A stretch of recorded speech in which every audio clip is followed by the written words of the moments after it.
Chapter 486. Since ancient times, there had been many natural hot springs in the Qinling Mountains. In the later generations, there were many hot spring hotels in the Qinling Mountains near Xi'an, which were very popular with tourists. Since Li Wangyu had built his manor at the foot of the Qinling Mountains, how could he let go of such a good thing like a hot spring? He ordered people to search around the mountains, and indeed, he found a natural hot spring. Thus, he spent a lot of copper coins to have the craftsmen use bamboo tubes to connect the hot spring water and build a few li-long bamboo tubes to continuously guide the hot spring water into his castle. When Pai Lupi and the others wanted to bathe, a servant girl in the manor immediately opened the valve of the bamboo tube. After a while, the hot spring water emitting mist poured out of the bamboo tube and into the spacious bath. "Nephew, you don't need to boil water to bathe in your manor. Why is there hot water flowing out of the bamboo tube? Zio, why does your water smell like soup?" Pai Lupi asked curiously. The soup he was referring to was the hot spring. Since ancient times, hot springs had been called soup in Huaxia. For example, the famous imperial hot spring, Huaqing Pool, in the later generations was originally called Mount Li Soup. Until the later generations, Japan also called hot springs soup, which was learned from the Tang dynasty. Li Wangyu quickly explained, "Uncle is right. This is the hot soup that I had people bring out from the mountains. It's perfect for bathing." Hearing that they were bathing in hot spring water, Qing Yaojin and the others became even more interested. Less than half of the water had been filled, and Qing Yaojin couldn't wait to take off his clothes and jump into the pool naked. This old man, this old hooligan, didn't he see that there were so many servant girls? Damn, this is so offensive to public decency. Not to mention Qing Yaojin's dark skin and frightening body hair. Li Wangyu felt that his eyes were going blind. Yuqi Jingda and the others were the same. They didn't care about the existence of the servant girls at all, and they all took off their clothes and jumped into the hot spring. They were so comfortable that they all cried out in joy. As for Qing Chumo and the others, they couldn't hold it in any longer. Without any instructions, they all took off their clothes and entered the water. Fortunately, Li Wangyu's bathroom was extremely huge. Even with dozens of people soaking in it, it didn't seem crowded at all. This huge bathroom was instantly no different from a bathhouse in the future. Pai Lupi was not pretentious either.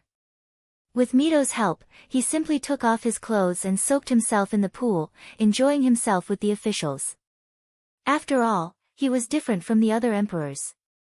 After Li Yuan raised his troops in Taiyuan, Pai Lupi had also fought in the army for many years.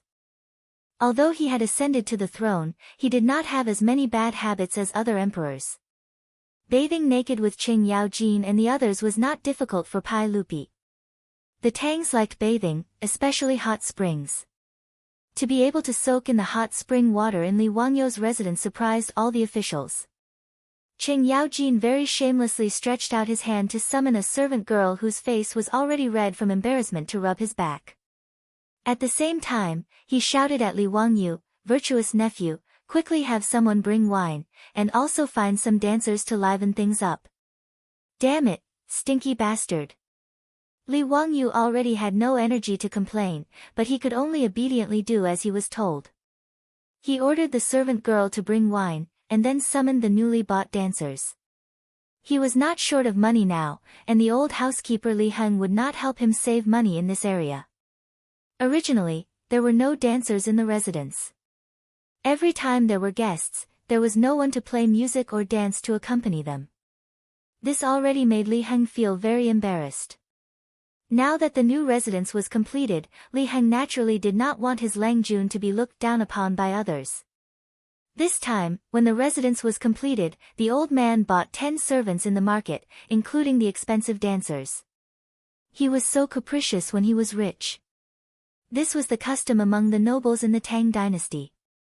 Although Li Wangyu did not like it, there was nothing he could do. He just let the old man do as he pleased. When the wine and food were served, the sound of drums began to ring in the bathroom of Noda. When the dancers danced to the cheerful music, Li Wangyu could only secretly complain in his heart, this decadent aristocratic life of the Tang dynasty.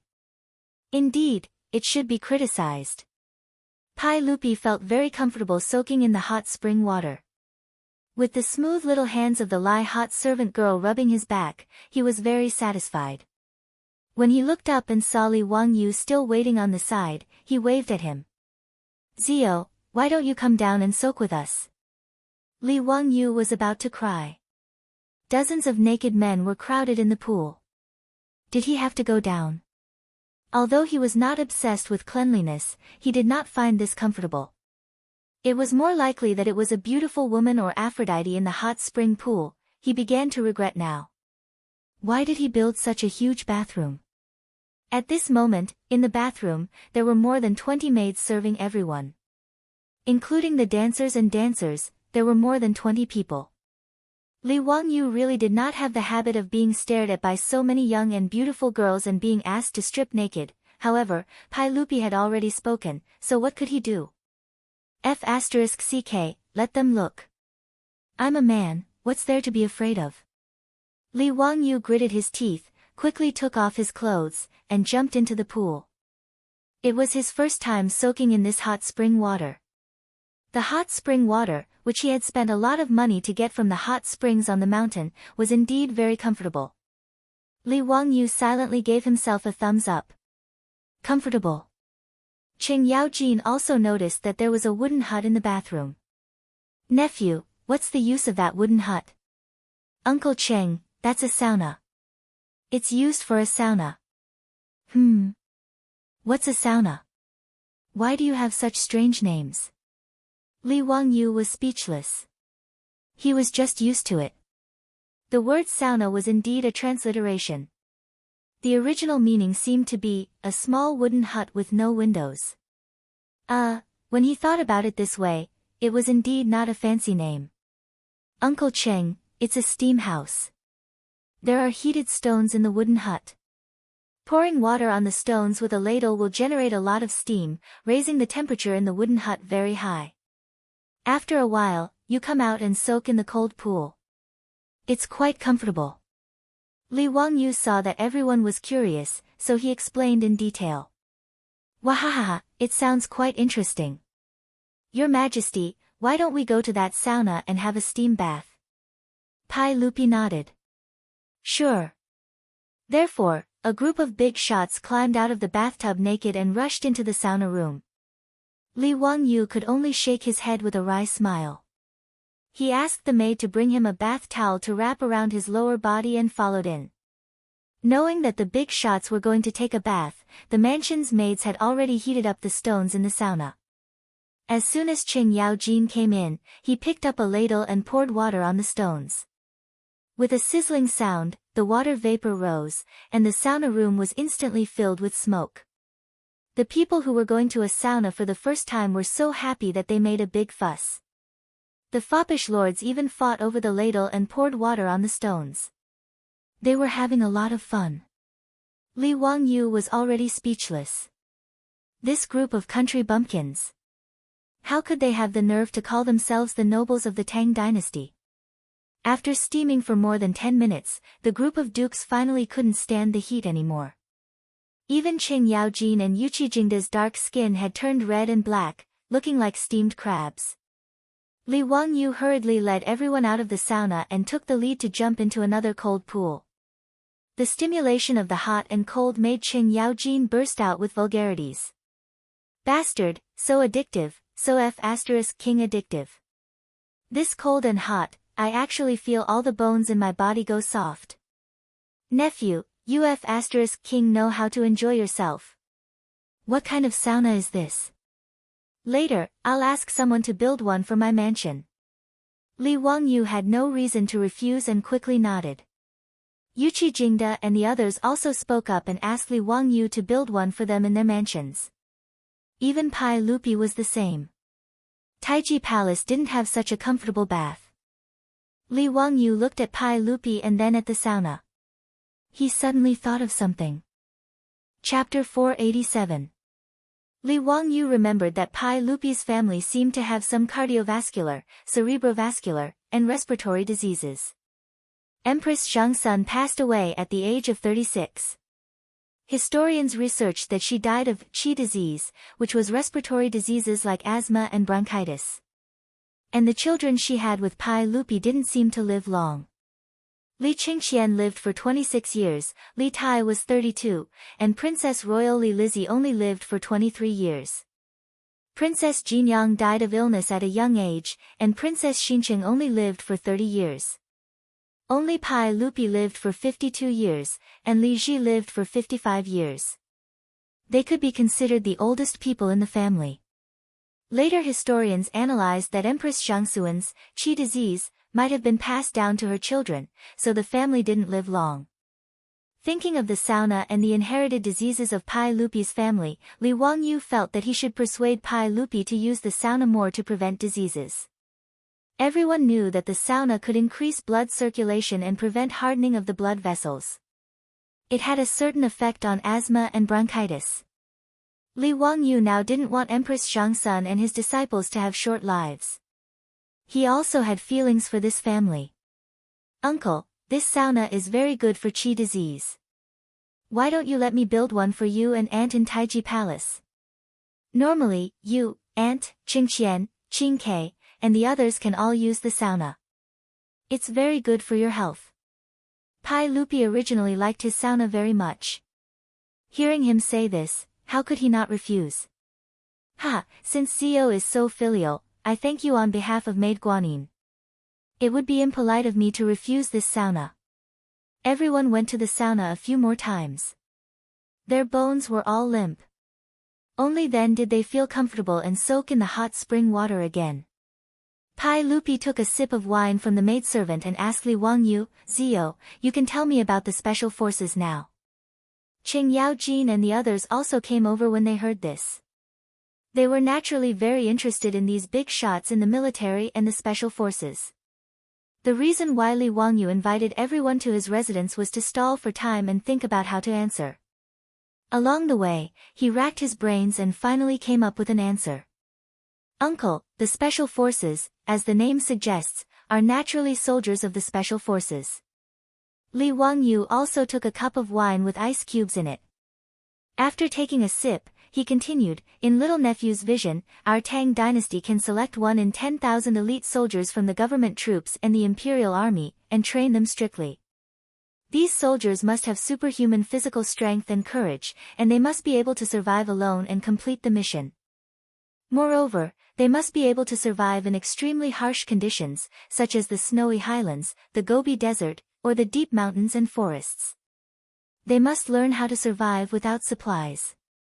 Hearing his words, Pai Lupi and the group of big shots began to bite their teeth. Qing Chumo and the other playboys were so surprised that their mouths were wide open. "Is this still a human?" Li Wangyu glanced at Qing Chumo. "I haven't finished yet.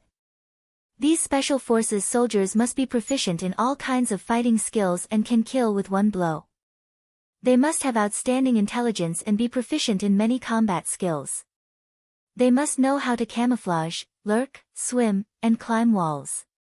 Moreover, they must learn the customs and languages of different enemies. They must be able to disguise themselves and infiltrate the enemy forces to carry out missions." Qing Chumo had already begun to roll his eyes. "Zio, are you still talking about a human? I'm afraid only celestial soldiers and celestial generals can do that." I haven't finished yet. The most important thing is that these soldiers must be loyal to the Tang dynasty and His Majesty. They must always put the interests of the Tang dynasty first. Only such soldiers can be called special forces." Li Wangyu did not forget to flatter Pai Lupi one last time. His words made Pai Lupi and the others fall silent. In the eyes of the Tang people, special forces soldiers were simply unrealistic. "Nephew, according to what you said, even if we can train such soldiers, how many of them can there be? Based on my experience, I can conclude that there are hundreds of thousands of government soldiers and imperial guards in the Tang dynasty. If we train according to your requirements, it will be good enough if we can train 100 people. No matter how powerful these special forces soldiers are, they can only fight 100 people at most, right? But with so few people, what's the use of being powerful? On the battlefield, facing thousands of soldiers and horses, these special forces soldiers won't be able to make any waves. After listening to Li Wangyu's words, Cheng Yaojin could not help but shake his head. Li Wangyu was amused. Uncle Cheng, you are wrong. The special forces soldiers are not ordinary soldiers. Even if they are few in number, their usefulness is not trivial. Oh. Then tell me, what is the use of these special forces soldiers? Looking at the unconvinced Cheng Yaojin and the puzzled eyes of Pai Lupi, Li Jing, and the others, Li Wangyu could not help but laugh. He did not expect that there would be a time when he, a fake military fanatic, would teach the Minister of War and the generals. Li Jing, the Minister of War, was basically the Minister of Defense in the future. Cheng Yaojin and Yuqi Jingda, these big shots, were at least equivalent to military commanders, right? Listening to a fake military fanatic like him talk about how to fight with such a group of big shots, Li Wangyu felt inexplicably amused. Cough. Li Wangyu coughed lightly. It was a pity that he was currently soaking in the bathtub with his butt naked. He did not have any glorious image to speak of and could not pose as a great and wise person. During the Three Kingdoms period, Cao Cao and Liu Bei discussed heroes while drinking wine. Today, Li Wangyu and a group of big shots were going to talk about soldiers without soup. And, at least everyone was honest with each other. They were all naked. Uncle Cheng, this nephew would like to ask, what is the most important thing in a battle? Of course it is the provisions. As the saying goes, before the troops and horses move, the provisions move first. If you lack soldiers and generals, you can still fight, but without provisions, you will lose without a doubt. Then this nephew would like to ask, if when Uncle Cheng is leading the troops into battle, this nephew sends out the special forces to burn Uncle's provisions. Can you still continue to fight? Cheng Yaojin could not help but stare. The military supplies are naturally guarded by a large army. How can they be so easily burned? You bastard, do you think it is as simple as what is written in the Three Kingdoms? Uncle Cheng, don't forget, the special forces that I mentioned know how to hide and disguise themselves. How can they not burn your provisions?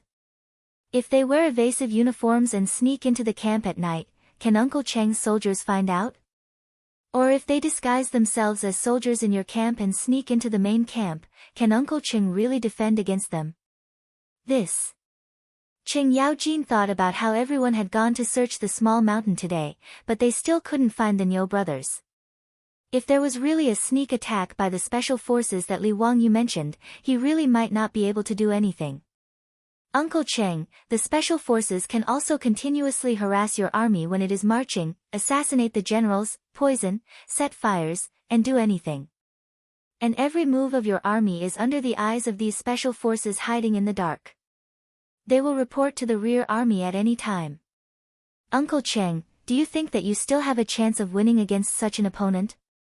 Cheng Yaojin opened his mouth, but he really did not know what to say. He hit the water fiercely. Damn it.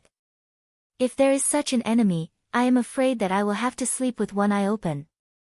Kid, is this the special forces you mentioned? Chapter 488.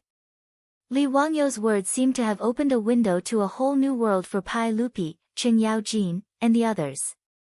None of them had heard of the concept of special forces and special forces before. And when they came into contact with this kind of combat thinking, Li Wangyu, the fake military fan, could step aside. Pai Lupi and this group of bosses had been fighting wars for half their lives. They had experienced countless battles big and small and had a wealth of experience. Li Jing, Cheng Yaojin, Yuqi Jingda, and the others immediately came up with dozens of ways to use the special forces. Their methods were so sinister that Li Wangyu's back broke out in cold sweat when he heard them. This group of old assassins were indeed not some good birds. The more they talked, the more they felt that the special forces were powerful. Your Majesty, in my opinion, the special forces proposed by County Count who is a powerful weapon for the country. It's no small matter. Your Majesty, please issue an imperial edict and order the special forces to be selected from the government soldiers and imperial guards of the Tang dynasty. In time, the special forces will be a sharp blade in your Majesty's hands that can pierce through the enemy's vitals. Li Jing solemnly suggested to Pai Lupi. Qing Yaojin, Yuqi Jingde, Chai Lingguo, and the others all agreed with Li Jing's suggestion. Pai Lupi was naturally tempted. Even if Li Jing and the others didn't mention it, he would have already made arrangements. Everyone, who do you think will be in charge of the special forces selection and training? Pai Lupi looked at the bosses and wanted to hear their opinions. Li Wangyu was leisurely drinking wine on the side.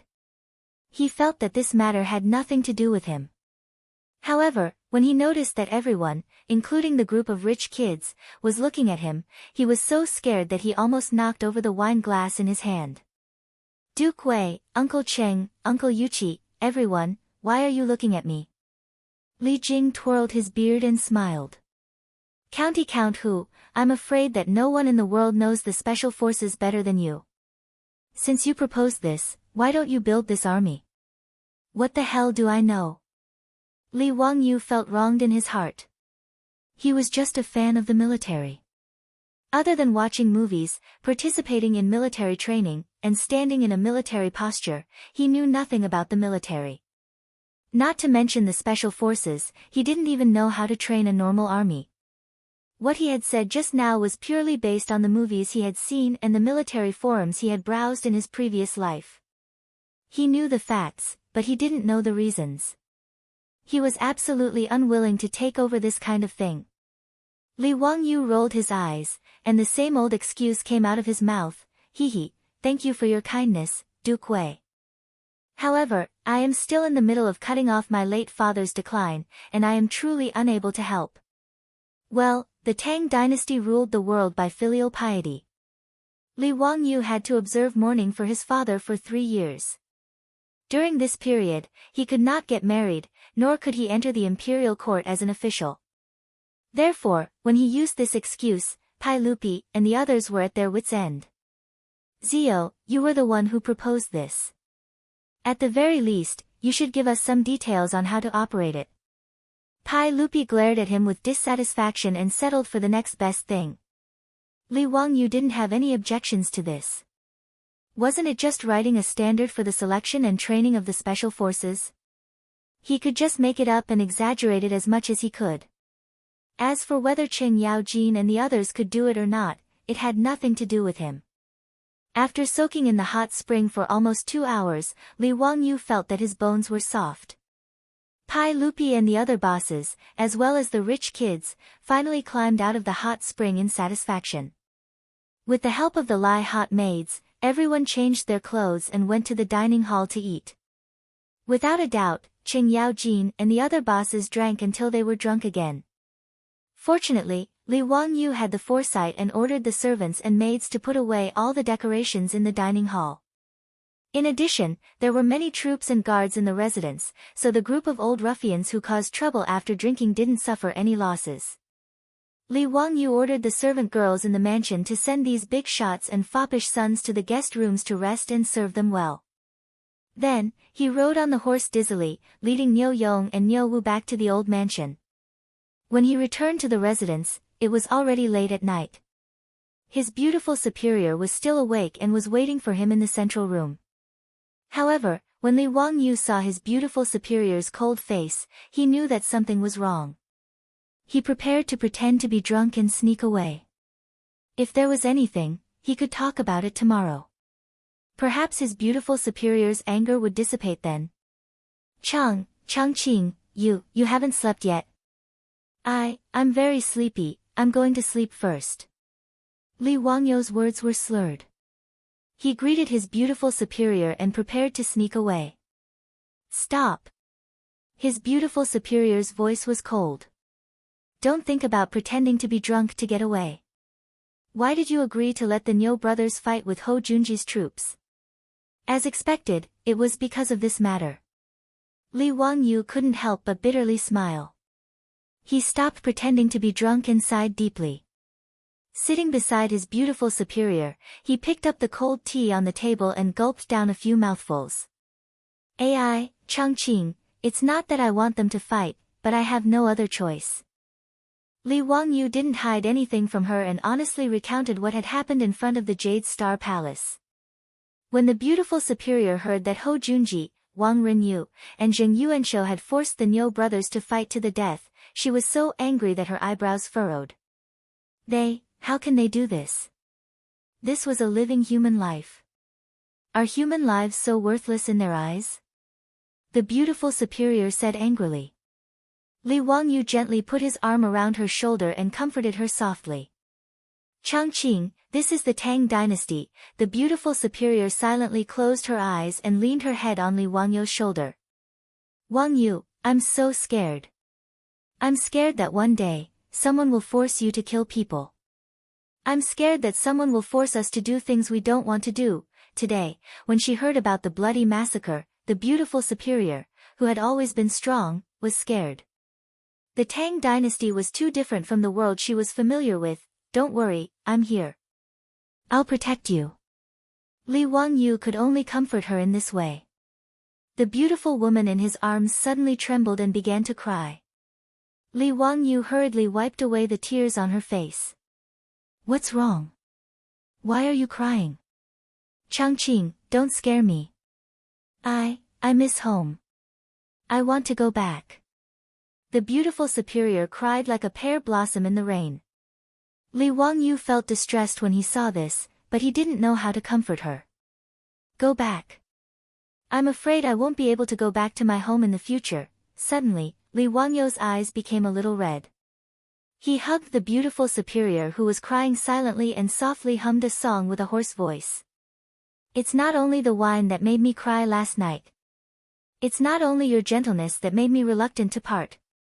How long do we have to walk the rest of the way? You hold my hand. In that rainy little city, I have never forgotten you. In Chengdu, only you can't be taken away. Walk with me in the streets of Chengdu. Don't stop until all the lights are out."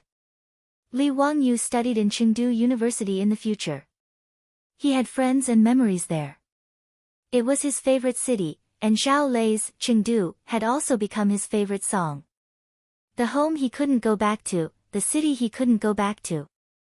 That night, two time travelers, two lonely people, two people who couldn't find their way home, hugged each other in the central room and sat there for the whole night. Chapter 489. The next day, the beautiful boss finally regained her spirit, as if she had completely forgotten about her weakness last night. After giving Li Wangyu a kiss, she sat in the carriage and led the mansion to Chang and to inspect the various properties in the mansion. This made Li Wangyu feel a little relieved. At least, the beautiful boss could still smile, which was enough. After the beautiful boss went to work, Li Wangyu rushed to the manor. Pai Lupi and a group of big shots had not left yet, so he, as the host, naturally had to accompany them. "Li Heng, are the sage and the others still in the mansion?"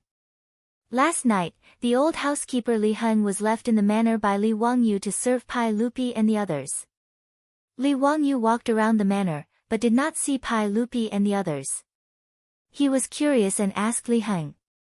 The old man shook his head and said, "The sage and the other nobles are not in the mansion." Li Wangyu was overjoyed when he heard that.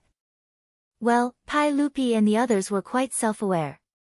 They went back to Chang and by themselves, which saved him a lot of trouble.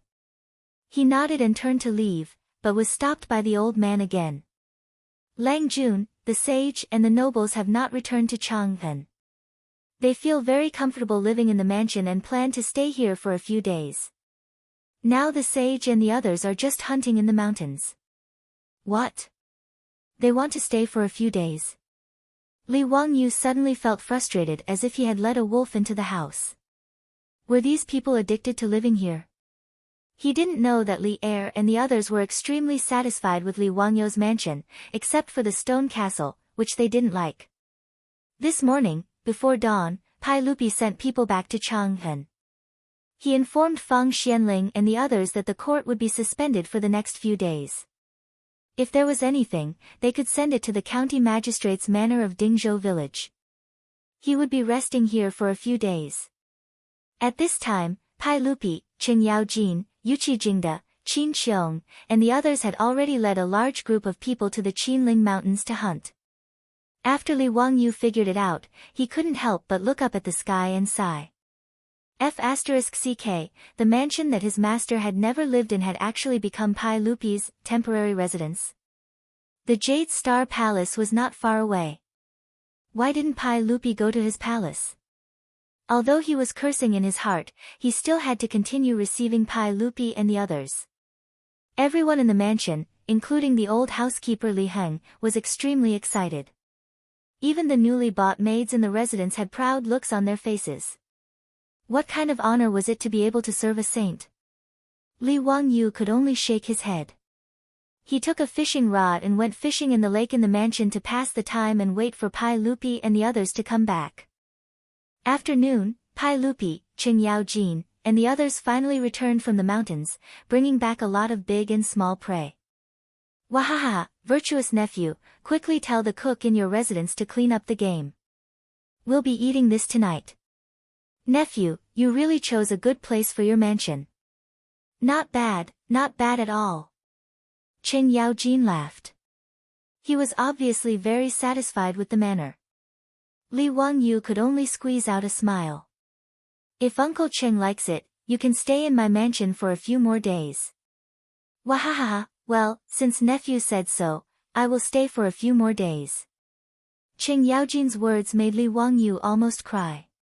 *CK, does this old hooligan not know what politeness is? When Li Wangyu was busy calling the maids in the mansion to serve everyone, there were more guests in the mansion.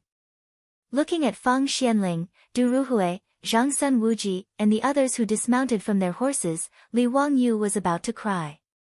What was going on? Although he had made a little money now, he could not bear such a torment. The landlord did not have any surplus food, did he? Feng Xianling and the others came for official business. Pai Lupi had not been in Chang'an City for 2 days, but he had accumulated a lot of official business for him to decide. Master Feng, Master Du, Wuji, you came at the right time. This morning, Jijia and I went up the mountain to hunt a lot of prey. Don't go back to Chang'an City.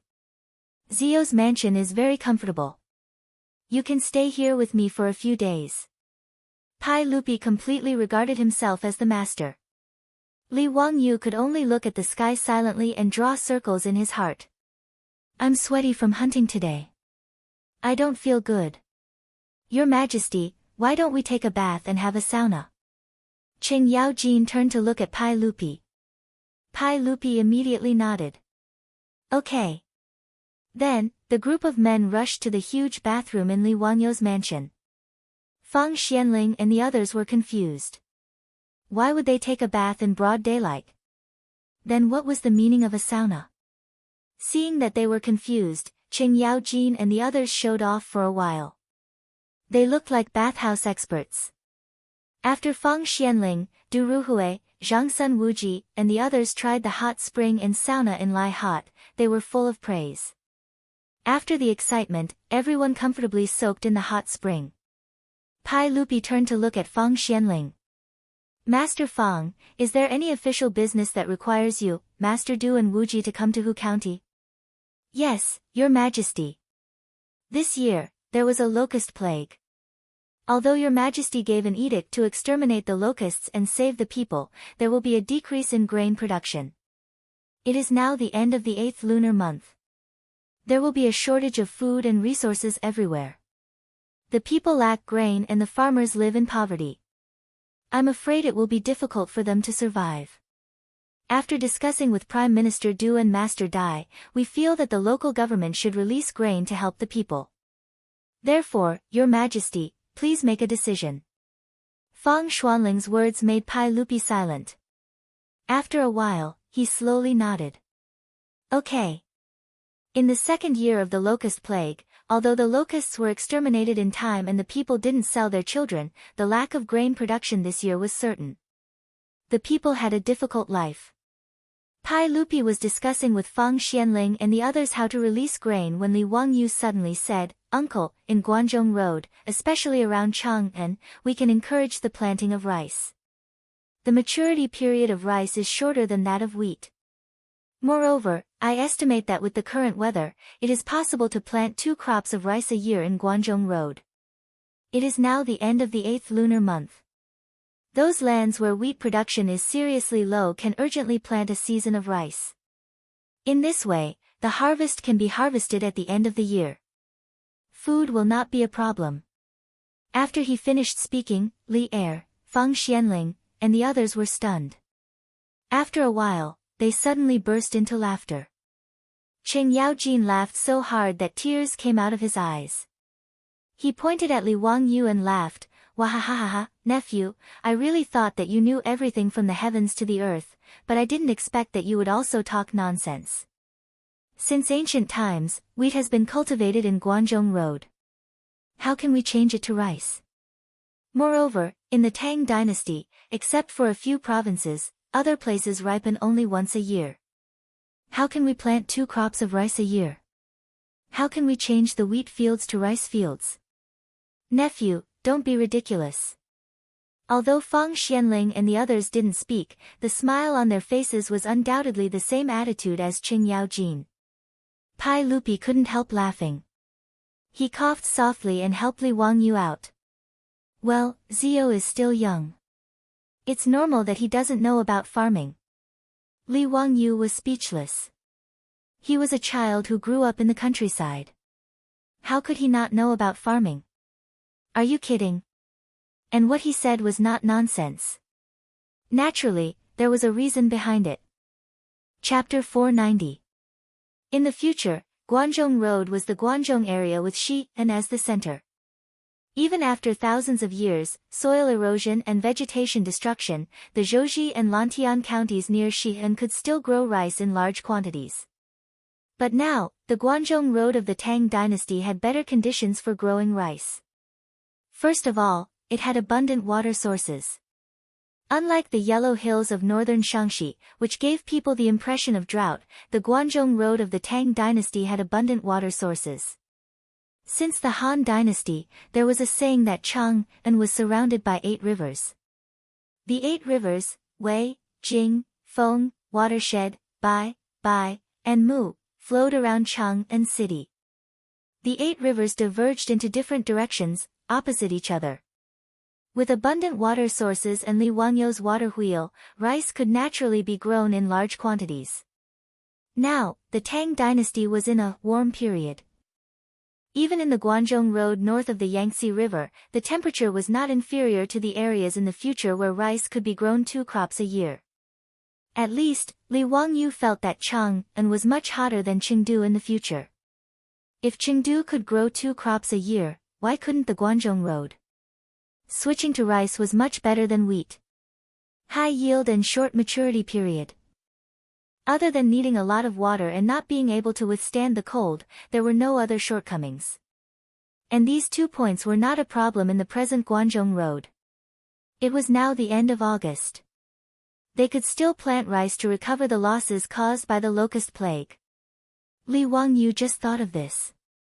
He couldn't help but secretly blame himself for forgetting such an important thing. Li Wangyu couldn't help but feel a little annoyed at the mockery of Pai Lupi and the other big shots. Although they didn't mean any harm, the feeling of being looked down upon made even Li Wangyu feel very depressed. What made him even more depressed was that what he proposed was obviously the right way, but it was not accepted by others and even criticized. Including Pai Lupi, they still held on to the century-old farming tradition and felt that the Guanzhong Road was only suitable for large-scale wheat and sorghum planting. They also didn't consider the possibility of growing 2 crops of rice a year in the Guanzhong Road. Li Wangyu silently rolled his eyes. Sure enough, the truth was only in the hands of a few people. He couldn't help but raise his voice, "Uncle, I'm not joking. Guanzhong Dao can really switch to planting rice on a large scale." "Alright, Zio, stop messing around. If you were talking about other skills, I would believe you. But when it comes to farming, hee hee." Pai Lupi laughed and said, I still remember how you made people sow the rice fields. Nanny? What did that mean? Li Wangyu was confused by Pai Lupi's words. What's wrong with me? What do you mean by letting people sow paddy fields? Seeing Li Wangyu's puzzled look, Fang Xianling also smiled. Zio, did you plant rice in the 300 mu of saline alkali soil that you improved? Yeah, what's wrong? Li Wangyu asked blankly. Ha, this old man remembers that you had people dig up those paddy fields in a mess and wasted a lot of land. There were also 2 mu of paddy fields that were sowed in a mess. I heard that you also had people do that. Fang Xianling twirled his beard and laughed. Regarding Li Wangyu's talent, even Fang Xianling was very impressed. Fang Xianling loved the Three Kingdoms book so much that he couldn't put it down. As for the poems that Li Wangyu copied, Fang Xianling loved them even more. But when it came to Li Wangyu's actions in farming, he could only shake his head and smile bitterly. However, in the eyes of Fang Xianling and Pai Lupi and the others, it was normal that Li Wangyu didn't understand. For his words just now, everyone naturally just laughed, as if it was a joke from the younger generation. No one took it to heart. Li Wangyu had long forgotten about his 300 mu of paddy fields. Now that he was earning a lot of money every day, how could he take care of those paddy fields? He had already left them to the old villager to help him take care of them. Now that he was reminded by Pai Lupi and Fang Xianling, he suddenly realized. The messily sowed paddy fields that Fang Xianling was talking about were the 2 mu of paddy fields that he had people use the seedling throwing method to plant them. Fuck, what do you mean by messily sowing? That is the seedling throwing method, which can increase the rice yield by 10%. Li Wangyu was completely speechless. He was too lazy to explain. As for the actual situation, it was better to let Pai Lupi and the others see it for themselves. Uncle, Duke Wei, if you didn't mention it, I would have forgotten. Hee, the paddy fields you were talking about, why don't we go take a look today? Let's see if I was messily sowing paddy fields and see what use the ditches that I had people dig are. If this nephew's paddy fields grow well, uncle, why don't you reconsider this nephew's suggestion? Hee, Zio, you really won't give up until you see the Yellow River. With your messily sowing paddy fields, it would be strange if they could grow well. Alright, stop messing around. We have important business to discuss with the officials. Pai Lupi didn't believe him at all. He shook his head and didn't want to continue this topic. Li Wangyu was choked by Pai Lupi's words and almost died from anger. This country bumpkin Pai Lupi doesn't even know how to raise rice. Fuck. When he wanted to say something, he saw Li Heng hastily walk into the bathroom. Lang Jun, the village chief is here. He has good news to report. Li Wangyu was depressed and casually asked, what good news? Is his family getting married or what? The paddy fields in the estate have ripened. He came to ask when Lang Jun will start harvesting so that he can arrange people. Although the estate didn't care about the income from the 300 mu of paddy fields, since ancient China, no matter what time it was, harvesting was a major event. Naturally, they couldn't be careless. In the entire Guanzhong Road, because rice was only grown on a small amount of land, the government didn't pay much attention to the harvest. When the wheat ripened and was ready to be harvested, that was the most important event for the government. Not only did they need to worship the heavens, but they also needed to hold various ceremonies to celebrate the harvest. Even Li Heir would have to personally head down to the fields to harvest the first bunch of wheat in the imperial family farmland during the spring plowing.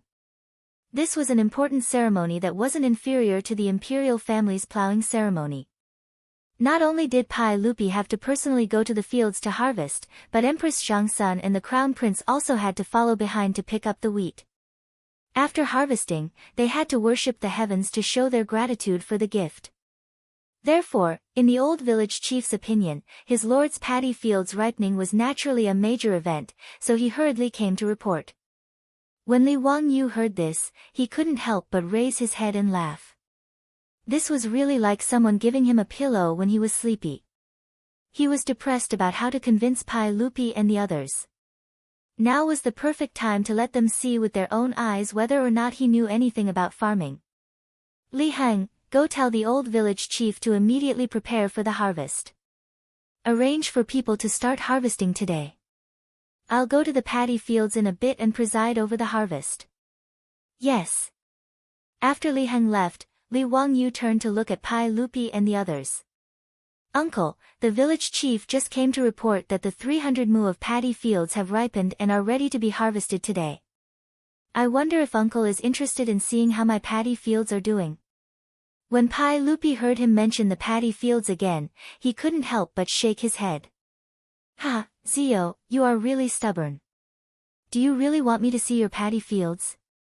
Well, since there is nothing to do today, why don't you all follow me to see how Zio's paddy fields are doing this year? Ha, since your majesty is interested, we naturally have to go and see. I am also very curious to see how much Zio's paddy fields have produced. Feng Xianling nodded in agreement. Since Pai Lupi had spoken, everyone naturally had no objections. With the help of the maidservants, they changed their clothes and rode to the paddy fields. Chapter 491. In fact, Li Wangyu's 300 mu paddy fields had already reached the ripe stage a few days ago and needed to be harvested.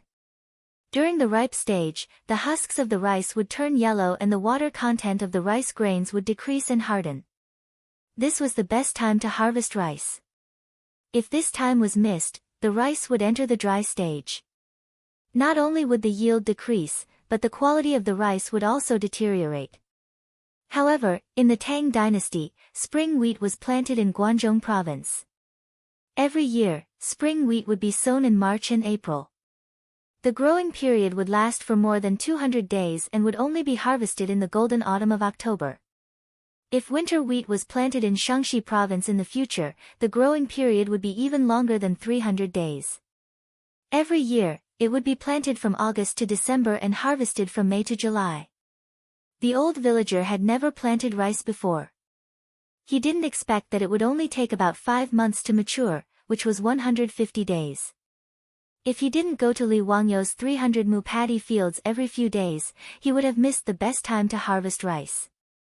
Li Wangyu led the group on horseback and slowly walked over. They passed by Dingzhou village and the still lush green wheat fields. When they arrived at the 300 mu rice fields by the Gan River, everyone was shocked by the field of golden rice in front of them. As far as the eye could see, there was a heart-wrenching golden wave. Under the sunlight, it was even more dazzling. Pai Lupi didn't care about the filth of the paddy fields. He directly jumped down from his horse and pulled out a bunch of wheat ears. He used his palm to crush the husks and threw the rice grains into his mouth. He chewed a few times. Zio, you didn't lie to me. This paddy field is indeed ripe and should be harvested. Hee, uncle, look at this paddy field. Do you think this little nephew is a mess? Li Wangyu pointed at the golden paddy field and was very proud. This group of country bumpkins, they actually dared to not believe this lord's words. Are they dumbfounded now? Li Wangyu was very proud. He happily waited for Pai Lupi and the others to worship him. However, he didn't expect Pai Lupi to coldly snort, "Humph, you little bastard. Look at what you've done to the paddy fields. Only 90% of the land can be used to plant rice. Aren't you wasting it? Using paddy fields to raise fish was ridiculous. Remember not to mess around like this in the future. Farming concerns the people of the world. You can't treat it carelessly." Li Wangyu was stunned by Pai Lupi's lecture. What the hell was going on? Feng Xianling, Du Ruhui, and the other bigwigs were also trying their best to persuade him. Zio, agriculture is the great cause of the world. The foundation of agriculture was important, and the outline of the country was important. Don't underestimate them, and don't treat them like child's play. County Count Hu, agriculture, the foundation of the world, your duty is the greatest. The most important thing for the people is agriculture. You must remember, you must remember. Qing Yaojin grinned and laughed, "Kid, this is the first time I've seen someone dig a paddy field like this. I heard that you even had people raise fish in it. Wahahaha, I've really opened my eyes today. Li Wangyu was completely dumbfounded.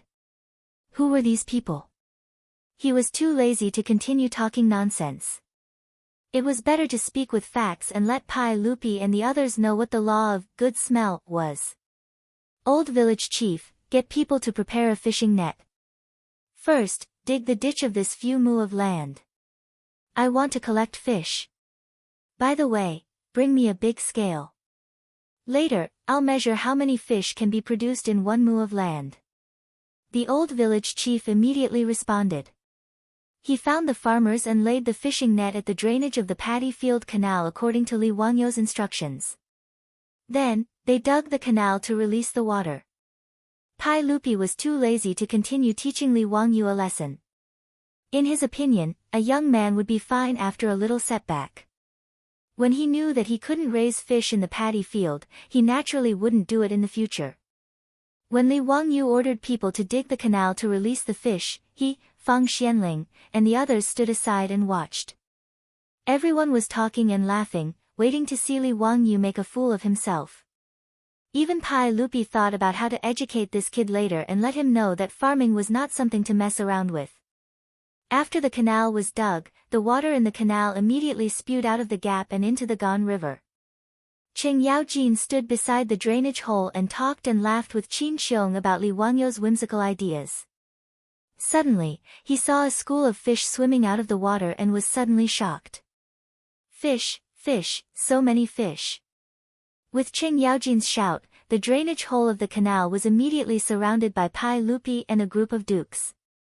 The group of playboys wanted to squeeze through to see what was going on, but there was no place for them to stand. Ha, there are actually so many fish in this canal. TSK, it's really fat.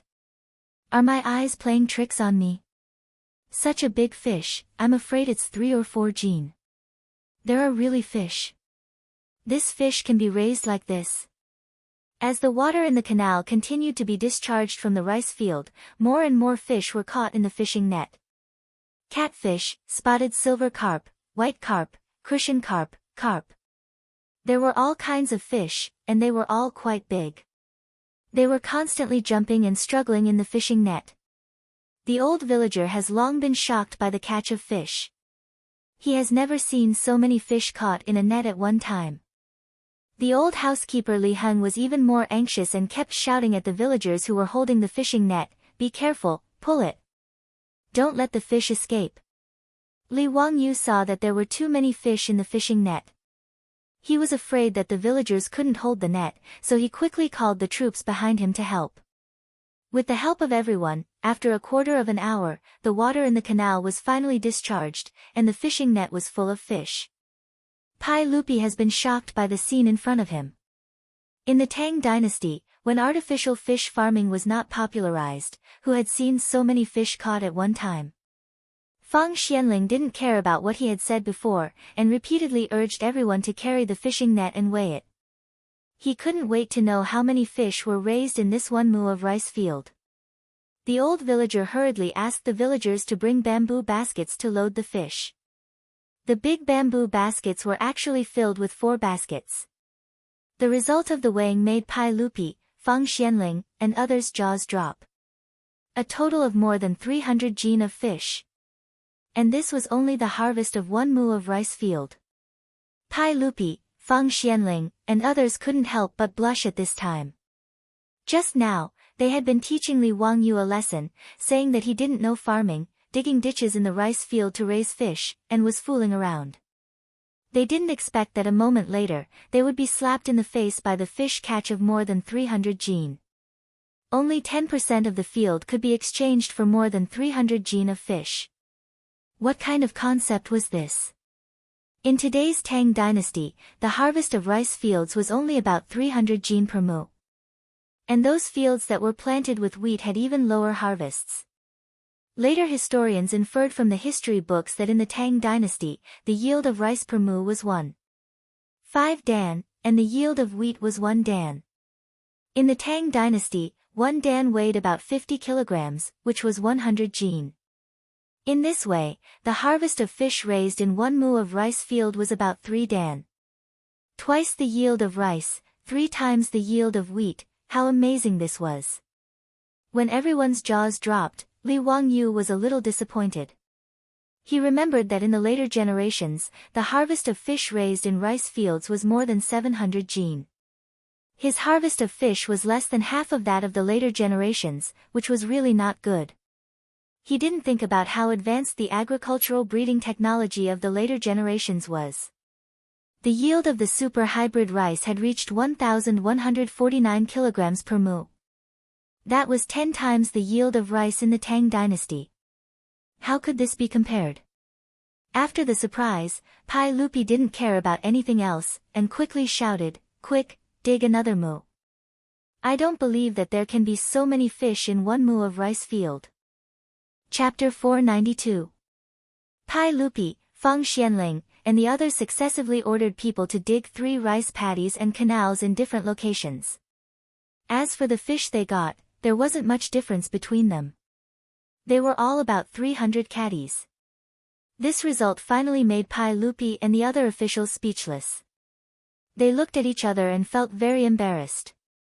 Looking at the dozens of baskets full of fish that were still alive on the embankment, the old villager and the villagers were very excited.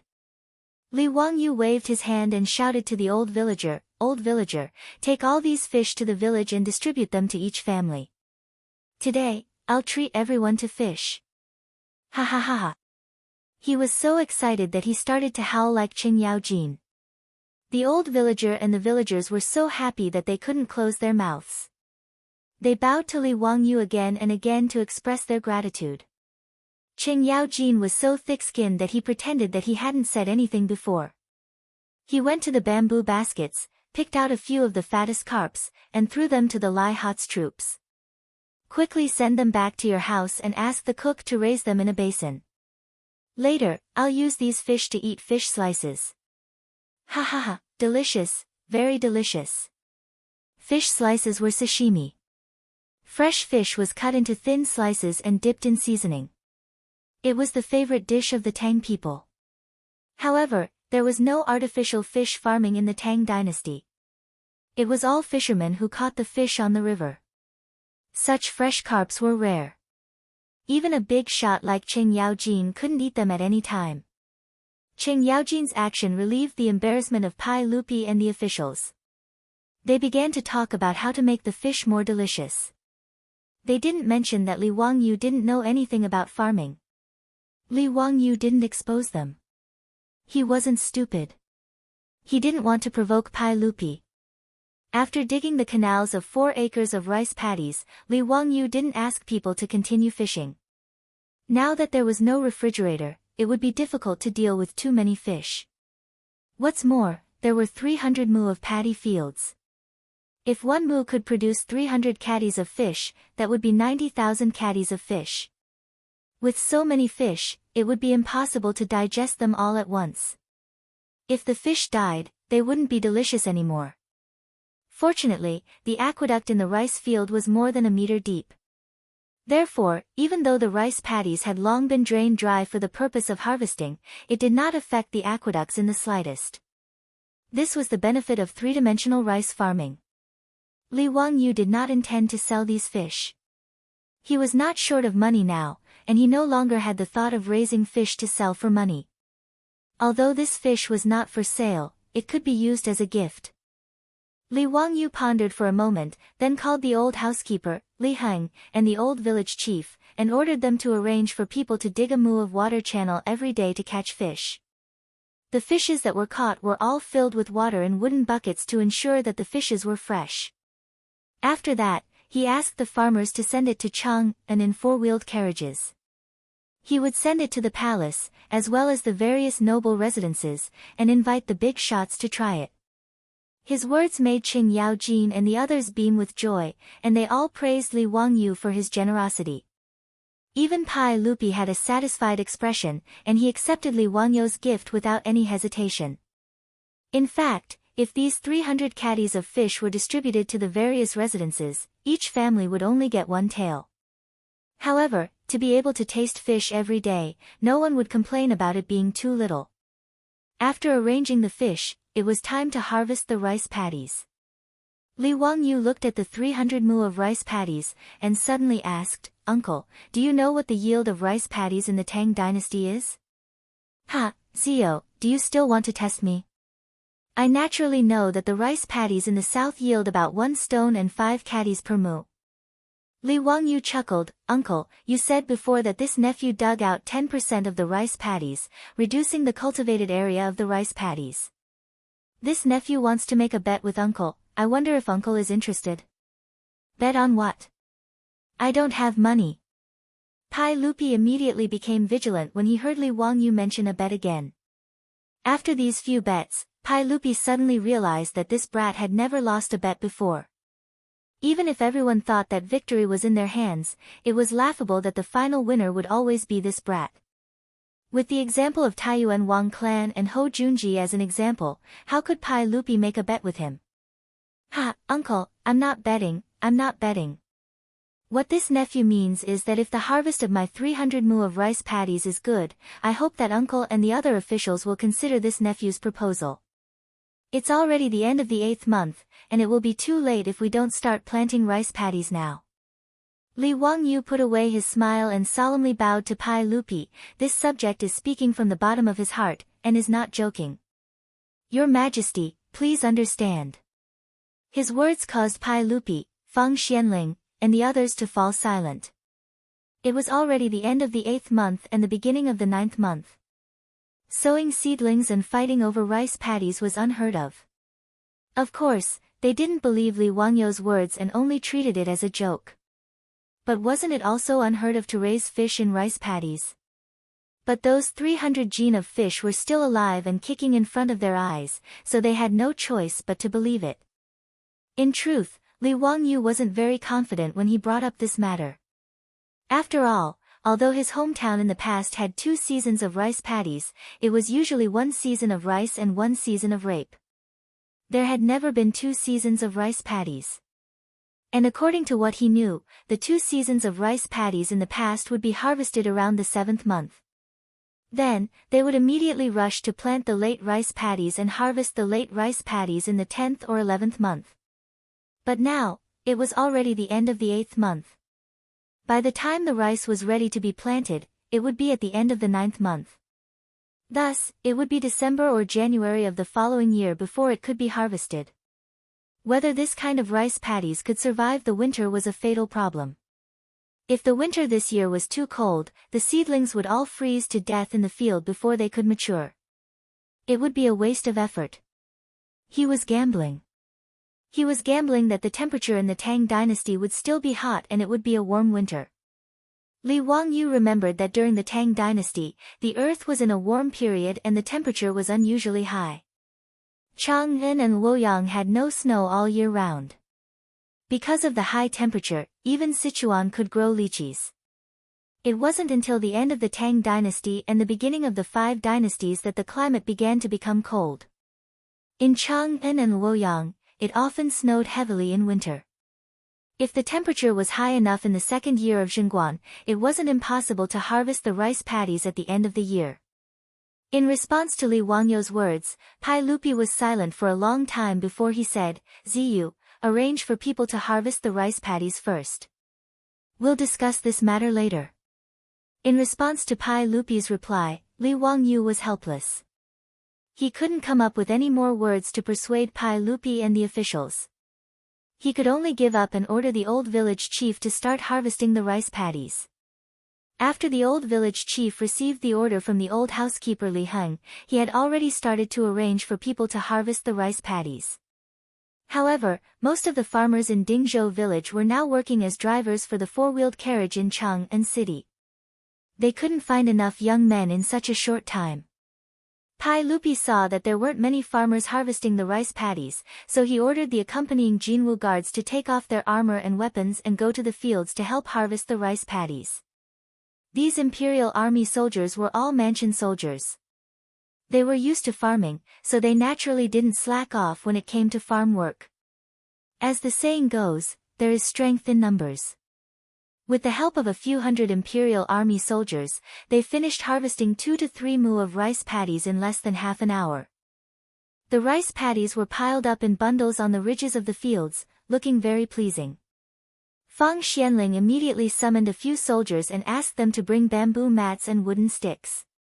Li Wangyu was confused. Why would they need bamboo mats and wooden sticks to harvest the rice paddies? Chapter 493. Li Wangyu was confused. He watched as the soldiers took out a bamboo mat and spread the harvested wheat on it. Then, they held a wooden stick in their hands and continuously beat the wheat. Only then did he realize what was going on. Then, he was speechless. So they were shedding grains. He had forgotten that there was no threshing machine in the Tang dynasty. Shedding grains seemed to be done by manually beating the wheat to make the grains fall off. Even in the future, Li Wangyu remembered that he had seen a video taken by a travel blogger. In the mountains of India, farmers were still using this method to shedding grains. However, if they were to use this method to shedding grains, how long would it take? The efficiency was really too low. Li Wangyu did not talk nonsense. He excused himself from Pai Lupi and immediately led Niu Wu onto the horse's back. Then, he turned around and galloped towards the village. His destination was naturally Carpenter Lu's house. When Li Wangyu was young, his family used a wooden threshing machine. When shedding grains, they had to use their feet to step on the transmission pedal. Then, they had to grab the rice with their hands and stuff it into the rapidly rolling threshing machine to knock the grains off. It was not until the mechanical threshing machine was gradually popularized in the village that these old-fashioned manual threshing machines were slowly phased out. They became decorations and were placed in the corner of the yard to collect dust. In fact, it was quite tiring to constantly step on the pedal. However, Li Wangyu never got tired of it when he was young. Although he was so tired that his legs would constantly tremble and cramp, during the busy farming season, he would still rush to help step on the threshing machine. After working on the threshing machine for a long time, it was inevitable that he would need to do maintenance on the threshing machine. He would need to apply oil, change the belt, and so on. After a long time, Li Wangyu naturally understood how the threshing machine worked. As for this type of threshing machine, there was one that was the simplest and had a rather simple structure. It was a wooden box that was used to hold the grains that had fallen off. A wooden drum was installed on the box. Many curved iron nails were nailed on the surface of the drum. Then, a handle was installed on the side of the drum for shaking. Finally, the job was done. Although this simple threshing machine wasn't as efficient as the pedals and was more tiring, Li Wangyu couldn't care less. After all, he wasn't the one doing the work. Moreover, even if it was more tiring to shake than to pedal, it was still better than using a stick to beat the grain. Whether it was in terms of manpower or efficiency, it was much more efficient. It wasn't that Li Wangyu couldn't make a foot-powered threshing machine. The main thing was that a foot-powered threshing machine needed a transmission device. Obviously, it was much more complicated and couldn't be built in a short time. As for the hand threshing machine, Li Wangyu thought that with the craftsmanship of the Lu family's father and son, it wouldn't take much effort to build one. The truth was just as he had expected. He simply used a tree branch to draw a sketch for Carpenter Lu on the ground. Carpenter Lu led his 3 sons and used only an hour to build a hand-cranked threshing machine. Although it was very rough, and even the wooden planks had not been shaved off, it was enough. Li Wangyu asked Niu Wu and the troops to carry the threshing machine. Then, he asked Carpenter Lu and his family to build a few more threshing machines. He would get someone to move them later. It was obvious that a hand-cranked threshing machine wasn't enough to fill 300 mu of land with rice. Carpenter Lu naturally agreed happily. After Li Wangyu left, Lu Dalong picked up the saw and prepared to cut the wooden planks. However, Carpenter Lu slapped him on the head. "Father, why did you hit me? Bastard, why aren't you going to burn incense to your ancestral master and thank him and Lord Zhu for their kindness?" Carpenter Lu glared at his son and scolded him. After being scolded by Carpenter Lu, Lu Dalong quickly led his 2 younger brothers to wash their hands and ran to the central room to burn incense to their ancestral master. The ancestral master of carpentry was, of course, Lu Ban. In the central room of Carpenter Lu's house, there was also a statue of Lu Ban enshrined in the shrine. The four of them kowtowed respectfully to the statue and burned incense to thank their ancestral master for his blessings and Lord Ju for his kindness. Thanks to him, the Lu family was able to learn how to make a divine weapon. However, the statue of Lu Ban in the shrine looked very familiar. If someone else saw it, they would definitely exclaim in surprise. Wasn't this the face of Li Wangyu? Anyway, Lu Dalong knew that the ancestral master's statue that he used to enshrine in his house didn't look like this. However, ever since Lord Ju taught his father how to make water wheels, four-wheeled carriages, and other things, he realized that the ancestral master's statue in the shrine at home had changed. He wondered what Li Wangyu would think if he knew that Carpenter Lu had turned him into a statue and placed it in the shrine. When he led Niu Wu and the others to carry the freshly made threshing machine to the rice field, the soldiers were still working hard to beat the rice with wooden sticks. When Li Wangyu saw their results, he couldn't help but feel happy. After more than an hour, more than a dozen soldiers had only beaten 1 grain of rice. The efficiency was really terrible. Pai Lupi and the others were still waiting for the soldiers to remove the rice ears so that they could weigh the rice and see the output of Li Wangyu's field. Just when they were getting impatient from waiting, they saw Li Wangyu and the others carrying a strange thing back. They couldn't help but ask curiously. Zio, why are you carrying a wooden box back? Hee, uncle, this is a threshing machine that I had people make for me after seeing how difficult it was for the soldiers to grind the grains. Li Wangyu shamelessly claimed the invention of the threshing machine under his own name. Oh. This thing is a threshing machine. How do you use it? Hearing Li Wangyu's words, Pai Lupi, Fang Xianling, and the others were all interested. They gathered around the threshing machine and carefully looked at it. It's very simple. You just need to turn this handle and then put the harvested rice and wheat ears on this drum. After a while, the rice will fall off and fall into the wooden box below. Li Wangyu said as he signaled Niu Wu to turn the handle. He grabbed a handful of rice ears and stuffed them into the threshing machine. The rapidly rotating drum and the curved iron nails constantly collided with the ears of rice, easily knocking the grains off the ears of rice one by one. The grains of rice fell off the ears of rice one by one and fell into the wooden box below. With a few efforts, the rice ears in Li Wangyu's hands were cleaned up. It was very easy. Li Wangyu also found the feeling of helping his grandfather when he was a child. He quickly grabbed a bundle of rice ears and stuffed it into the threshing machine. It didn't take long for the rice to be completely threshed. The golden rice grains covered the bottom of the threshing machine. This made Pai Lupi and the others dumbfounded. They felt that this thing was too magical. It was only 2 people, and it took them at most 30 minutes. It was actually the same efficiency as the dozen-strong soldiers who spent more than an hour. Moreover, the rice ears that were beaten with a stick were obviously not completely clean. One could see with the naked eye that there were still a lot of rice grains on the rice ears that had been hammered and had not been knocked down.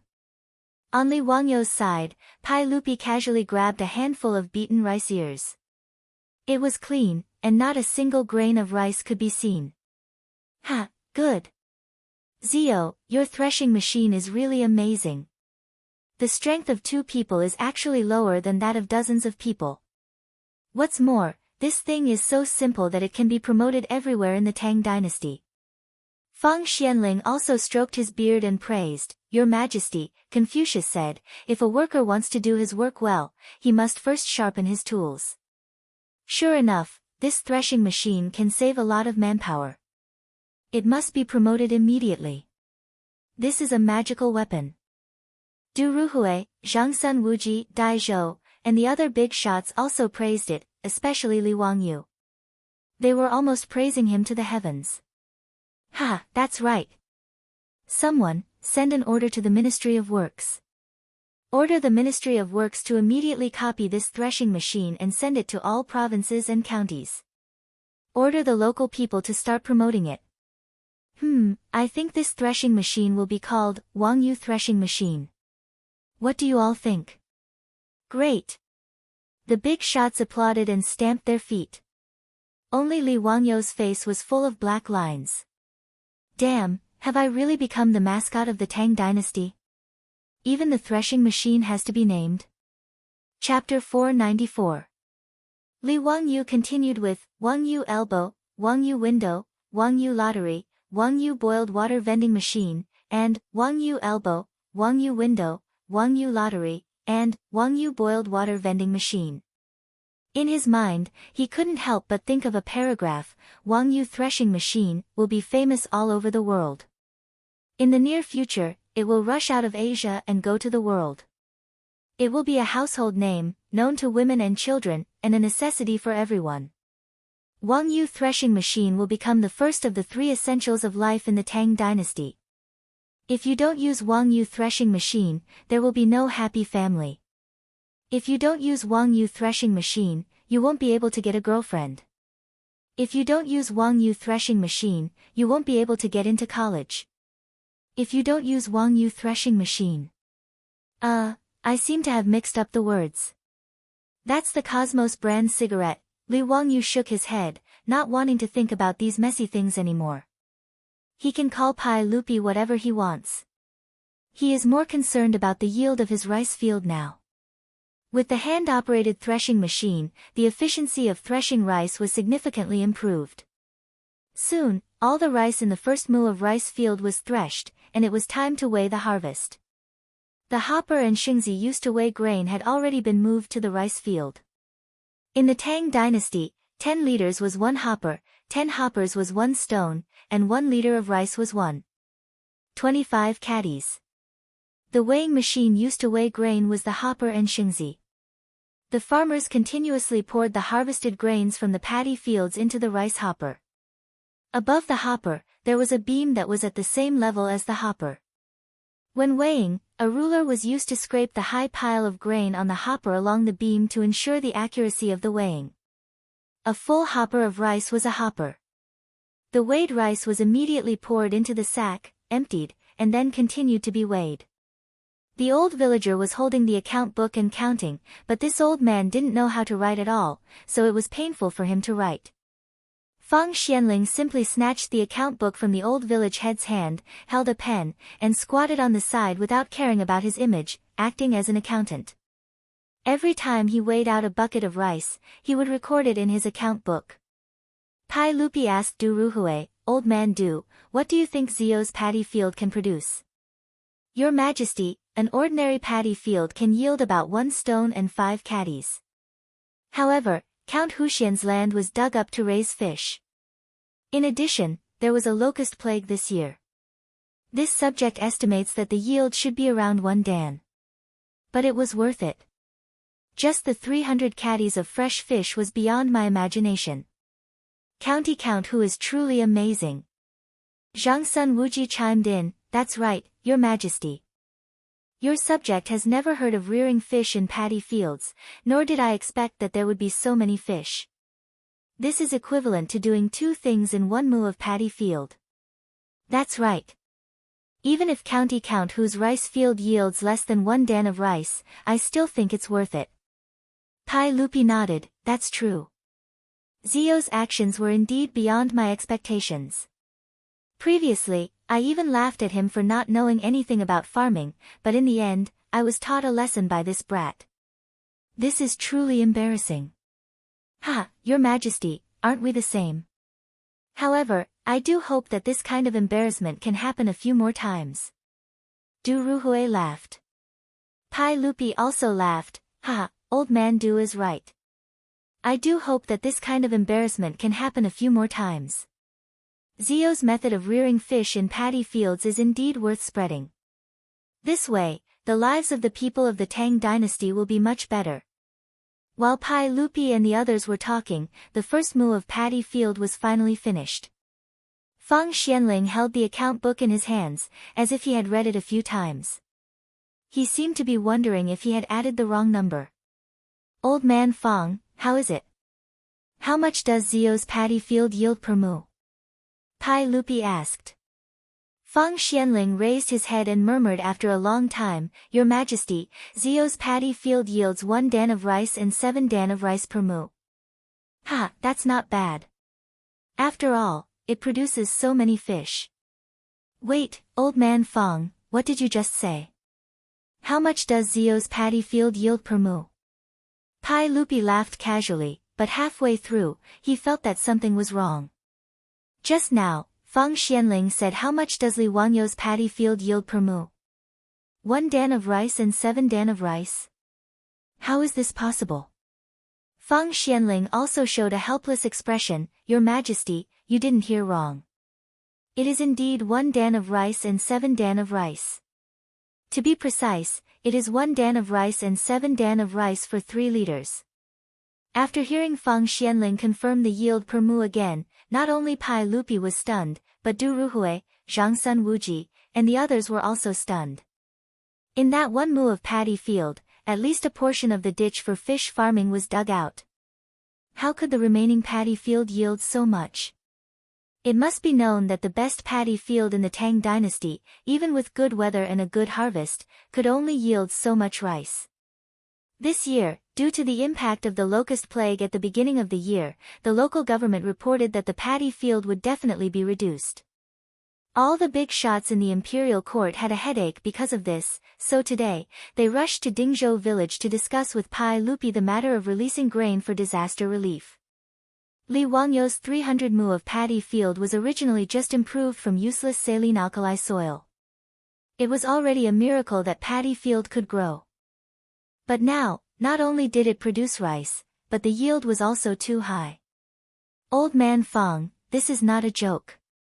1 dan of rice, 7 dan of rice. Is there a mistake? Could it be that the weighing scale is not accurate? Is there not enough dan of rice? Someone asked doubtfully. Feng Xianling immediately shook his head. That's impossible. This is the weighing scale issued by the Huxian County Yamen to collect rent. It even has the stamp of the Huxian County Yamen on it. How could it not be accurate? Quick, get a few more people to weigh the paddy field again.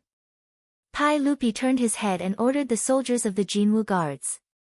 Soon, the paddy field produced by the paddy field was weighed again under the eyes of everyone. The result was still the same. 1 dan, 7 dan, 3 liters, this time, everyone was speechless. They looked at each other and didn't know what to say. Pai Lupi was stunned for a long time. Suddenly, he turned his head and shouted, "Move the paddy field from another mu of paddy field, quick! I want to see the result." The output of several mu of paddy fields was continuously weighed. The difference was not big, basically 1 dan of rice, 7 dan of rice. Pai Lupi was really speechless. He looked at Li Wangyu, who had been smiling and not saying anything, and said, "Zio, you really gave me a big surprise today. Uncle is too kind." Li Wangyu smiled indifferently. In fact, he was very proud of himself in his heart. Wasn't it normal to have a high yield per mu? Otherwise, how could it be called a modern three-dimensional rice planting technique? Before the paddy field was drained, the water in the canal was connected to the paddy field. The fish lived in the paddy field. The floating matter in the paddy field and the rice flowers were the fish's food, and the fish's feces nourished the paddy field. Not to mention, there were so many ducks that their feces also nourished the paddy field. As a result, the originally barren and saline alkali soil was improved and turned into a superior quality paddy field. In the Tang dynasty, where there was no fertilizer, the paddy field was fertile enough, and the paddy field's output naturally increased. Li Wangyu calculated in his heart. The paddy field was equivalent to 216 caddies, which was only around 100 kilograms. In the future, the paddy field in his hometown could produce around 800 kilograms per mu. The output of 100 kilograms of paddy was really not worth mentioning. 216 caddies of paddy field would lose 25 to 30% of its shell. In the end, the paddy field would only produce around 160 caddies of rice. The output was really pitifully low. Pai Lupi and the others were already shocked by the output of the paddy field. The group of big shots began to discuss how to popularize Li Wangyo's paddy planting technique in Guanzhong Road. "Uncle, haven't you forgotten something?" Li Wangyu suddenly asked with a mischievous smile. Pai Lupi was surprised when he heard this. What else was there? Chapter 495. Li Wangyu smiled as he pointed to the 2 acres of farmland beside him. He had purposely left those fields unharvested. Uncle, did you forget? Didn't you and Fang Gong say that I ordered people to plant seedlings carelessly? Those 2 mu of fields were the rice paddies that little nephew had people use the method of throwing seedlings to plant. Why don't we let them harvest now and see how much each mu yields? When Pai Lupi and the others heard this, they turned to look at the 2 mu of farmland. The mature rice looked the same at a glance. It was not as conspicuous as when the seedlings were first transplanted. One could tell if the seedlings were planted neatly or not. Pai Lupi didn't dare to say that Li Wangyu didn't know farming and carelessly sowed rice. Li Wangyu had already given them too many surprises today. Now that he specifically mentioned the 2 mu of farmland, there must be a mystery behind it. After being reminded by Li Wangyu, he, Fang Xianling, Du Ruhui, and the other big shots all walked closer to take a closer look. It was the same heavy golden rice. It didn't seem to be any different from other paddy fields. Zio, are you planning to continue making things difficult for me and the other officials? Ha, since that's the case, then let us see what's so special about the 2 mu of farmland that you carelessly sowed. Fang Xianling and the others stroked their beards and smiled. Zio, we were wrong today. Why don't you let them harvest it and let us see what's the difference? When Li Wangyu saw that Pai Lupi and the others had expressed their stance, he couldn't continue to be arrogant. Since Pai Lupi, Fang Xianling, and the others had lowered their heads and admitted their mistakes, what else could he say? Li Wangyu was slightly depressed that he had lost a chance to show off and slap them in the face. He could only immediately arrange for the farmers and the soldiers of the Jinwu guards to harvest the 2 mu of paddy fields. The ears of rice were cut and stacked neatly on the ridge of the field. Then, they were threshed and collected by the threshing machine. Carpenter Lu's family moved quickly. They rushed out 2 threshing machines and moved them to the edge of the field, which sped up the harvesting process. Very quickly, the 2 mu of rice paddies were harvested, and the weight of the rice paddies could be weighed. This time, Pai Lupi, Fang Xianling, and the others all came over and stared at the farmers weighing the rice. In fact, in the hearts of Pai Lupi, Fang Xianling, and the others, they still didn't believe that the yield of these 2 acres of paddy fields would be any surprise. After all, the scene of the seedling being planted was still vivid in everyone's mind. There was a huge difference between the crooked seedlings and the neat seedlings in other paddy fields. Hasn't rice been like this for thousands of years? Horizontal and vertical, orderly spacing, maximizing the use of the land. As for Li Wangyu's 2 mu of paddy fields, the seedlings had no rules to speak of. Although it was said that they were planting with some seedling throwing method, in fact, they were just randomly throwing the seedlings and then straightening them up. It seemed very perfunctory. Even the laziest farmer would not dare to plant rice fields like this. Wasting the land was punishable by being struck by lightning. Because of this seedling throwing method, the old villager almost went to the county government of Hu County to complain. One could imagine how the Tangs viewed this planting method. But when the rice paddies of these 2 mu of paddy fields were weighed, the big shots like Pai Lupi, Du Ruhui, and Fang Xianling, as well as the old villager and farmers of Dingzhou village, were all dumbfounded. 1 stone and 9 bushels per liter, 1 stone and 9 bushels per liter. When these 2 sets of numbers were reported, everyone instantly fell silent. What did it mean to have a yield of nearly 2 stones per mu? The old villager and the farmers regretted it so much that they almost slapped themselves in the face. At that time, Li Wangyu had also persuaded them to change to rice paddies, instead of continuing to plant wheat and sorghum. The farmers, who had done farm work all their lives, naturally didn't take Li Wangyu's words seriously. At that time, they even secretly laughed at Li Wangyu for being young and frivolous, waiting to see Li Wangyu make a fool of himself. When the villagers in the surrounding villages heard that Li Wangyu had ordered people to dig up the paddy fields to such an extent, who among them didn't laugh at him? Some even made a special trip to Dingzhou village to watch the show. But today's harvest of the paddy fields shocked them too much. Not to mention the more than 300 caddies of fish produced in each mu of paddy fields, just the rice yield alone made the old villager and farmers regret it so much that their intestines turned green. The wheat fields they planted could only harvest 1 stone per mu at most. Even compared to ordinary rice fields, it was already a lot worse, not to mention compared to the 2 mu of rice fields planted with the seedling tossing method. The difference was twice as fast. The old villager suddenly gave himself 2 heavy slaps on the face and then knelt down in front of Li Wangyu, which gave Li Wangyu a fright. "Old villager, what are you doing?" Lang Jun, old me was muddle-headed. I shouldn't have stopped Lang Jun from planting rice with the seedling throwing method. This is all old me's fault. Please punish me. Old villager, don't talk nonsense. Get up quickly. This seedling throwing method was just an experiment. Whether it succeeded or not was another matter. What's more, if you didn't arrange for people to take care of these paddy fields every day, how could there be today's harvest? Old villager, this is all thanks to you. Li Wangyu hurriedly stepped forward to help the old man up and comforted him. After being comforted by Li Wangyu, the old man squeezed out an ugly smile. In his heart, he secretly made up his mind that in the future, he would do whatever Li Wangyu said. No matter how ridiculous it seemed, when it came to his lord, it could turn something rotten into something magical.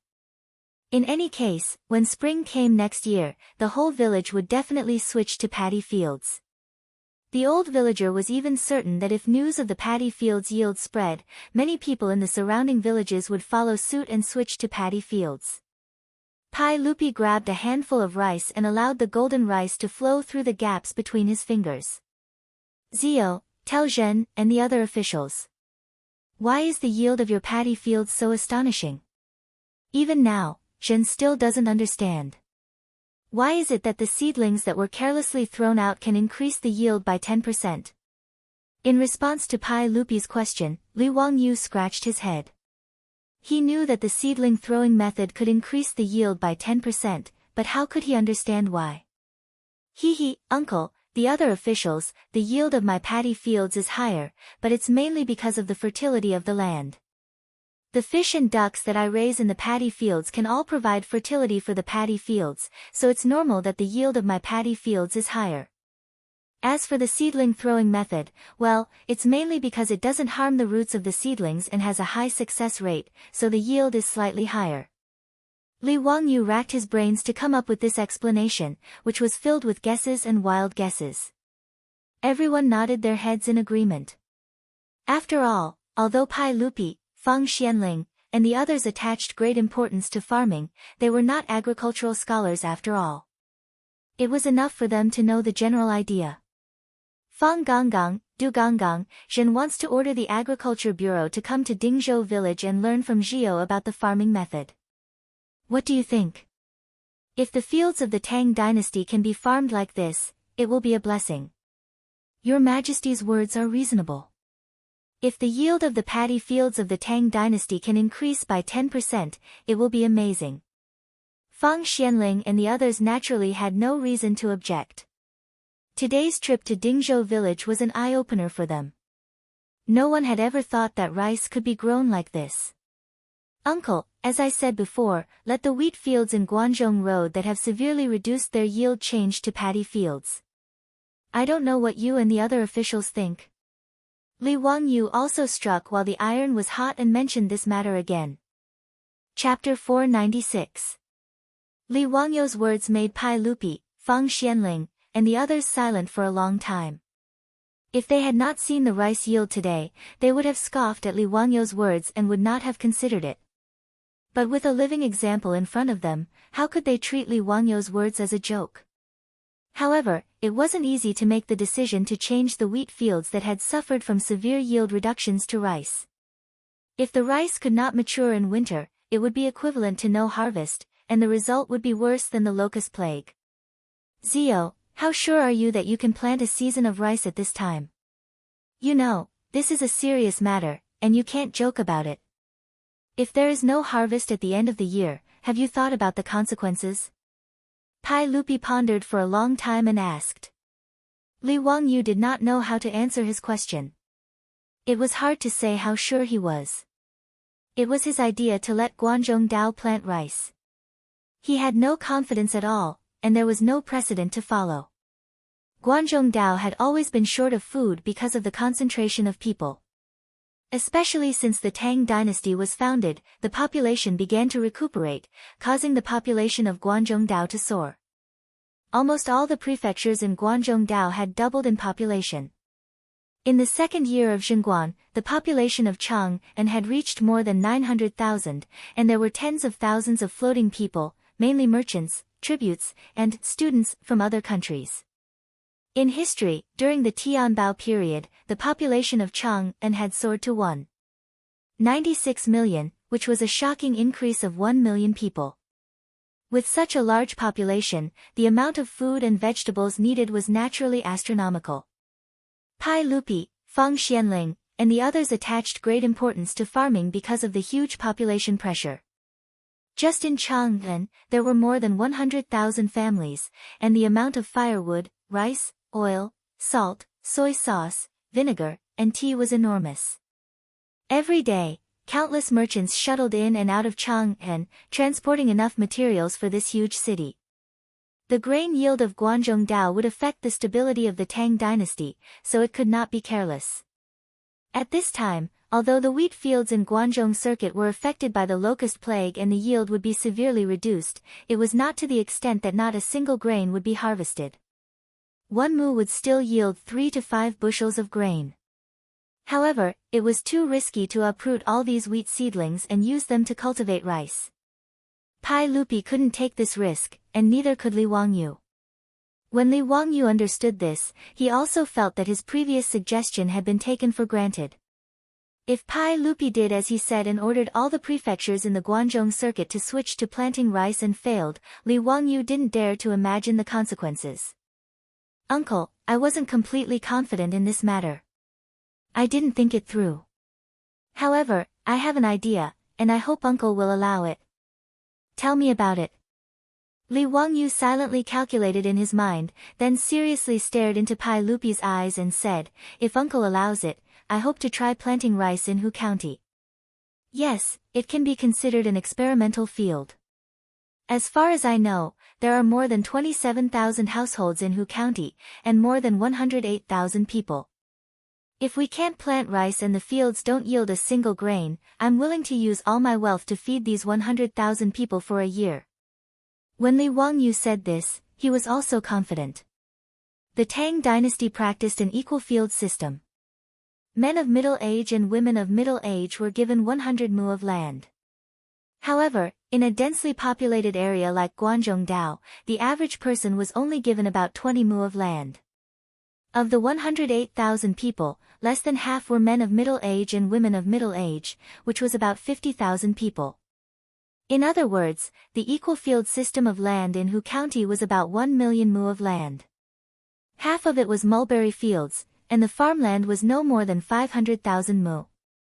If 1 mu of wheat harvested 1 dan of grain, that would be 500,000 dan of wheat. Li Wangyu calculated the savings and property in his residence.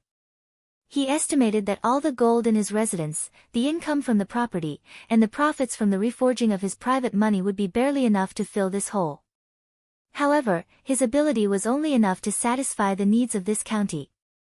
If it was the entire Guanzhong Dao, then the money he earned was just a drop in the bucket. Li Wangyu's words shocked Pai Lupi, Feng Xianling, Du Ruhui, and the others. They all stared at him, dumbfounded. Zio, what did you just say? You want to feed an entire county of people with your own strength? County count who, don't be ridiculous. This is 100,000 people. Even if the government provides disaster relief, it will be very difficult. How can you feed so many people with your own strength? No, Your Majesty, you can't do this. Zio, what nonsense are you talking about? Do you think you can afford to feed the people of this county? If your family's lord was still alive, he would be angered to death by a wastrel like you. Your Majesty, how can the Tang dynasty let a young man like County Count who use up all his wealth to feed the people of the county? You can't do this. In the face of Pai Lupi and the others' persuasion, Li Wangyu stubbornly shook his head. Uncle, everyone, a few months ago, I was just an insignificant commoner.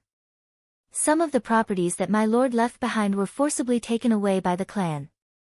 When I moved to Dingzhou village, I only had an old servant with me and 7 or 8 strings of copper coins. The reason why I have today's title and wealth is all because of Uncle's love. Now that the people are affected by the locust plague, their lives are difficult. I don't have any other abilities, but I want to try and help the elders of my county.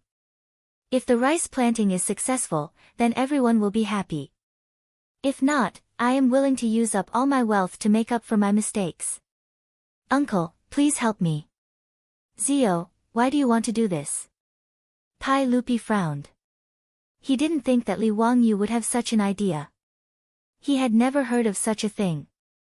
Who had ever heard of someone using their own wealth to help the people of a county? Cheng Yaojin raised his head and laughed. Your Majesty, I think you should agree.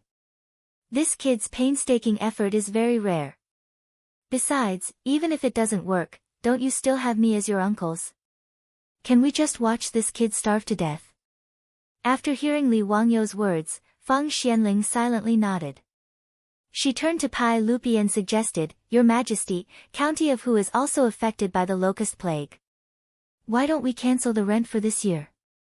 This way, even if Zio's rice planting is unsuccessful, the pressure will be reduced by a lot. However, if he succeeds, we can fully promote rice planting in Guangzhou next year. Moreover, we can plant 2 crops a year. This is truly a good plan for the country and the people. Pai Lupi looked at Li Wangyu. Zio, are you really willing to do this? If you make a mistake, then you will have to pay a huge amount of copper coins. Hee, uncle, as the saying goes, I am born with a purpose. Money will come back after being spent. This little nephew doesn't care about worldly possessions. I can't bring them with me when I'm born and can't bring them with me when I die. Good. As expected of my Li family's Qilin son. Since that's the case, I will allow it. I will ask you Zio to take care of the 100,000 people of Hu County. However, I will not let you suffer a loss. If this year, the rice planting in Hu County fails, then the rent for the county will be completely cancelled. However, if there is a harvest at the end of the year, then the rent for this year will all be given to you as a reward for Zio's dedication to the people. Your Majesty is wise. None of the elders objected. Li Wangyu had taken a huge risk and was willing to forcefully push forward with this matter. It was only right that he be rewarded. However, this reward was so great that it made the elders jealous. Your Majesty, please be at ease. This subject will definitely do his best. Li Wangyu hurriedly bowed to accept the decree. However, he was secretly delighted. The rent was 2 dan per man. If this year, the rice planting in Hu County was successful, then wouldn't the rent for 50,000 men be given to him? 100,000 dan of grain, that was another huge sum of money. Seeing that Pai Lupi really agreed to Li Wangyu's seemingly absurd proposal, all of the elders sighed in admiration. Extravagant, this was a truly extravagant move. Compared to the Count of Hu County's so-called prodigal actions, this was truly prodigal. Chapter 497. Because of Li Wangyu's extravagant behavior, Pai Lupi's original plan to stay at his manor for a few days was cancelled. Everyone returned to Li Wangyu's manor. While discussing the various matters of switching to rice in Hu County, they enjoyed a delicious meal of fish slices. After lunch, Pai Lupi led the group of dukes and bigwigs back to Chang'an. When Yang Quan heard about this, he was so scared that he fell to the ground. Feeding all the people in the county with one person's strength? This sounded like a joke. He ran to Li Wangyu's residence and confirmed this matter with Li Wangyu again and again. Only then did he raise his head to the sky and let out a long sigh. Zio, I only knew that you were extraordinary, but I didn't expect you to be able to accomplish such a great feat. Don't worry, even if I have to risk my life, I will help you plant rice and spread it throughout the county. In response, Li Wangyu could only rub his nose and smile without saying anything. His decision naturally frightened the old steward Li Heng. Even the Nyo brothers looked as if they had seen a ghost. Only their beautiful boss didn't blame him for acting on his own initiative. She even took the initiative to give him a kiss. This made Li Wangyu laugh foolishly for a long time. He felt more and more that he had made a wise and heroic decision.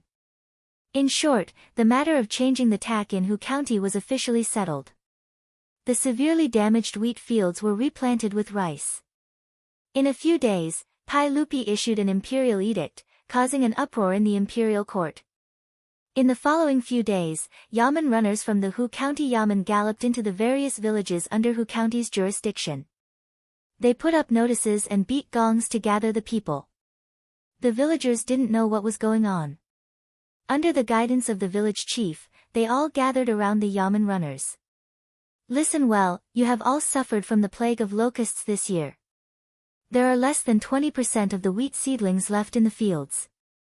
Therefore, the founding county governor of Hu County, Bo Te, has spoken to the saint on your behalf. He hopes that you can immediately start digging ditches, building water wheels, plowing the fields, and preparing to plant rice. As soon as the Yamen runners finished speaking, the surroundings became noisy. Are you kidding me? At this time, pull out the wheat in the field and plant new rice? Is this county count Hu crazy? How did he come up with such a rotten idea? He's trying to kill all of us. In another month, at least there will be some harvest in the fields. Now, we can only rely on this insignificant harvest to survive the next year. If you want us to dig up the ground now, aren't you pushing us to our deaths? That's right. We have no enmity with that county count Hu. Why would he harm us like this? It's almost September, and he's still sowing rice? Is this county earl whose head kicked by a donkey? Our ancestors have been farming wheat in Guangzhong Road for generations. Why are we suddenly switching to rice? Seeing that the villagers around them were in a mess, the more they talked, the more agitated they became. It was as if they were going to fight to the death. The bailiff did not dare to be negligent. He banged the gong in his hand, temporarily suppressing the crowd's voices. Shut up and listen to me. The Yamen runner managed to silence the crowd with great difficulty. He quickly raised his voice and shouted at the crowd, "What are you all arguing about? Can the saint watch you all starve to death?" The saint's edict said that if you dig up the wheat seedlings and don't find anything by the end of the year, county count Hu will take care of your rations for a year. Furthermore, you will be exempted from a year's rent. Do you all understand? The village chief hurriedly squeezed over and cupped his hands towards the Yamen runner. Brother, is what you said true? Do we really only care about the seeds? If we can't grow them, the rent for this year will be waived. Furthermore, county count Hu will take care of our rations? Will he only take care of the middle-aged and middle-aged men, or will he take care of the entire family for a year? Will he take care of the new rations next year? The Yamen runner nodded. Of course it's true. The saint's edict is written clearly. How could it lie to you? He will take care of your entire family's rations, no matter how many people there are. However, there is one condition. This rice must be planted seriously. If anyone tries to cheat, don't blame yourself for starving. There will be Yamen runners and scribes coming to inspect at any time. Don't try to fool them. These words suppressed the anger of the crowd, and they began to discuss in low voices. If that county count Hu really took care of their entire family's rations for a year, they would naturally be willing. Because of the locust plague this year, the villagers were all worried. They didn't know how they would survive with the meager harvest in October.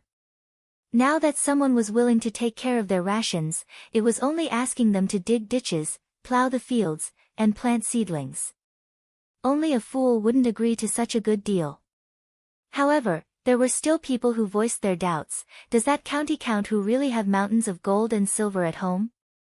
It was written in the notice that the entire county is going to switch to growing rice. If the rice can't be grown, how can county count Hu take care of the entire county's rations? The Yamen runner curled his lips. That's why I say that you farmers are ignorant. Ask around in Cheng and city. Who doesn't know that county count Hu is the reincarnation of the god of fortune? To tell you the truth, County Count who has already taken out 30,000 taels of gold and placed it in the Ministry of Civil Affairs account. If the rice can't be grown, the Ministry of Civil Affairs will use the gold to buy food and distribute it to you. Do you understand? 30,000 taels of gold. It's enough to smash you farmers to death. The villagers had never heard of so much gold, and they couldn't even begin to calculate how much money this was. Other than letting out cries of shock, they couldn't say anything else. Actually, 30,000 taels of gold was far from enough.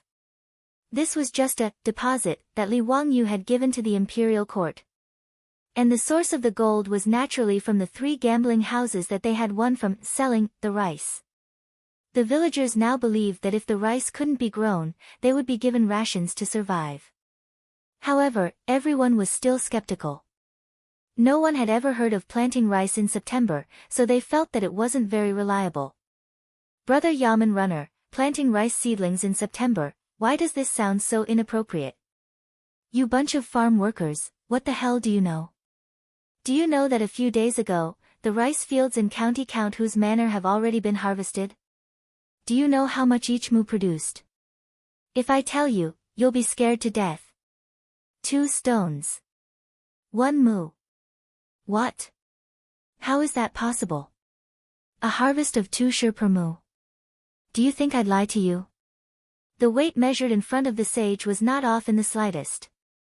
So is there anyone in this world who knows more about farming than the County Count? Don't look at how you've been farming your entire lives. Compared to the County Count, you're nothing. That person is the literary star that descended from the heavens. He knows 500 years in the past and 500 years in the future.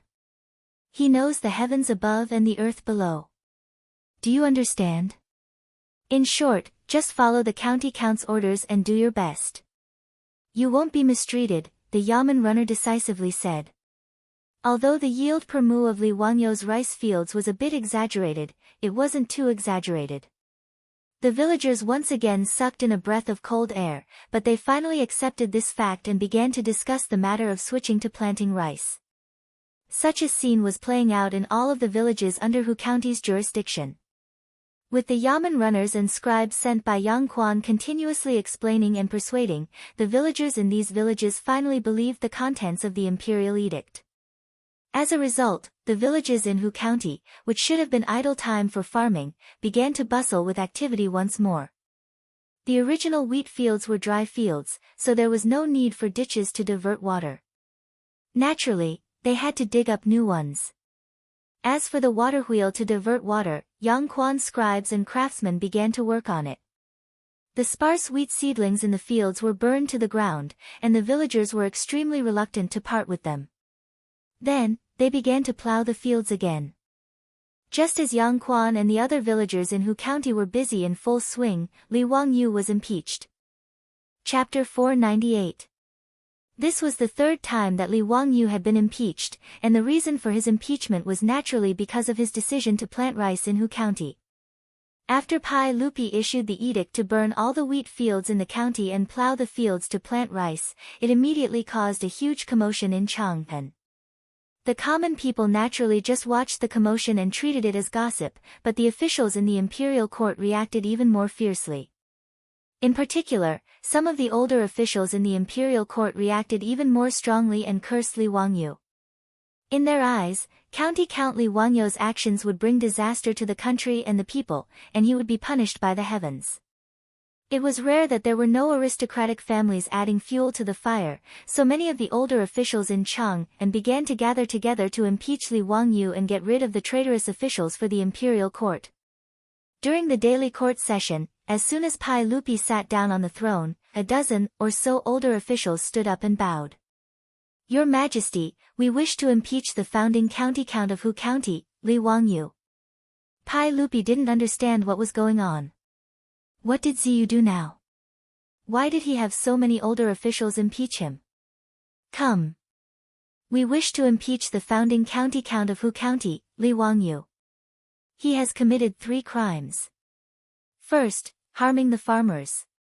The wheat in Hu County was about to be harvested in a little more than a month, but Li Wangyu actually forced the people to burn the wheat and plant rice instead. This is truly forcing the hundreds of thousands of people in Hu County to their deaths. Right now, the people of Hu County are filled with complaints, and the people have no way of making a living. Second, trying to buy the hearts of the people with ulterior motives.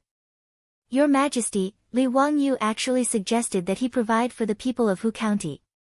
What intentions does he have? He has a disloyal heart. He is trying to buy the hearts of the people to do his evil deeds. Third, misleading the people with his lies. Planting rice in the 9th month is complete nonsense. We have flipped through the ancient books, but there is no record of planting rice at this time. It is clear that Li Wangyu is just spouting nonsense. I ask your Majesty to take back the imperial edict and punish the founding county earl of Hu County. This group of old officials was talking so hard that their spittle flew everywhere. It was as if they were sworn enemies with Li Wangyu, this treacherous official, and wanted to get rid of this evil for the country and the people. The more Pai Lupi listened, the gloomier his face became. Are you done? As soon as the words, "you all," were uttered, the hall immediately quieted down. It must be known that addressing others as "you" was not a good thing. Usually, it was a form of address for people who were lower in seniority or rank. The tone was strong and it was a form of address that was not very respectful. When Pai Lupi faced the courtiers, he never used the term "you all." Instead, he usually addressed them intimately as "Your Excellency" or "Your Excellency." The group of old officials was a bit stunned. They had never heard Pai Lupi speak to them in such a tone. For a moment, they did not know what to say. Seeing that no one in the hall spoke, Pai Lupi stood up from the throne with a gloomy face. He looked around at the courtiers in the Taiji Palace and slowly said, "You are all loyal courtiers of the Tang dynasty. Naturally, you must be loyal to the law. Although there are locusts in the world today, there are only 2 or 3 crops left in the fields. Famine is imminent. Prime Minister Fang, Prime Minister Du, and the other courtiers are racking their brains to find ways to raise food and prepare for disaster relief. Li Wangyu, the county earl of Hu County, is even willing to take out all of his wealth to fight for food for the people of Hu County next year. How did such a loyal and righteous act become a crime in your eyes?" The dozen or so old officials who were standing just now all knelt down. "Your Majesty. If the county earl of Hu County was truly loyal, then he should have offered all of his wealth to the court to buy food and provide disaster relief to the people. He should not have forced the people to burn the wheat seedlings in the fields and plant rice instead. Your Majesty, he is clearly trying to buy the hearts of the hundreds of thousands of people in Hu County. He is not loyal to the court." Within the hall, there were many courtiers who were friends with Li Wangyu. When they heard the words of these old officials, they were so angry that their teeth itched. Qing Yaojin glared and wanted to step forward, but Qin Xiong pulled him back and whispered in his ear, "Jijie, don't be rash. His Majesty will not let that kid suffer." Ma Zhou and Yan Liben, the 2 disciples of Li Wangyu, were so angry that they clenched their fists. They did not care about court etiquette and directly stood up to bow to Pai Lupi. "Your Majesty, since these courtiers are so patriotic, why don't you issue a decree for them to donate all of their wealth to the court for disaster relief? Your Majesty, the lives of the people are difficult. It is rare for the courtiers to put in so much effort. Why don't we ask these courtiers to set an example for us and donate their wealth first?" Ma Zhou and Yan Liben's words immediately caused the dozens of courtiers kneeling in the hall to explode. "Nonsense, a bunch of nonsense. How can my private wealth be used with the court's resources? Isn't that mixing public and private? How can this old man learn from that county earl, selling his integrity for the sake of fame and fishing for compliments? That's right. Public is public, private is private. How can they be mixed together? I am all alone and have nothing to do. I am not as rich as this county earl." The words of this group of courtiers almost made Ma Zhou and Yan Liben laugh out of anger. They were shameless to such an extent. It was really an eye-opener. The courtier who said that he was all alone and had nothing to do with his wealth had just spent a lot of money to buy a beautiful lady from the western regions. He had even shown off to his colleagues for a while. Now, he was crying about being poor. Most of these courtiers had been officials since the Sui dynasty. Even though the world was in chaos at the end of the Sui dynasty, which one of them didn't have thousands of acres of fertile land and hordes of servants? Pai Lupi was so angry at the courtier's words that he almost laughed out loud. When talking about others, they could just open their mouths and ask them to donate all their wealth, but when it came to themselves, they wanted to separate public and private interests. Enough, don't mention this matter again.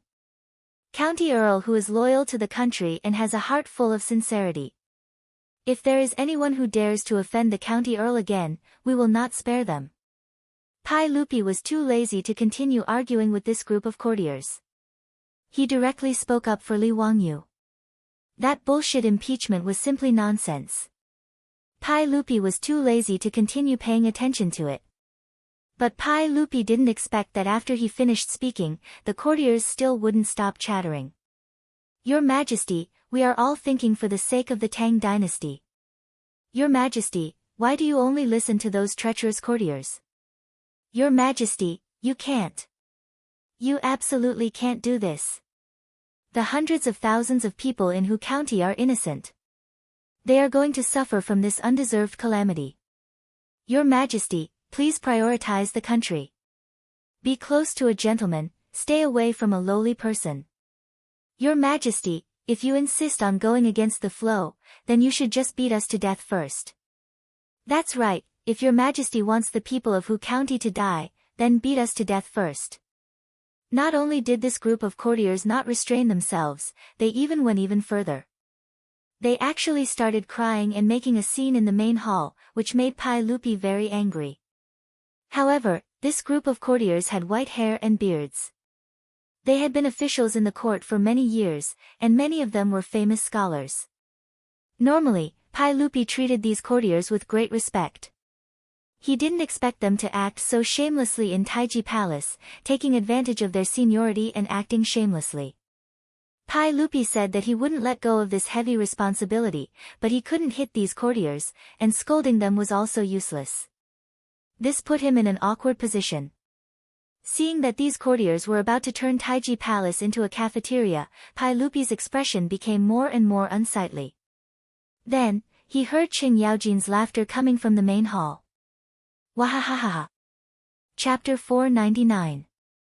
Wahahaha, Your Majesty, these old officials have put in a lot of effort, which is very rare. Since that's the case, why don't Your Majesty order them all to go to Hu County? They will represent the court officials and Your Majesty to supervise the rice planting in Hu County. This will prevent that brat Li Wangyu from deceiving Your Majesty and harming the people. Qing Yaojin's words made Pai Lupi's eyes light up. This was a good plan. As for those old officials who were still crying on the ground, they were all dumbfounded.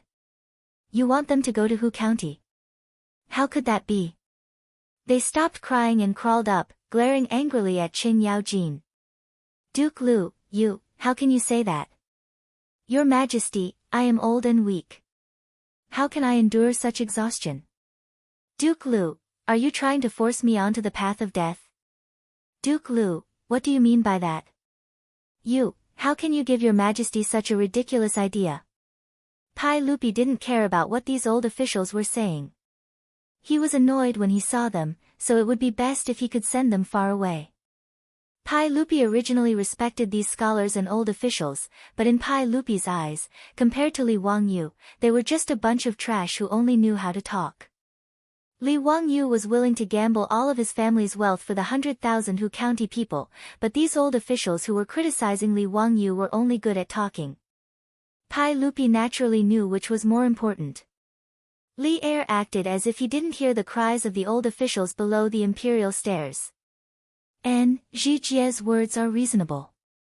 The matter of Huxian changing the planting of rice has never happened before, but it is incomparably important. We definitely cannot let the common people suffer. Since that is the case, we need the old officials in the court to supervise this matter. All of you are my trusted aides, so I naturally trust all of you. Therefore, I will have to ask you all to help me with this matter. He didn't wait for the old officials to react and immediately ordered Zhang Sun Wuji, the Ministry of Personnel will handle the documents for the officials today. Tomorrow, these officials will head to Hu County to supervise the rice planting. Planting the seedlings is urgent and cannot be delayed. The dozen or so old officials were completely dumbfounded.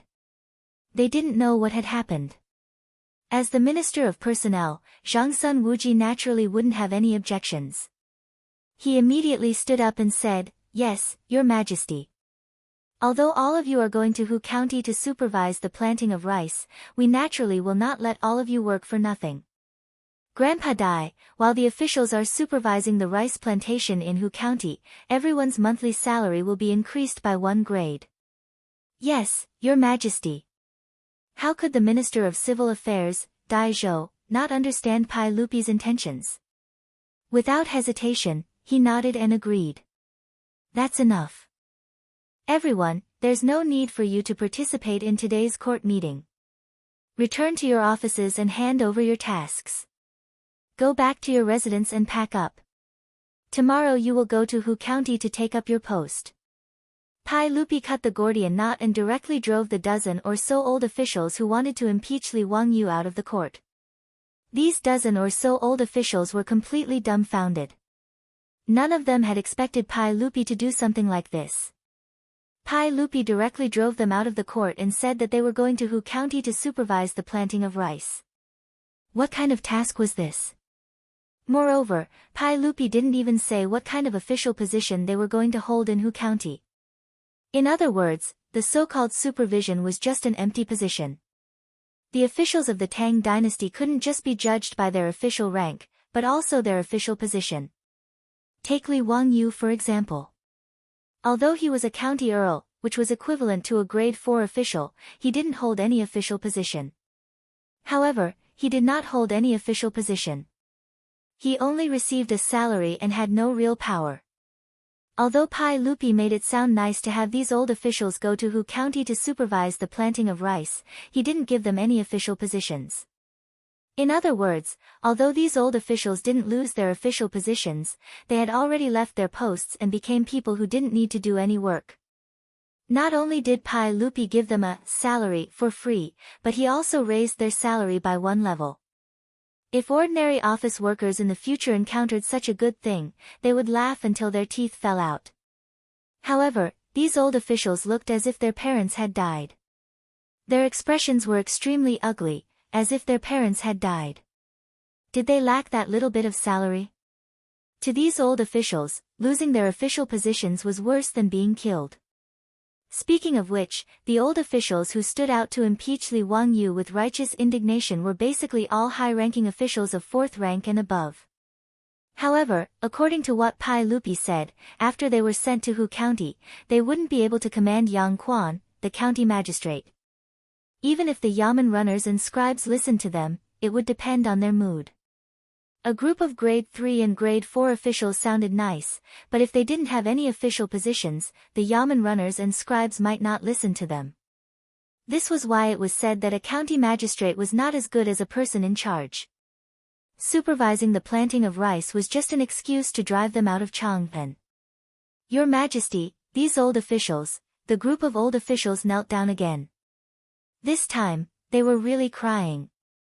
Tears streamed down their faces as they sobbed, hoping that Pai Lupi would retract his orders. Pai Lupi didn't care about them. He impatiently waved his hand and said, "That's enough. Everyone, stop acting like a child. It is urgent that Hu County change the planting of rice. I hope that everyone won't disappoint my expectations. Go, go." After saying this much, the old officials had nothing else to say. They could only look back and wipe their tears as they walked out of Taiji Palace. Today's farce of impeaching Li Wangyu had come to an end. However, in the hearts of the officials, their impression of Li Wangyu had deepened. This kind of favor was simply unbearable to look at. A group of grade 3 and grade 4 officials and Confucian scholars had been reprimanded by the saint for impeaching the county magistrate and had even lost their official positions. Of all the civil and military officials in the court, not a single one had stood up to plead for them. Pai Lupi, Feng Xianling, and Du Ruhui, these big shots of the court, hadn't taken today's matter seriously. However, they hadn't expected that not long after, they would also attract a sizable amount of trouble. This was all for later, so let's not talk about it for now. After leaving the court, Ma Zhou and Yan Liben both asked for leave from their superiors and rode to Dingzhou village to explain to Li Wangyu what had happened in Taiji Palace. Li Wangyu only laughed in response. He didn't think that this kind of so-called impeachment could do anything to him. As for those old officials who had been chased to Hu County, Li Wangyu didn't care at all. After all, he wasn't the one who was going to farm. What did those people do to him have to do with him? Bin Wang, Liben, you came at the right time. Come, help me write these invitations. When you return to Chang'an, help me send the invitations. Ha, thank you. Seeing that his disciples had come, Li Wangyu immediately grabbed some able-bodied men to help him. In a few days, it would be August 31st, his housewarming celebration. He was burying his head in writing the invitations and felt impatient. Ma Zhou and Yan Liben happened to be here, so how could he not be lazy? There were hundreds of big and small nobles, aristocratic families, and hundreds of officials in Chang'an. These invitations had to be personally written, which was really troublesome. A few days ago, he had asked Qing Chumo to help him send out only a small portion of the invitations. Today, he had to send out the rest of the invitations. Ma Zhou and Yan Liben looked at each other helplessly. They could only shake their heads and take over Li Wangyu's pen and paper, and began to work. Chapter 500. The 31st day of the 8th lunar month of the 2nd year of Zhengguan Temple was an auspicious day for visiting relatives and friends. Today, not only was Li Wangyu moving into his new residence, all 127 families in Dingzhou village were moving as well. Originally, the old village chief had wanted to move a few days later so as not to disturb Li Wangyu's banquet. However, Li Wangyu and his beautiful boss would not agree to it no matter what. Thus, they decided to move today. The traditional housewarming banquets of the Tang dynasty were all held in the evening. However, Li Wangyu's residence was in Dingzhou village in Hu County, which was about 100 kilometers away from Chang'an city. In order to take care of his guests, Li Wangyu could only arrange for the banquet to be held at noon. Early in the morning, the sky had just brightened when the old steward, Li Heng, knocked on Li Wangyu's door. Lang Jun, village chief Qian is here. They're waiting for you to preside over the relocation. Got it, I'll get up right away, Li Wangyu answered drowsily. Just as he finished speaking, the door was pushed open. The little girl, Perrin, and Avro, entered with a brand new set of county official robes in their hands. It was still midsummer, and Li Wangyu was used to sleeping in only his underwear in the future, so he only had a thin brocade quilt draped over his body. Seeing the two beauties suddenly enter without invitation, Li Wangyu couldn't help but jump up in fright. He sat up on the bed and pulled the quilt in front of him to shield himself. He had to shield himself. It was early in the morning, and all men had a flag-raising ceremony. He couldn't possibly face two beauties in such an indecent manner, could he? What are you doing here? Get out, get out. Put down the clothes, I'll put them on myself. Li Wangyu blushed and wanted to chase the two out. However, Perrin shook her head proudly. No, it's a big day today. Lang Jun, you don't dare to wrinkle your clothes. Avro and I will help you change. Avro also nodded. That's right. Your clothes are always wrinkled every time you change. If others didn't know, they would think that I didn't take good care of you. Which family's Lord Ju is like you? He insisted on changing his own clothes. Hee, I heard that the last time Lu Guogong and the others came to the mansion, it was the maids in the mansion who gave them a bath. Li Wangyu cursed in his heart. Those old hooligans were ruining the reputation of the county count of Hu. He coughed dryly. Other people are other people. I have my own hands and feet. I don't need you to help me put on my clothes. Get out, get out. Not only did Pei Lan not leave, instead, she cast a mischievous glance at Li Wangyou's lower body that was covered by the brocade quilt. Lang Jun, don't tell me you have some unspeakable secret? Why don't I go to Xianwei and ask old immortal's son to take a look at you? The little girl's words almost made Li Wangyou choke on his own saliva. He had died prematurely. He had rebelled against the heavens. He really couldn't keep this girl anymore. How dare she question him like this? No man could tolerate it. Li Wangyou didn't care whether he would be exposed or not. He jumped off the bed and grabbed Pei Lan. Then, he slapped her perky buttocks, making a few light pa-pa sounds. Who told you to slander your Lang Jun? Do you still dare to do it in the future? If you dare to do it again, I'll punish you according to my family's laws. Li Wangyou pretended to be ferocious as he glared at Perrin. The little girl's face turned bright red. Ah! She cried out softly and ran off, twisting her slender waist. Avro, on the other hand, was laughing so hard that Li Wangyou's heart raced at the sight of her exaggerated curves. What are you laughing at? Get out too! Li Wangyou shouted at Avro fiercely. The little minx stuck out her pink lips and licked them. She threw a seductive look at Li Wangyou and said coquettishly, Lang Jun, let me help you change, okay? Her coquettish actions and voice immediately caused Li Wangyou to shudder. His blood and chi surged, and blood almost flowed out of his nose. Looking at the angelic face in front of him that resembled Angelina Jolie's, Li Wangyou couldn't hold it in anymore. He grabbed Avro and smacked her twice again.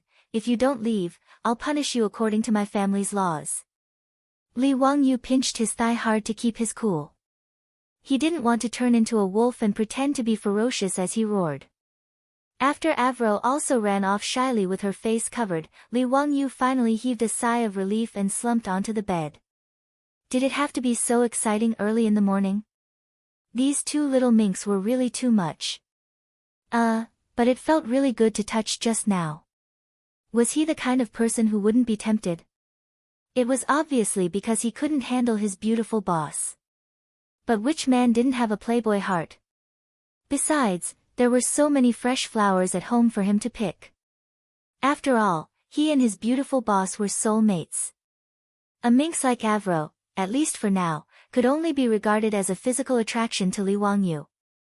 When Li Wangyou finished dressing and walked out of the room, the two big and small demonesses were still blushing. Their faces were full of shyness, which made Li Wangyou speechless. Damn it, who was the one who was teasing who just now? His beautiful boss also got up at this moment. When she saw Perrin and Avro's youthful looks, she couldn't help but pinch Li Wangyou's waist. Are you teasing these two girls so early in the morning? Li Wangyou grimaced in pain and looked at his beautiful boss. Yes, you're beautiful. But can you smear someone's innocence for no reason just because you're beautiful? I'm clearly the victim here, okay? Li Wangyou couldn't help but look up at the sky and stay silent for a long time. What are you looking at? Seeing that he didn't speak, his beautiful boss also looked up at the sky curiously. I'm looking to see if it's snowing so that I can clear my name. Amused by his words, the beautiful boss couldn't help but burst into laughter. All right, stop fooling around. Let's go, the old villager and the others are waiting for you. After chatting and laughing for a while, they all left the old residence together. The old villager and a group of farmers had been waiting for a long time. When they saw Li Wangyou come out, they hurriedly went up to greet him. Greetings, Lang Jun. Old villager, don't be so polite. Is everything ready for today's visit? Yes, everything's ready. Madame Su even specially called back the four-wheeled carriages to help move things. Now that all the households are ready, we're just waiting for your orders. Then let's go quickly. Don't make everyone wait. The group of people mounted their horses and headed towards the threshing ground in the village. When they arrived at the threshing ground, the place was already filled with horse neighing and people talking. It was very lively. 127 farmers and the heads of each family were all there. There were also nearly 100 four-wheeled carriages there, filled with all kinds of things. Greetings, Lord Zhu. Greetings, Lang Jun. Greetings, Madam Su. When the crowd saw that Li Wangyu and the others had arrived, they hurriedly went up to greet them. It was a mess. Everyone's face was filled with joy today. Li Wangyu laughed heartily and said, "All right, let's cut the crap. Niu Yong, Niu Wu, light up the exploding poles." Yes. Bundles of exploding poles were thrown into the brazier, making crackling sounds and waves of smoke. Li Wangyu waved his hand. "Enter the house." "Yes. Enter the house." The farmers jumped onto the four-wheeled carriages and waved their whips. More than 100 carriages filed out and drove towards Sindingzi village. Chapter 501. The reason why the villagers of Dingzhou village were moving so early in the morning was naturally to avoid delaying Li Wangyu's housewarming banquet at noon. In fact, most of the household items had already been moved into their new homes. Today's move was mainly a ceremony. The other most important thing was to burn incense and spirit incense, which was to enter the house and worship the ancestors' blessings. It was usually called returning fire. Before entering the house, they would first use salt and water to wash and purify the house. This was a tradition. Opening the door on an auspicious day, burning incense to worship the ancestors, and opening the fire. The 127 households of Dingzhou village were extremely busy. The entire new village was filled with naughty children yelling and running, the crackling sounds of exploding poles, the joyous shouts of men, and the busy figures of women. The children were the ones who looked forward to moving into the new village the most. There was no other reason. When Li Wangyu was building the village, he had asked the craftsmen to build an area for the children to play in. There were slides, swings, climbing frames. This had long made the children envious and look forward to moving into the new village every day. The villagers of the village did not go to work in Chang'an City today. They were all busy in their new homes. After arranging their things in their homes, the villagers walked out of their homes under the orders of the old village chief. They began to clean the roads in the village and hang up colorful lanterns. There was strength in numbers. It was only 9 in the morning, but notice Dingzhou village was already clean and tidy. There were lanterns and colored banners everywhere. It looked auspicious and festive. Li Wangyu's troops had already changed into new clothes. They stood at the entrance of the village with their heads held high and their chests puffed out. They were ready to welcome the guests. Ever since Li Wangyu accidentally recruited 73 old soldiers of the Golden Guards into his troops, the old village chief discussed with the old village chief. He discussed with the old village chief that his troops would take over as the village guards, so as not to delay the work of the young and strong villagers. Naturally, the old village chief had no objection to this.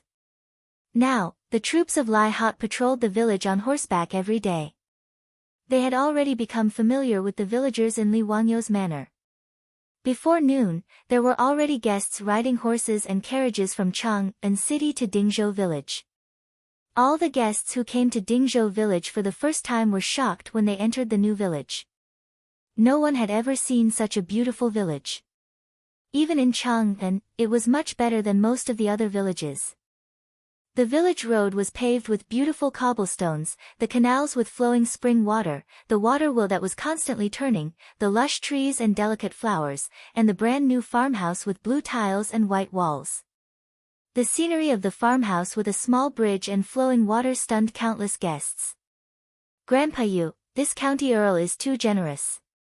TSK, this old man has never seen a village like this in all my life." Today, Kang Yingda, Yu Shinan, and Lu Quan had come together. As soon as they entered the village, even a Confucian scholar like Kang Yingda gaped in shock. "Ha, Zio is indeed extraordinary. The first time I saw him, he was still a commoner. I didn't expect him to be the county earl who founded the country. What's more, Zio didn't forget his roots. This village was built by Zio for his villagers." Yu Shinan couldn't help but stroke his beard and smile. He admired Li Wangyu's friendship despite the difference in age. The Minister of Rights, Lu Quan, also nodded. I heard that ever since County Earl Huxian moved to Dingzhou village, the village that used to be like mud has now become the wealthiest village in the area. The villagers of Dingzhou village are all well-mannered and different from ordinary farmers. Sure enough, they know etiquette when they have enough grain, and they know honor and disgrace when they have enough food and clothing. County Earl Huxian has done a great job of educating them. The group of big shots was full of praise for the new Dingzhou village. After everyone passed through the brand new village of Dingzhou village and entered Li Wangyou's official residence, they were even more shocked. Just like Pai Lupi, Qin Yaojin, and the others, all the guests were shocked by the huge manor. The man-made lake was filled with guests who enjoyed the beautiful scenery and didn't want to leave. Today, Li Wangyou had invited almost all the civil and military officials, as well as all the aristocratic families in Chang and who were above class 5. He wasn't showing off, but it was because of etiquette. If he didn't send out invitations, it would be rude. He even sent Ma Zhou and Yan Liben to send invitations to those aristocratic families who didn't get along with him. Even if the Wang clan of Taiyuan and the Zheng clan of Xingyang were like fire and water, they still had to do this. Of course, Wang Renyu and Zheng Yuanshou, the two family heads, wouldn't personally come to congratulate him. However, they still sent their invitations with gifts. As noon approached, more and more guests arrived. Fortunately, the roads in the new Dingzhou village were spacious, and Li Wangyou's manor occupied a large area, so the guests wouldn't be blocked on the road. The guests who entered the manor were received by the maids and servants. They respectfully led the guests to a lawn in front of the castle. The lawn was already covered with high-quality carpets. Li Wangyou had spent a lot of money to buy these carpets from the western region from the Hu merchants in the western region. Several tables were placed on the carpet for the guests to sit. A huge umbrella was thoughtfully set up above to block the sun. On the lawn, there were hot singers and dancers. They were playing musical instruments hard and swaying their waists, which made the atmosphere very lively. Li Wangyou and his beautiful boss kept greeting the officials and inviting them to sit. Sitting down on the outdoor lawn, it was the first time for these guests who came to attend the banquet, and they felt that it was very fresh. Wahaha, nephew, what are you up to today? Why aren't you holding a banquet in your stone house? Why are you here on the lawn? After Cheng Yaojin arrived, he didn't hold back and directly asked the guests what was on their minds. Hee, Uncle Cheng, look at this hillside. Isn't the scenery beautiful? There are green mountains and clear waters, and there's also a gentle breeze. Isn't it great to drink and have fun while enjoying the beautiful scenery? It's better than staying in that house and not seeing the light of day, right? This place is very spacious. Uncle Cheng, when you're happy, you can have a friendly match with any of the uncles. You can also show off your fists and kicks. Li Wangyou's explanation made Cheng Yaojin laugh heartily. He couldn't help but use his large palms to rub Li Wangyou's shoulders. The other guests also felt that Li Wangyou's arrangement was pretty good. The Tang people originally liked to go on excursions. They had a few friends, and bringing along singers to eat and drink in the wilderness. It was also an elegant thing to do. Moreover, Li Wangyou's mansion, whether it was the lawn or the scenery, were all carefully polished. Naturally, it was more comfortable. Thus, the guests didn't pretend to be pretentious. They all took off their shoes and socks, stepped barefoot on the thick carpet, and sat at the tables. There were maids who immediately brought over cups of iced wine. It was very comfortable. While Li Wangyou and his beautiful boss were busy greeting the guests, they saw a young man who they had never met before walk over to their beautiful boss. Lady Su, I haven't seen you in a long time. Boy misses you. Chapter 502. Upon hearing this, Li Wangyou looked over. The man who was talking to his beautiful superior was about 30 years old. He had a 3-inch-long beautiful beard, and his appearance could be considered decent. However, Li Wangyou instinctively felt disgusted at the first sight of this person. In addition to the fragrance of perfume, this person also had a temperament that Li Wangyou was very disgusted with. Hello, young Master Zheng. I trust you have been well since we last met.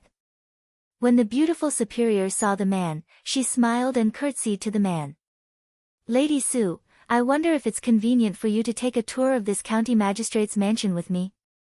The man surnamed Zheng smiled gently and elegantly. However, from beginning to end, he didn't look at Li Wangyu at all, as if he was transparent. The beautiful superior looked at Li Wangyu with embarrassment. Li Wangyu laughed and said, Changqing, you can accompany this young Master Zheng to visit our house. I will take care of the guests here. When he spoke, he enunciated the words, our house, very clearly. Li Wangyu clearly noticed that the man who had a gentle smile before obviously stiffened after he said those words. However, he immediately recovered his previous indifferent smile, but still didn't look at Li Wangyu. How could the beautiful superior not understand his thoughts? She glanced at him angrily and made a, please, gesture to the man surnamed Zheng. The two of them talked and laughed as they walked toward the castle. Li Wangyu looked at the man's back and finally understood why he hated this person so much. In Li Wangyu's eyes, the arrogance that came from his bones was simply unbearable. In the movies of later generations, there were countless, rich second generation, with such a persona. He didn't expect to meet one today. However, it seemed that he was the top, rich second generation, and, tall, rich, and handsome, of the Tang dynasty, right? Why was this person acting so arrogant in front of him? When this person met him, not only did he not greet his master, but he also didn't congratulate him. Instead, he went straight to the beautiful superior. His tone seemed gentle, but it clearly carried a kind of indisputable tone. If it weren't for the fact that the guests who came to his residence today were all invited guests, Li Wangyu would have the urge to throw this man into the lake. He stretched out his hand and waved at the foppish young masters beside him. Brothers, who was that person just now? He, Zheng Boyi of the Zheng family in Xingyang, the eldest son of Zheng Shangua. Zheng Kongbua, who had a conflict with your family before, is his cousin. Fang Yai chuckled and said, Zio, in my opinion, this Zheng Boyi seems to be interested in your Madam Su. You have to be careful not to let others take advantage of you. I see that your Miss Su hasn't combed her hair yet. You haven't succeeded yet, right? If you don't hurry up, the golden phoenix might fly to another nest. In ancient times, women would comb their hair and change their hairstyle after they were taken in. His beautiful superior had always been wearing the hairstyle of an unmarried woman, which was why Fang Yi said that. What nonsense are you talking about? Changqing is my cousin.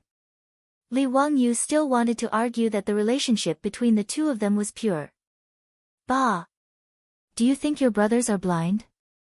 The way you and Miss Su look at each other is almost glued to each other, and you call her cousin? Besides, it was one thing for this cousin to fool others, but you, Li Wangyu, are a member of the royal family. Where did this cousin come from? Is there a registration in the imperial clan temple?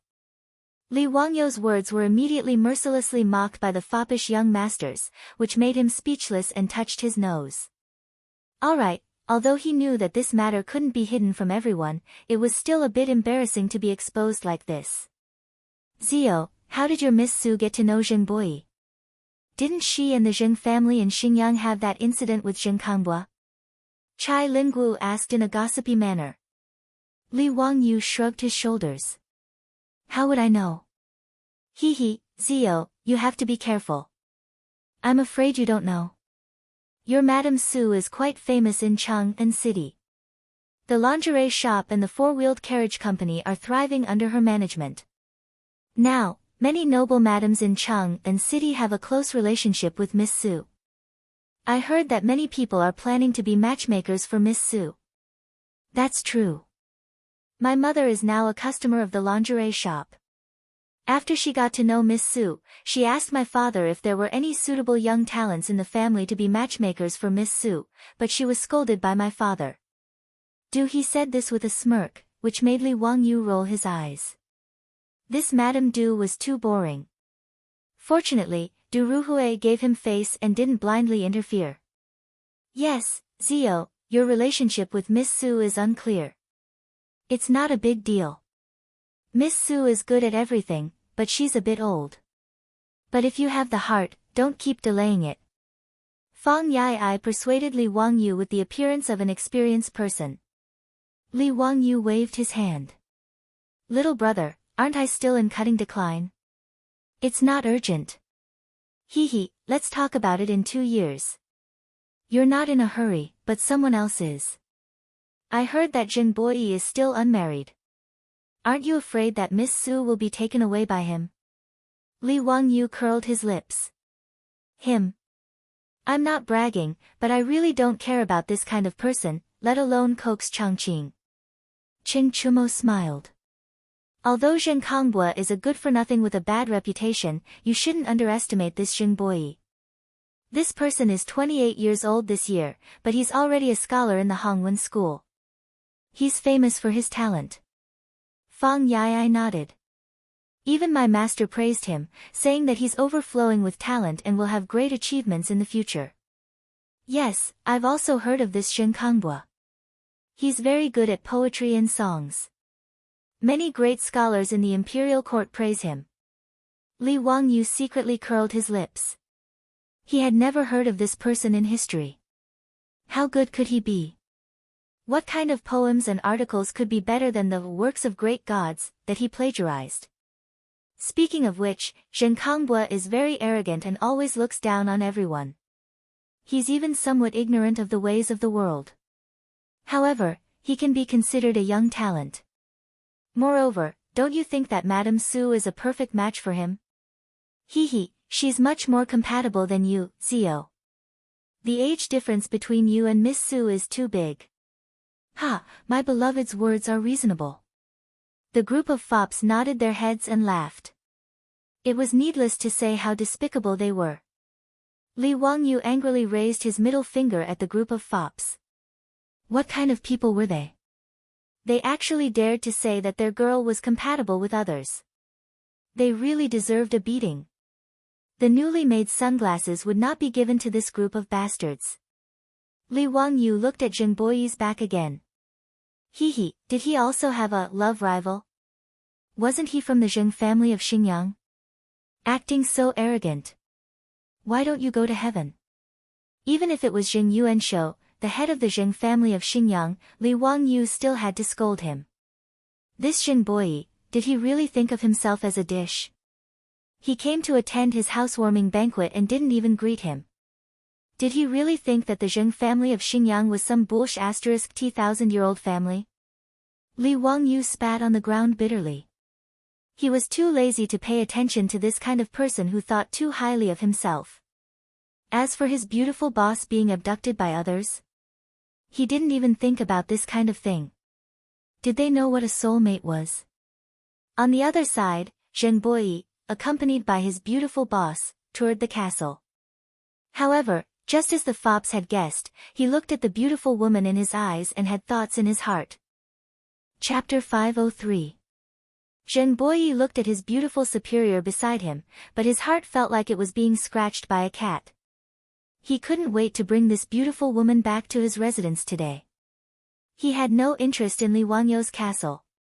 He just wanted to find an excuse to talk to the beauty in front of him. However, the beauty in front of him was neither cold nor warm to him. She only treated him with courtesy, which made his heart feel even more uncomfortable. His heart was like a monkey on a horse. He walked around hastily and returned to the outdoor lawn with his beautiful superior. At this time, the lawn was full of guests. It was very lively. Li Wangyu saw that his beautiful superior had returned and hurried over. Changqing, you came back just in time. Just now, Yu Gong was asking where you went. The old man was still thinking about the birthday cake you made. He just asked me if there was a cake to eat at today's banquet. His beautiful superior heard this and chuckled. Okay, then I'll go pay a visit to Yu Gong. The two whispered to each other. When they spoke in low voices, their intimate appearance made Zheng Boyi feel more and more depressed. He suddenly rolled his eyes and raised his voice. Lady Su, I see that it's very inconvenient for you to travel between this remote mountain village and Chang'an City every day. I still have an empty courtyard in Chang'an City's Yongjia Lane. It can be considered quiet and elegant. Why don't you move there to live? You won't have to run around every day. The beautiful superior was stunned and shook her head with a smile. Thank you for your kindness, but I'm already used to it. I won't trouble you. No trouble at all. My residence is empty, so if Lady Su can move in, it will be a good thing. Lady Su, please don't refuse my good intentions. His voice was very loud. When it fell into the ears of the surrounding guests, it inevitably made people's imaginations run wild. Seeing this, many guests gathered together and started whispering to each other. Ching Chumo and the other playboys were so angry by his words that they were ready to roll up their sleeves and beat him. Zheng Boyi's words showed that he didn't put Li Wangyu in his eyes at all. More than half of the guests who came to the court today knew this Lady Su. They also knew that she had an ambiguous relationship with the young county count of Hu. However, since the two of them addressed each other as cousins, the bystanders naturally wouldn't interfere. But what did Zheng Boyi mean? In front of the county count and all the guests, wasn't it the same as slapping the county count's face to let the woman from the county count's mansion live in his residence? Everyone was waiting to see a good show. They wanted to see if County Count Huxian would get angry and order people to beat up this Zheng Boyi from the Zheng family of Xingyang for the sake of a woman. After Zheng Boyi finished speaking, he still maintained the posture of a gentle and modest gentleman as he smiled at his beautiful boss. However, Li Wangyu didn't fly into a rage out of humiliation. Instead, he chuckled and asked, I wonder if young Master Zheng is planning to gift that residence to Lady Su, or is he just lending it to her to temporarily live in? If it's just lending, then it's fine. Huan Cheng and doesn't know that Lady Su is now the famous goddess of wealth. Borrowing someone else's residence is too shameful. The Zheng family of Xingyang is also a 1,000-year-old family. I don't think they would be so stingy as to only lend a residence to Lady Su, right? Li Wangyu's words made Zheng Boyi somewhat unsure of how to respond. His original intention was naturally to lend the residence to his beautiful boss. He really didn't want to give it to her. That was a residence in the northern part of Chang'an. One residence was worth no less than 5 million coins, which was more than 5,000 strings of copper coins and nearly 1,000 taels of gold. Although Zheng Boyi was the eldest son of the first wife of the family and a scholar of the Chongwen Guan, a 6th-rank official, his monthly allowance and salary were only about 100 strings of copper coins. That residence was bought for him by his father, Zheng Shangua, when he was promoted to a scholar of the Chongwen Guan. He said these words because, firstly, he wanted to slap Li Wangyu's face in front of everyone. Secondly, if his beautiful boss agreed, he could enjoy the benefits of being in a favorable position. He would also have the opportunity to get close to the beauty and let Li Wangyu stay away from her. Why not? Zheng Boyi originally thought that Li Wangyu would fly into a rage and fall out with him in front of the beauty. Otherwise, he could only endure it in front of so many guests. But he never thought that Li Wangyu would ask such a question. This is of course. It's a gift, a gift. I'm willing to give the residence in Yongjia Lane to Lady Su. Please don't refuse my painstaking efforts. At this time, Zheng Boyi swallowed his broken teeth and blood. He was very reluctant to give it up, but he still said so. Otherwise, in front of so many guests, if he said that he only wanted to lend the residence, it would really be a shameful thing. Sometimes, these aristocratic families valued their face more than anything else. Li Wangyu naturally understood this characteristic of aristocratic families, so he asked such a question in front of so many people. The beautiful boss rolled her eyes at Li Wangyu and was about to continue to refuse, but Li Wangyu beat her to it and said, Haha, young Master Zheng is indeed generous. Then I'll thank you on behalf of Lady Su. I'll accept the residence on behalf of Lady Su. His words made Zheng Boyi want to cry. How could there be such a person who didn't play by the rules? Shouldn't you refuse it and I'll push the boat with the current so that both sides will be happy? How could he be so shameless as to just open his mouth and accept it? Seeing Zheng Boyi's aggrieved expression, the beautiful boss couldn't help but laugh. Young Master Zheng, don't listen to Wangyu's joke. I don't deserve that residence, so how can I accept it? Young Master Zheng, please don't mention this matter again. Hearing the beautiful boss say so, Zheng Boyi couldn't help but breathe a sigh of relief. He planned to take advantage of the situation and say a few beautiful words. Lady Su, what are you talking about? I'm willing to give you that residence. It's not a joke. Li Wangyu continued at this time, Changqing, you see, I said that young Master Zheng wasn't joking, right? How could the world-famous Zheng family of Xingyang care about an insignificant residence? If you take it back, where will young Master Zheng put his face? Where will the Zheng family of Xingyang put their face? Zheng Boyi's face turned red because of Li Wangyu's words, and he didn't know what to say for a long time. The beautiful boss silently rolled her beautiful eyes. How could Li Wangyu hide his thoughts from her? Obviously, this guy was jealous, so he targeted Zheng Boyi like this. However, the beautiful boss couldn't help but feel very sweet in her heart. Women were all like this, even if the beautiful boss was a goddess. How could she be angry when the person she loved was jealous of her? She quietly stretched out her hand and secretly pinched Li Wangyu. Wangyu, don't make trouble with young Master Zheng. Young Master Zheng, I really can't accept that residence. Don't mention this matter again. Zheng Boyi had suffered a loss from Li Wangyu, so he didn't dare to put on a facade. He could only awkwardly smile at the beautiful boss and didn't say anything. Li Wangyu sneered in his heart. This guy with low EQ had the nerve to be this young master's rival in love. He secretly made a victory sign in his sleeve and ignored Zheng Boyi. He pulled the beautiful boss to find Yu Shernan. When the banquet was about to start, the old housekeeper Li Heng ran over breathlessly. Lang Jun, the sage is here. Quickly go and receive him. Li Wangyu was stunned. Why did Pai Lupi come again? Chapter 504. If other people knew what Li Wangyu was thinking, they would definitely want to beat this pretentious guy to death. Why did Pai Lupi come again? The sage personally came to the manor for a banquet. How great of a favor was this? You actually dare to be so disdainful? Li Wangyu really was disdainful. If Pai Lupi came, then so be it. It wasn't like it was the first time he came. Li Er, Qing Yaojin and the others had moved in before him, the owner of this manor. However, this was only Li Wangyu's ridicule in his heart. After hearing Li Heng's words, Li Wangyu didn't dare to delay. He quickly jumped on his horse to welcome Pai Lupi. The manor was too big, but it had a small problem. It was that from the castle to the entrance of the manor, one had to ride a horse. Walking was tiring. Pai Lupi not only came today, he also brought the three little ones. Li Qingqian, Li Tai, and Li Lizzie obediently greeted Li Wangyu.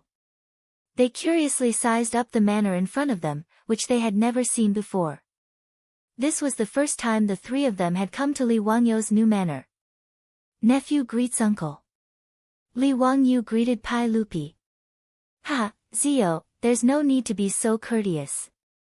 Come, take a look at the congratulatory gift I've prepared for you. Li Er waved his hand behind him, and two eunuchs carried a board over. Founding County Count Manor of Hu County. Li Wangyu recognized these words. They were Pai Lupi's handwriting. In this regard, Li Wangyu cursed in his heart. Just a plaque written by yourself? Too insincere. Why didn't you give me something valuable? On the other hand, the old housekeeper Li Heng, as well as the group of troops and maids, were so excited that they couldn't control themselves. It was such an honor for the saint to write the plaque of his Langjun mansion. In the whole of Chang'an, the number of people who could make Pai Lupi do this could be counted on one hand, and all of them were top nobles like the founding dukes. Although Li Wangyu didn't care for it, he still had to put on a happy expression. Thank you, uncle. This nephew will have it hung up. Uncle, please. Everyone has arrived and is waiting for uncle to start the banquet. Li Qingqian instead bowed towards his father and Li Wangyu. Father, teacher, can we go to the village to play for a while? Just now, when everyone rode past Xindingzhou village, the three little ones had already seen many of their playmates in the village. They had also seen the amusement park, and their hearts were already itching. Pai Lupi was stunned, then he laughed. Ha, let's go then. Yes, thank you, father. The three little ones cheered and turned to run out of the mansion. A few eunuchs and guards quickly trotted after them. Zio, look at Qingqian and the others. They are more like children when they come to you. Pai Lupi looked at the three little ones' excited backs and couldn't help but sigh. Li Wangyu smiled slightly. Uncle, children like to play with their peers. It's also in their nature. Plus, it's not the palace, so there aren't so many rules. Of course they're happy. Yes, I like them like this. They can interact more with the children of the common people and understand the hardships of the common people. They don't have to be idiots who don't eat minced meat. Li Wangyu couldn't help but grin. Now that they were in Xindingzhou village, how could they understand the hardships of the common people? This group of villagers was now rich. Although they weren't very rich, they were all moderately well-off families and didn't have to worry about food and clothing. After the three little ones went to play by themselves in the village, Pai Lupi and Li Wangyu mounted their horses again and headed for the castle. With Pai Lupi's arrival, everyone came forward to greet him again. It was quite a mess. After everyone was seated again, Li Wangyu asked Pai Lupi for his opinion. Uncle, then I'll have them start the banquet. Before Pai Lupi could speak, Qing Yaojin laughed loudly on the side. Wahahaha, start the banquet, start the banquet. Nephew, quickly have someone bring the food. I'm very hungry for the food in your mansion. What new things have you prepared today? Qing Yaojin's words made all the important people who had eaten at Lai Hot nod their heads. In terms of gluttony alone, the food in Li Wangyu's mansion could be said to be the best. Even the pork that nobles usually didn't eat had now become a delicacy. Many important people had asked Li Wangyu for the secret recipe so that the chefs in their manors could learn how to make it. Now, pork in Cheng and city had become a hot commodity from a cheap meat that no one cared about. Even the price of pork had increased from 40 copper coins per catty to 60 copper coins. Li Wangyu's recipe had contributed greatly to this. Hee, Uncle Cheng, I've prepared a delicacy today.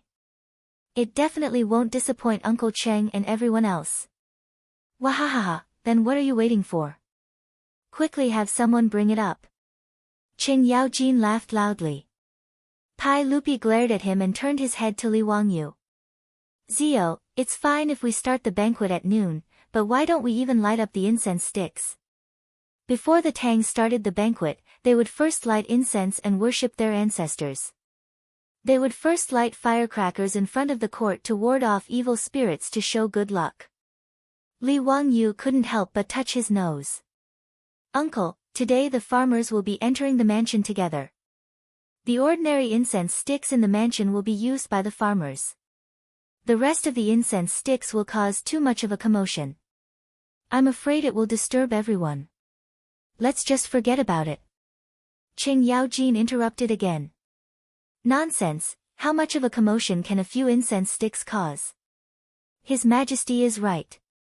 How can we not light up the incense sticks before the banquet? Quickly go and get the incense sticks. Let's have some fun. Hee, Uncle Cheng, the incense sticks in my mansion are specially made by me. Don't underestimate them. I don't believe that the incense sticks in your mansion are any different. Get someone to bring them here. I'll light them up for you to see. Qing Yaojin shook his head. Pai Lupi also smiled but didn't say anything. Obviously, he didn't believe Li Wangyu's words. The incense sticks in the Tang dynasty were filled with saltpeter in a bamboo tube. After it was lit, it would make a louder sound and make a thicker smoke. However, the sound it made was only slightly louder than the crackling sound of the burning bamboo. While everyone was talking, Zheng Boyi came over. Your Majesty, perhaps it's because the Count of Huxian is young and timid. He can't stand being scared and can't hear anything. That's why he's afraid of the incense sticks exploding. Your Majesty, why don't you just let it go? It's fine if you don't light up the incense sticks. His words sounded like he was helping Li Wangyu explain, but it sounded disgusting no matter how one listened to it. The surrounding guests all thought to themselves, is this Zheng Boyi trying to pick a fight with the Count of Huxian today? Provoking the Count of Huxian time and time again? This is interesting. Pai Lupi frowned unhappily. He thought to himself, how come this Zheng Boyi doesn't know how to speak? However, Li Wangyu didn't seem to care at all. Instead, he cupped his hands towards Zheng Boyi. Oh. Young Master Zheng must have a lot of guts, right? That's great. Niu Wu, go get some firecrackers and have young Master Zheng help light them up. Niu Wu and the others had long since found Zheng Boyi to be an eyesore. When they heard Li Wangyu say this, they naturally grinned foolishly and ran off to grab a bundle of incense sticks. Li Wangyu had someone bring over a brazier and gestured towards Zheng Boyi. Young Master Zheng, please. I'll have to trouble you to light up the incense sticks for this young man who can't stand being scared. It won't be too hard on you, right? Zheng Boyi didn't expect Li Wangyu to do this.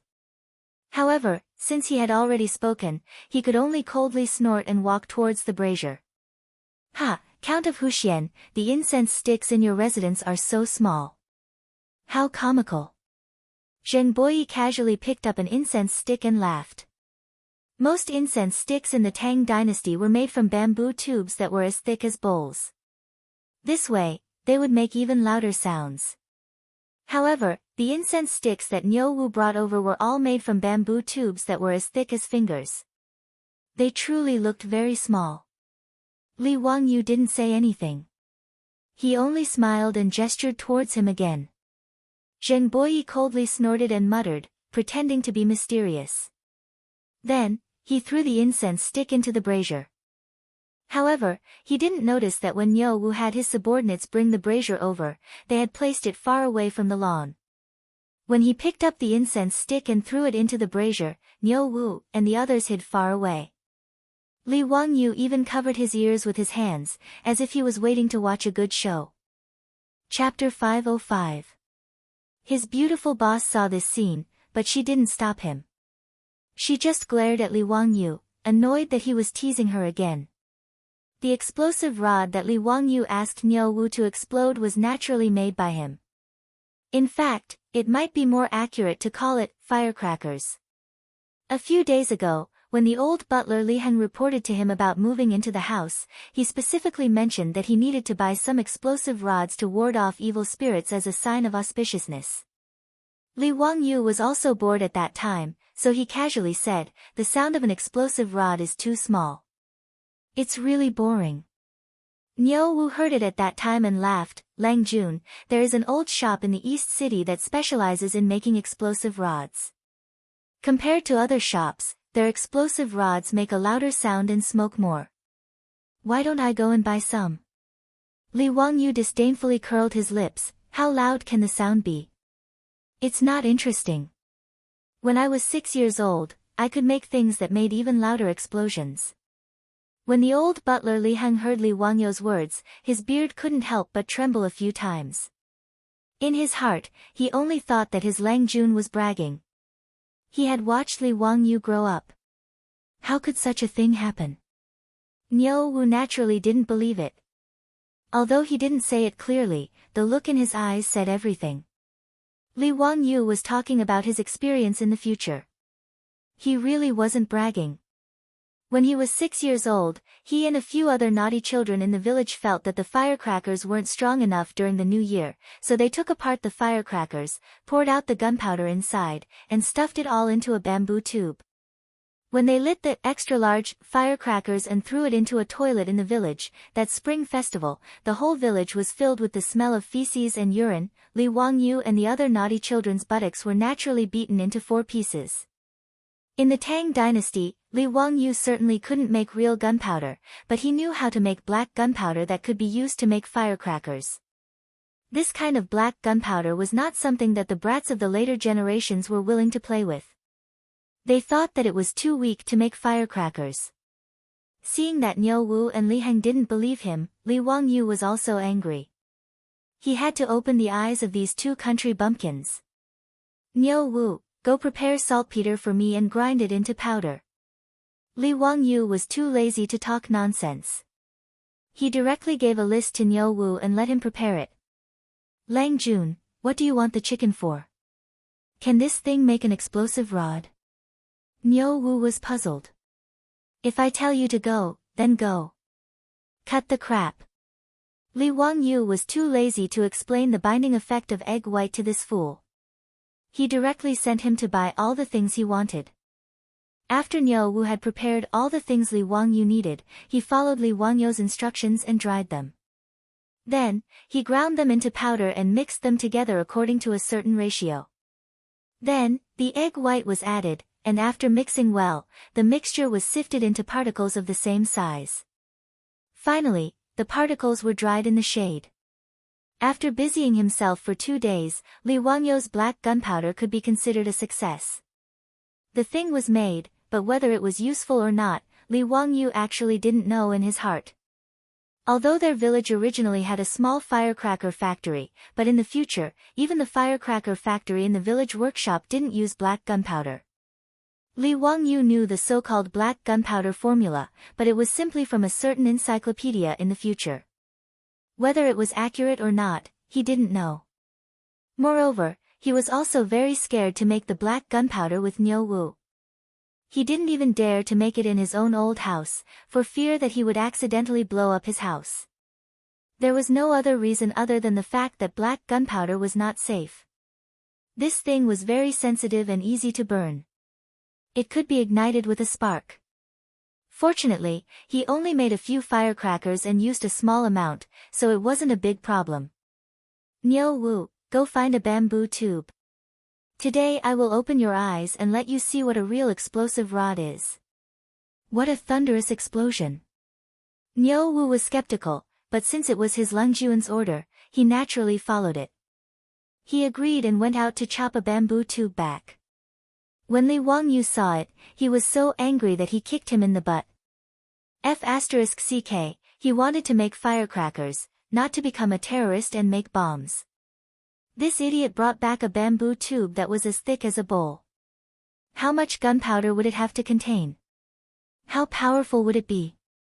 Why did you chop such a thick bamboo tube for? Li Wangyu asked in a bad mood. Niu Wu was confused. Lang Jun, didn't you want to make an explosive rod? Why are you using such a thick bamboo tube? If it's too thin, it won't make a lot of noise. It won't be satisfying. Not satisfying your sister. Li Wangyu felt very tired and was too lazy to talk to him. He directly ordered, a bamboo tube as thick as a finger will do. Go, go. Niu Wu once again chopped the bamboo tube that met Li Wangyu's requirements. He followed his instructions and stuffed it with gunpowder and sealed it. At this time, Li Wangyu suddenly realized that he seemed to have forgotten something. Maybe, he forgot to make a fuse, but who cares? Anyway, the Tang people's explosive rods were all burned in a brazier. He would do the same for his own explosive rod. Niu Wu picked up the bamboo tube that was as thick as a finger and more than an inch long. Lang Jun, is this the explosive rod that you said would make a thunderous explosion? Don't make fun of me. Li Wangyu was too lazy to pay attention to him. He directly asked him to bring a brazier over. Niu Wu had no choice but to listen to him. He brought the brazier over and placed it in the open space in the front yard. Don't put it here.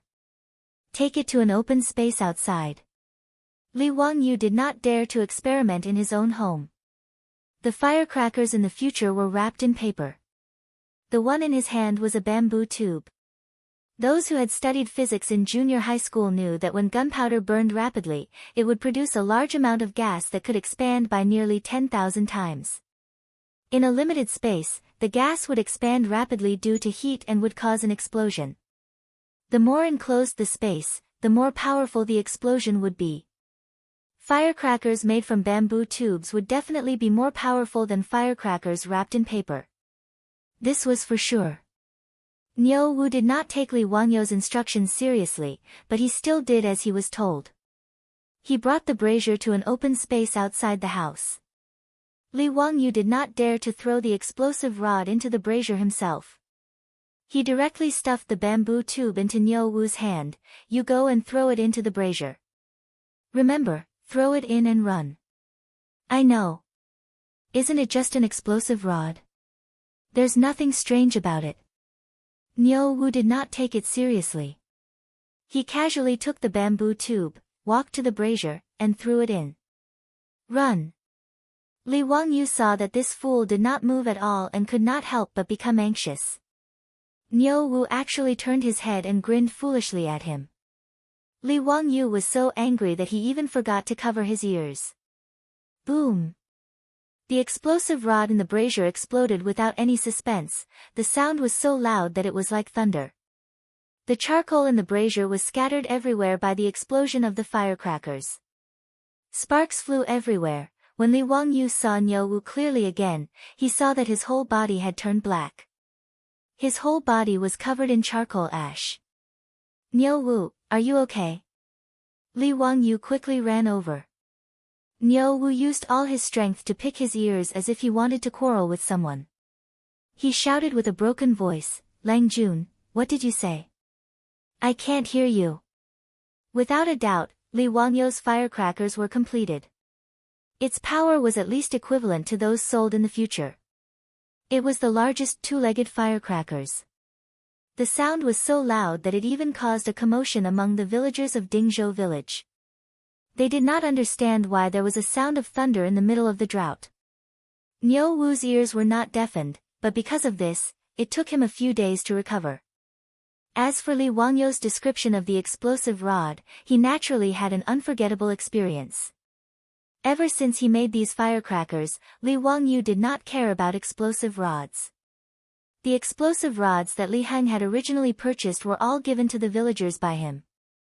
As for these firecrackers, he originally planned to take them out at night when he was having fun with the villagers. Now that Zheng Boyi wanted to find trouble, he naturally could not stop him. Seeing Zheng Boyi throw the explosive rod into the brazier, Li Wangyu could not help but grin. The next second, boom. Chapter 506. The explosion in the brazier gave all of the guests a fright. The old officials were so shocked by the sudden loud noise that their beards trembled. Even Qing Yaojin jumped up from the ground and stared at the brazier, dumbstruck. Zio, what is this? Why is it making a sound like a landslide, like thunder? Pai Lupi was also quite frightened. He pulled Li Wangyu over and asked. Ha, uncle, this is your nephew's explosive rod. I already said that it made a lot of noise. Li Wangyu rubbed his hands and laughed. He was very pleased with himself. To be able to scare Qing Yaojin and Pai Lupi to this extent, this firecracker was worth it. As for Zheng Boyi beside the brazier, he couldn't look at him anymore. Not only was his entire body covered in soot, but his exquisitely embroidered silk clothes were no different from beggar's clothes. They were full of holes from the sparks. Even his hair was messed up. A lot of his hair had been burnt yellow by the sparks in the brazier. Zheng Boyi, who previously had the appearance of a gentle gentleman, was now in an extremely sorry state. Other than the buzzing in his ears, he couldn't hear anything. He had a dumbstruck appearance. He stood there lifelessly, completely stupefied. If Zheng Boyi had gone online in the future, he would have asked 3 questions in his heart. Who am I? Where am I? What am I doing? His appearance naturally made the guests, who had just recovered from their shock, laugh endlessly. Pai Lupi also couldn't help but laugh. He only called out to the Lai Hot's servant girl, take Scholar Zheng to wash up and change his clothes. After the Lai Hot's servant girl led the still muddle-headed Zheng Boyi away, no one else suggested that Li Wangyu continue to set off explosive rods. This thing really did make a lot of noise. There were many old people like Yu Shinan present who couldn't stand it. Qing Yaojin also came back to his senses. Bastard, brat, why is the explosion in your residence so loud? Hee, Uncle Cheng, didn't I say it just now? The explosive rods in my residence are different from the rest. Don't try to mystify me. It's not like I haven't exploded before. How could there be such a commotion? Hurry up and make it clear, what is going on? Cheng Yaojin glared at Li Wangyu. To put it bluntly, it's nothing much. It's just that the herbs I added in the bamboo were different. These herbs were concocted by your nephew himself, so they burned even faster. As a result, the sound of the explosion was extremely loud. Hee, Uncle Cheng, didn't you say you were going to give it a try? Little nephew still has some explosive rods. Do you want to show them to me? Cheng Yaojin's face couldn't help but turn red. Just a moment ago, he wanted to burn the pole himself. But thinking about Zheng Boyi's fate, if he were to go, it might not be any better. Humph. You brat, all you do is ponder over these useless things. Cheng Yaojin's face was so dark that it was turning red. Why aren't you ordering the servants to bring the food? When Li Wangyu saw that this old hooligan was angry from embarrassment, he didn't dare to make fun of him anymore. He could only stifle his laughter and order the servants to bring out the food. The guests present had long heard of Lai Hot's delicious food and had been looking forward to it for a long time. However, a group of maidservants entered the banquet in a single file. The things they held in their hands confused everyone.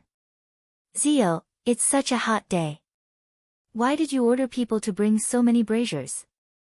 Pai Lupi also couldn't understand and asked curiously. Li Wangyu smiled proudly and said, Ha, uncle, this is a way of eating food that your nephew created. It's called hot pot. Using charcoal to boil the soup, the ingredients are thrown in, and you can eat it while it's hot. It's extremely satisfying. Uncle will know once you try it. As a person from Sichuan, his days were incomplete without hot pot. Li Wangyu naturally wouldn't let go of this favorite food. It was a pity that the treasure of chili hadn't spread to the Tang dynasty yet. Fortunately, there was still dogwood to replace it. Although it didn't have the unique fragrance of chili, and it was impossible to boil a pot of bright red-hot and spicy soup, Li Wangyu was satisfied. After the servants placed the braziers on the table, a servant immediately brought out the copper pot that Li Wangyu had specially hired a craftsman to make in the eastern market. The soup base in the copper pot was made from beef bones and fish bones. With dogwood, pepper, and ginger slices, it smelled very fragrant. Then, all kinds of cut ingredients were brought up like flowing water. Fish on the left, shrimp on the right, and all kinds of dipping sauces were brought to the guests. Pai Lupi followed Li Wangyu's instructions and picked up a slice of beef that was so thin that it was almost translucent. He dipped it in the dipping sauces in front of him and put it into his mouth. After carefully chewing for a few seconds, Pai Lupi's eyes lit up. Wonderful, truly wonderful. Zio, your hot pot is crispy, tender, and delicious. It also has the spiciness of dogwood.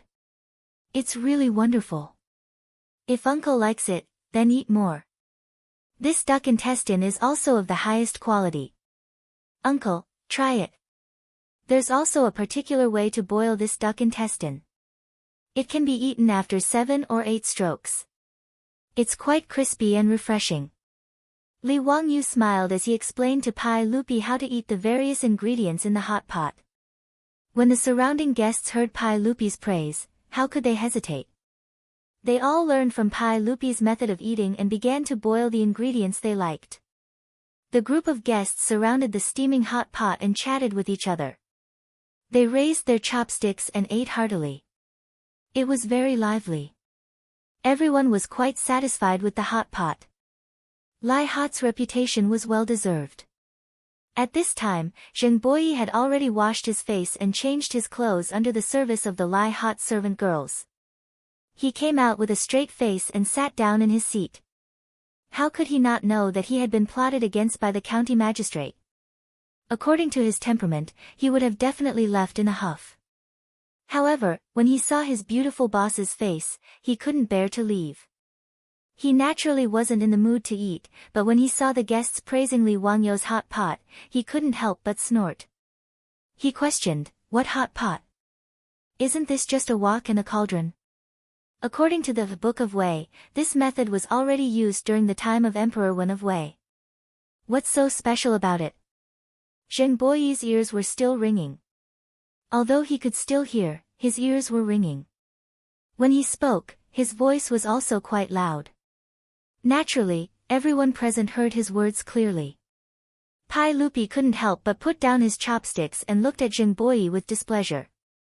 Pai Lupi was naturally familiar with this scholar from the Chongwen Museum. He also knew that he was famous for his talent and was a direct descendant of the Zheng family in Xinjiang. Normally, this Zheng Boyi had a cultured and refined appearance. Why was he provoking him again and again today? Li Wangyu laughed and said, "Young Master Zheng is indeed knowledgeable." That's right. The way to eat hot pot has indeed been around since ancient times. However, the feeling in his heart was very different. I wonder if young Master Zheng has read from the Book of Wei, what hot pot tasted like during the Three Kingdoms period. Why don't you tell me about it and broaden my horizons? You. Zheng Boyi was rendered speechless by these words. How would he know what hot pot tasted like during the Three Kingdoms period? The Book of Wei only mentioned using a copper cauldron to cook food. When did it mention the taste? Zheng Boyi's originally white and tender face was now red and green. What he had said just now was just an unreasonable pester. Everyone ate because of the taste. Who cared if this hot pot existed during the Three Kingdoms period? When they saw Zheng Boyi was speechless, all the guests roared with laughter and paid no further attention to him. They once again raised their cups and toasted each other, causing Zheng Boyi to feel even more embarrassed, and he felt even more jealous of Li Wangyu in his heart. Chapter 507. Everyone was satisfied with the hot pot. The host and guests enjoyed themselves to the fullest. Even an old man like Yu Shinan, who didn't have a good appetite, praised the hot pot and unconsciously ate more food. The Tangs loved banquets, especially between the nobles. Attending a banquet wasn't just about eating and drinking. There were also performances. Fortunately, Lai Hot had hired more than a dozen dancers. They sang and danced during the banquet. The atmosphere was quite lively. Without any suspense, Qing Yaojin, Yuqi Jingda, and the other old ruffians drank excitedly again. Not caring that there were womenfolk present, they directly took off their own clothes and went into battle bare-chested. They personally jumped into the field and began to compete with those dancers in the Hu Xian dance. The Tangs were bold by nature. What Qing Yaojin was doing was completely normal. Therefore, the atmosphere became even more lively. Only Li Wangyu's face was filled with black lines. *CK, watching these old hooligans dance was too much of an eyesore. But he didn't expect that group of wretched playboys would try to force him to dance. Li Wangyu didn't want to lose face in front of his beautiful boss. Naturally, he shook his head. But he couldn't resist the strong pull of these animals. As the host of the banquet, he was forcefully pulled off the stage by Qing Chumo and the others. Li Wangyu was anxious. He really didn't know how to dance, let alone dance. Just as he was feeling awkward, he suddenly saw the pool in front of his castle. He couldn't help but laugh. In front of his castle, there was a landscaped pool. Aside from being a scenic view, it was also used for fire protection. If there was a fire in his castle, he could use the water from the pool to put it out. The pool was very large. It was almost the same as the swimming pools in the future. But it wasn't as deep. It was only waist deep. In the middle of the pool, there was a small suspension bridge. What was even more strange was that this suspension bridge didn't have any handrails. It was just a bare bridge. Every time the beautiful boss saw this suspension bridge, she felt helpless. There was no other reason. Li Wangyu had the craftsman build this bridge because of his bad taste. And this suspension bridge had a name on the internet in the future. It was called Net Famous Bridge. Li Wangyu had seen a variety show on Mango TV in his previous life, Shaking Laughing Bridge. The rules of the game were very simple. The players would be in the form of a team and challenge the Swing Bridge team. Along with the music, they would swing left and right according to the rhythm on the bridge. They would do their best to maintain their balance and not fall into the water. In fact, it was a very boring variety show. Li Wangyu liked to watch it purely because of the beauty. There were a few beautiful female teams, especially those with long legs. Li Wangyu almost licked his screen when he saw them. Li Wangyu had thought of this when he built the pond in his mansion. He had a wicked taste and insisted that the craftsman build him such a swinging bridge. What made the beautiful superior even more speechless was that this guy actually organized all the maidservants in the mansion and even arranged them into several teams. He let them go to the swinging bridge to fight PK, which was a glorified excuse of exercising their bodies. How could the beautiful boss not understand his thoughts, but this kind of thing was harmless, so she just let him be. Under Li Wangyu's insistence, the servant girls in his mansion quickly fell in love with the swing bridge. Originally, when the bridge swayed slightly, the servant girls on the bridge would cry out and fall into the water one after another. After the thin clothes were wet, they clung to their delicate bodies, revealing their exquisite curves. Li Wangyu's eyes were fixed on them and he was very satisfied.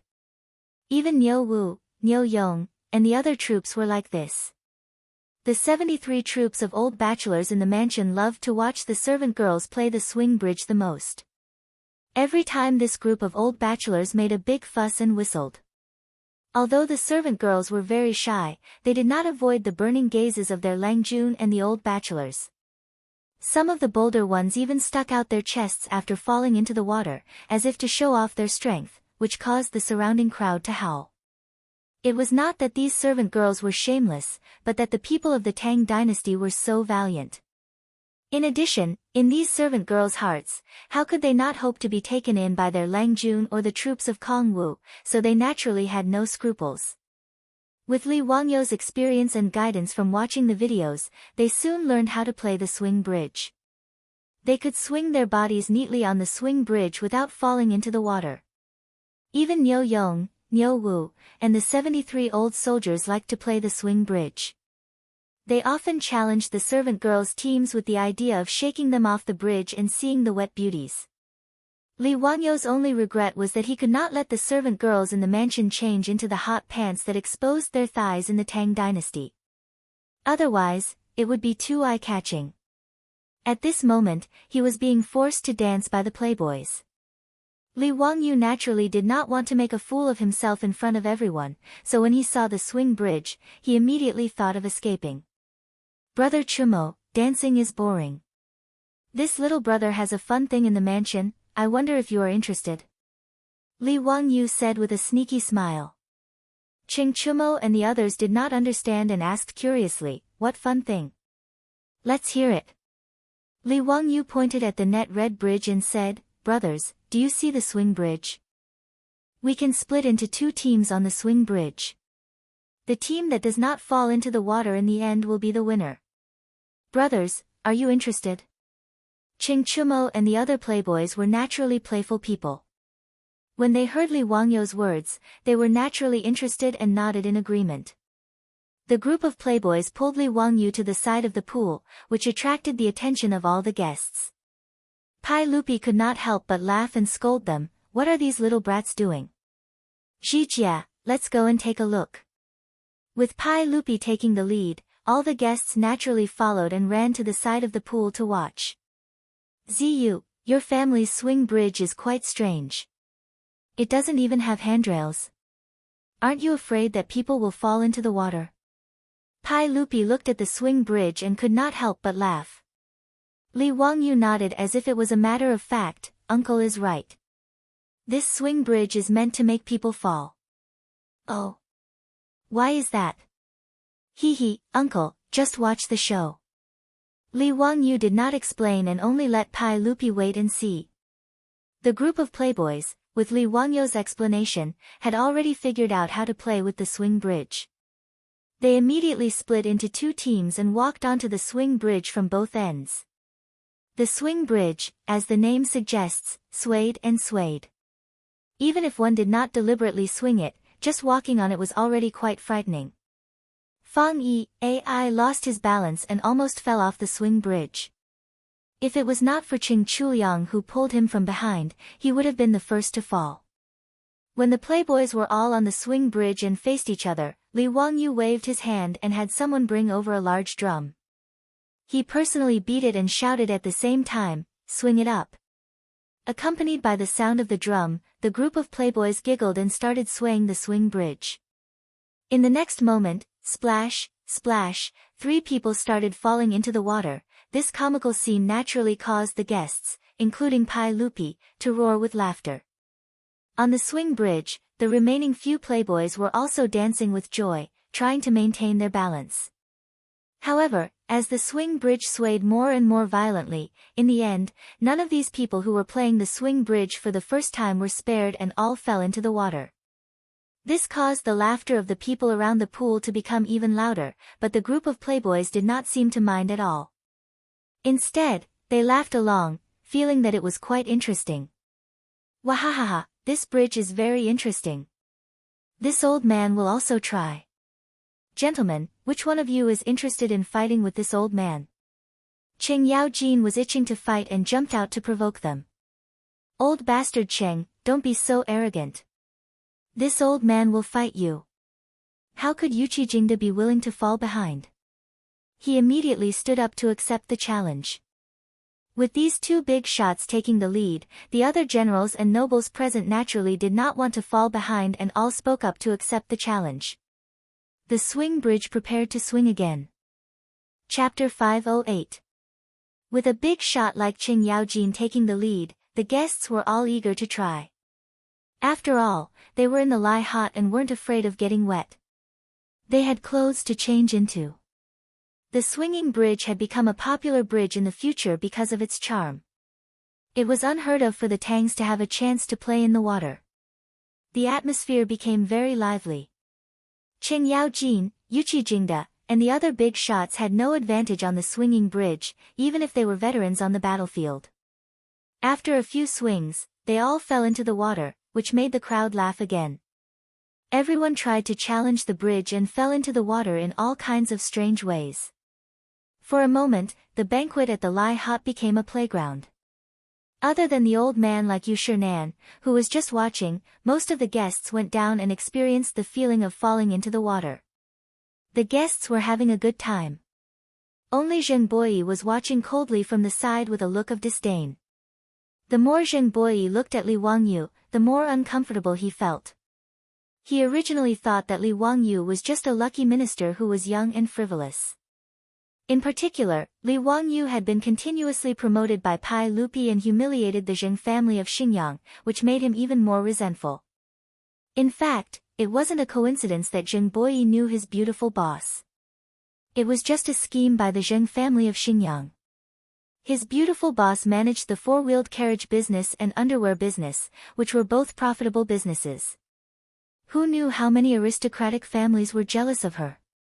As his beautiful boss became more and more famous in Chang'an, this beautiful woman finally entered the eyes of the aristocratic families. At first, the aristocratic families didn't care about this cousin of the Count of Hu County. Before the rise of Wu Mainyang in the Tang dynasty, no one would take a woman seriously. But as his beautiful boss became more and more famous in Chang'an, and was even called the goddess of wealth, in private, the aristocratic families couldn't help but be tempted. Although this woman was older, she was beautiful. If they could marry her, it would be a good deal. Not to mention whether or not he could dig out a piece of meat from Li Wangyu's business, even if he married such a woman who could manage the family business, it would not be a loss. The aristocratic families had a good idea. Therefore, when their beautiful boss went to Chang'an City, there would often be all kinds of wild bees and butterflies around her. They would use all kinds of means to attract her attention. However, for his beautiful boss, who had been the campus belle since she was young, she had seen many such methods in the future. The so-called expensive gifts given by those aristocratic sons were not even worth mentioning in the eyes of their beautiful superiors. The beautiful boss had never paid any attention to these aristocratic sons who shamelessly tried to get close to her. Zheng Boyi, on the other hand, used the excuse of apologizing to his cousin, Zheng Kangbua, to get to know his beautiful superior. The beautiful superior originally did not want to pay attention to the clansmen of the Zheng family in Xingyang, but this Zheng Boyi also put down his face and waited in front of the Shun Feng carriage company every day regardless of rain or shine, just to say a few words to the beautiful superior. After a while, his beautiful boss couldn't treat him coldly anymore. Sometimes, they would even invite him in for tea and chat.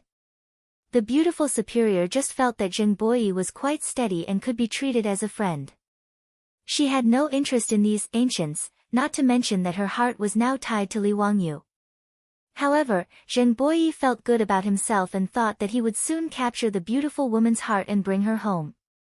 Although Zheng Boyi was hinted by his family to get close to his beautiful superior, this guy really fell into the charm of his beautiful superior.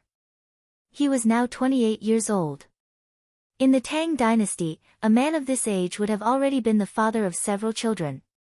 Zheng Boyi had not been married, mainly because of his psychological problems. This guy had a bit of an Oedipus syndrome. His biological mother, Zheng Shanggua's first wife, died of illness when she was about 30 years old. Zheng Boyi was a filial son. He always remembered his mother and thought that women like his mother were the most beautiful. Therefore, he had no interest in those 14 or 15 years old girls who were about to get married. How could a woman with a good family background and appearance not be married in her 20s? Because of his unwillingness, Zheng Boyi's marriage was delayed. When he met his beautiful superior, he naturally thought of her as a celestial being. At that time, he made up his mind to only marry her. Because of this, he saw Li Wangyu as a thorn in his side. He was the most unforgivable love rival. Zheng Boyi was like a peacock in heat. He wanted to show off his talent in front of his beautiful superior at all times. However, today, he was continuously targeted by Li Wangyu. This made him feel that he had lost all face in front of the beautiful woman. Seeing that the guests were having so much fun playing with the swinging bridge, Zheng Boyi had another idea. "County Count Hu, how about you and I have a duel on this bridge? However, the loser will take off all his clothes and jump into the lake in your residence. Do you dare?" Zheng Boyi suddenly spoke. His voice was so loud that it covered the noise of the crowd. The guests all turned to look at him. What was he doing? Was this guy crazy? At County Count Hu's banquet, he had provoked the host several times. Even if Xingyang's Zheng family had a grudge with County Count Hu, they shouldn't be so rude. Everyone looked at Zheng Boyi with dissatisfaction. Pai Lupi was about to reprimand him. However, Li Wangyu suddenly said, "Ha, since young Master Zheng is in such a good mood, I will naturally accompany you. However, it would be boring for just the two of us to go on the bridge. How about this?" He pointed at the hot servant girls serving everyone. "Young Master Zheng can choose 10 servant girls from my residence to go on the bridge with me. Young Master Zheng also brought a platoon from your family today, right? You and your platoon will fight me and my servant girls. If all of you fall into the water, you will do as young Master Zheng said. Take off all your clothes, run to the lake in my residence, and jump in. What do you think, young Master Zheng?" Li Wangyu's words stunned all the guests. What was this County Count Hu thinking? Using a group of delicate servant girls to fight Xingyang's Zheng family's wolf-like troops. Was he crazy? When Zheng Boyi heard Li Wangyu's words, he raised his head and laughed. He immediately nodded in agreement. The reason he dared to provoke Li Wangyu was because he had been watching from the sidelines for a long time. He felt that he had learned a lot. Although he was the son of an aristocratic family and was well-read, he wasn't a weak scholar. The scholars of the Tang dynasty had to be skilled in the 6 arts of nobility. Among them, riding, included riding horses and carriages.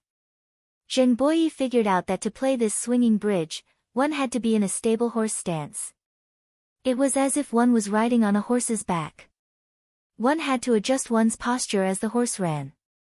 This way, one wouldn't fall into the water. The previous winners of the swinging bridge were almost all veterans who were skilled in horsemanship.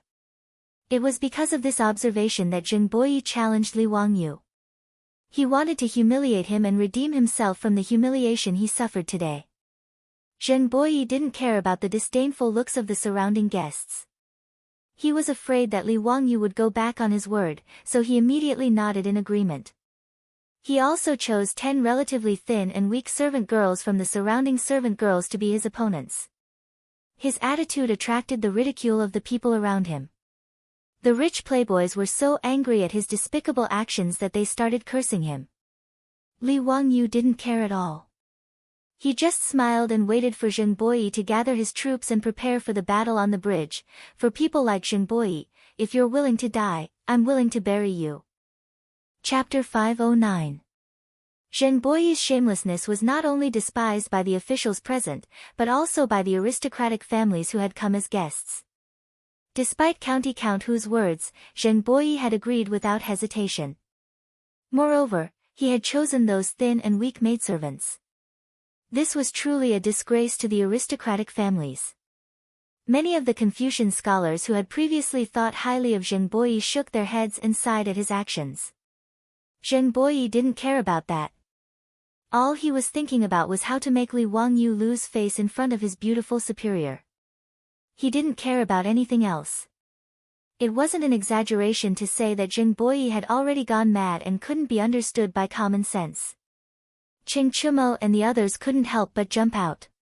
Zheng, you're also a 3-foot man. Aren't you embarrassed to make a bet with a bunch of maidservants? Do you dare to make a bet with us brothers? Let's go on this rocking bridge. Whoever loses will have to run naked back to Chang and from Dingzhou village. Do you dare? These foppish young masters were all smart people. After playing on the rocking bridge a few times, they had more or less figured out how to maintain their balance on the bridge. They naturally didn't fear a bet with Zheng Boyi and his subordinates. This is a bet between me and County Count Hu. What does it have to do with you? Besides, this condition was personally proposed by County Count Hu. Why can't I agree? Zheng Boyi ignored the clamoring of Ching Chumo and the others. He turned his head to Li Wangyu. County Count Hu, if you're not prepared to admit defeat and break the bet, then let's start now. Okay, no problem. Li Wangyu smiled very easily. Ching Chumo and the others couldn't help but panic. Zio, why bother? How did the maidservants in your mansion win against that bastard surnamed Zheng? That's right, Zio. Don't be angry with this bastard. If you lose, won't you have the nerve to deny it? If Zheng wins, we brothers can't afford to lose face like this. Li Wangyu only smiled and shook his head. Brothers, don't worry. I'm not a fool. Why would I trap myself? That Zheng guy can't win. His words were not persuasive at all. Ma Zhou and Yan Liben, these two disciples, also did not understand. Pai Lupi, Qing Yao Jin, and the others also did not understand. But now that things had come to this, it was not good for them to say anything. On the other hand, the group of maidservants from Lai Hot, as well as Niu Yong and Niu Wu, all had smiles on their faces. It was as if they didn't care about this fight at all. When Zheng Boyi saw the relaxed expressions of the Lai Hot members, his heart skipped a beat. However, he immediately shook his head and denied his guess. They were just weak and powerless women. So what if they had played on the swinging bridge? The troops that he brought were all valiant soldiers who were good at horsemanship. Earlier, he had already imparted the techniques he had observed to these people. Coupled with the difference in weight and strength, it was not a problem to shake those women off the bridge. You're just playing tricks. Zheng Boyi muttered. He was too lazy to say anything else. Under the disdainful gazes of the crowd, he led his troops onto the swinging bridge. On the other side of the bridge, the 10 Lai Hot maidservants that Zheng Boyi had chosen all had joyful smiles on their faces. They swayed their slender waists and walked onto the bridge. Comparing the two sides, it was clear that the Lai Hot maidservants were more pleasing to the eye. Even though they were protective of the beauties, the crowd still cheered for the Lai Hot maidservants. After the 10 Lai Hot maidservants walked onto the swinging bridge, the crowd suddenly discovered that Li Wangyu was still standing on the side, happily watching the show. Zio, why aren't you going up? You're the only one left. Hurry up and go. Don't lose. I don't want to see you jump into the lake naked. Zheng Boyi also shouted from the bridge, What, County Count Hu, are you scared? Then just admit defeat. Li Wangyu laughed heartily. No matter, you don't need me. Young Master Zheng, just pretend that I've already fallen into the water. As long as you throw all the maidservants in my residence into the water, I'll immediately jump into the lake naked. His words angered Zheng Boyi so much that his nose almost became crooked. Originally, he wanted to challenge Li Wangyu and see him make a fool of himself. How did it turn into him leading his troops to face the 10 maidservants? But no matter how sullen he felt, what could he say? Li Wangyu had already said that he'd fallen into the water. He couldn't force him onto the bridge, could he? Fine, I hope County Count who won't go back on your words in front of everyone.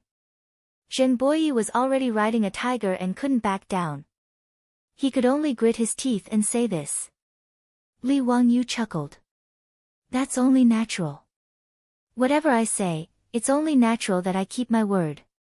Then don't say anything else. Let's begin. Li Wangyu winked at his maidservants and smiled brilliantly. Then let's start. Originally, none of the guests thought highly of the Lai Hot's maidservants. They didn't understand what Li Wangyu was doing. But when the bridge began to sway, all the guests couldn't help but open their eyes wide. The 10 maidservants of the Lai Hot all spread their legs and stood steadily on the swaying bridge.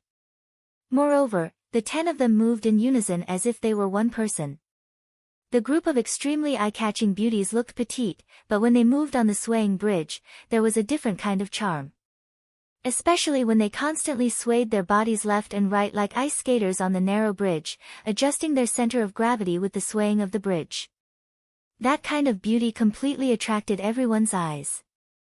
On the other hand, Zheng Boyi and his troops appeared to be in a very sorry state. Even though they tried their best to nail themselves to the bridge as if they were riding horses, they still lost their balance because of the swaying of the bridge.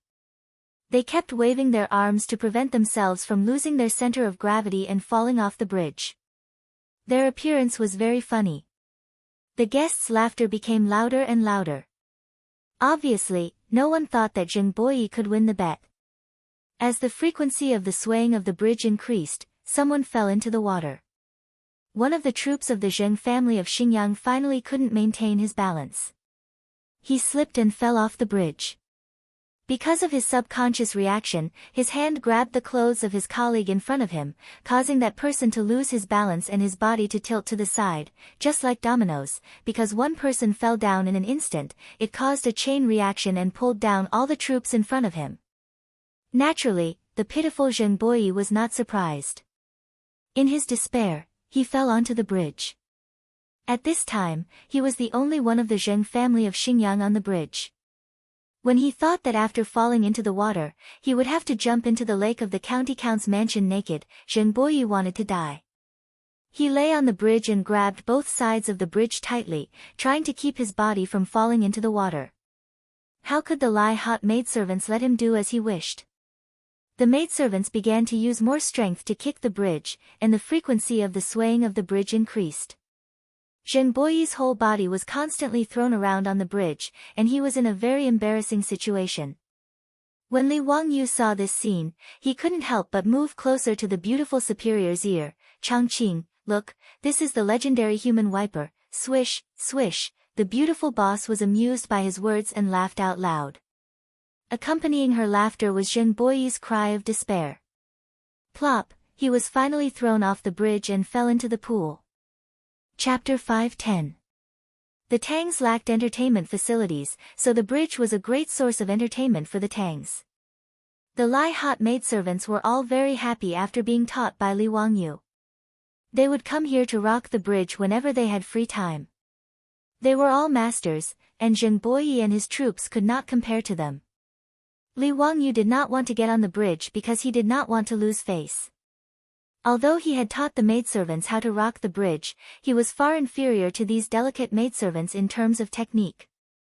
There was no beauty to speak of, so he naturally had to hide his skills. After Zheng Boyi was thrown off the bridge, the guests once again laughed mockingly.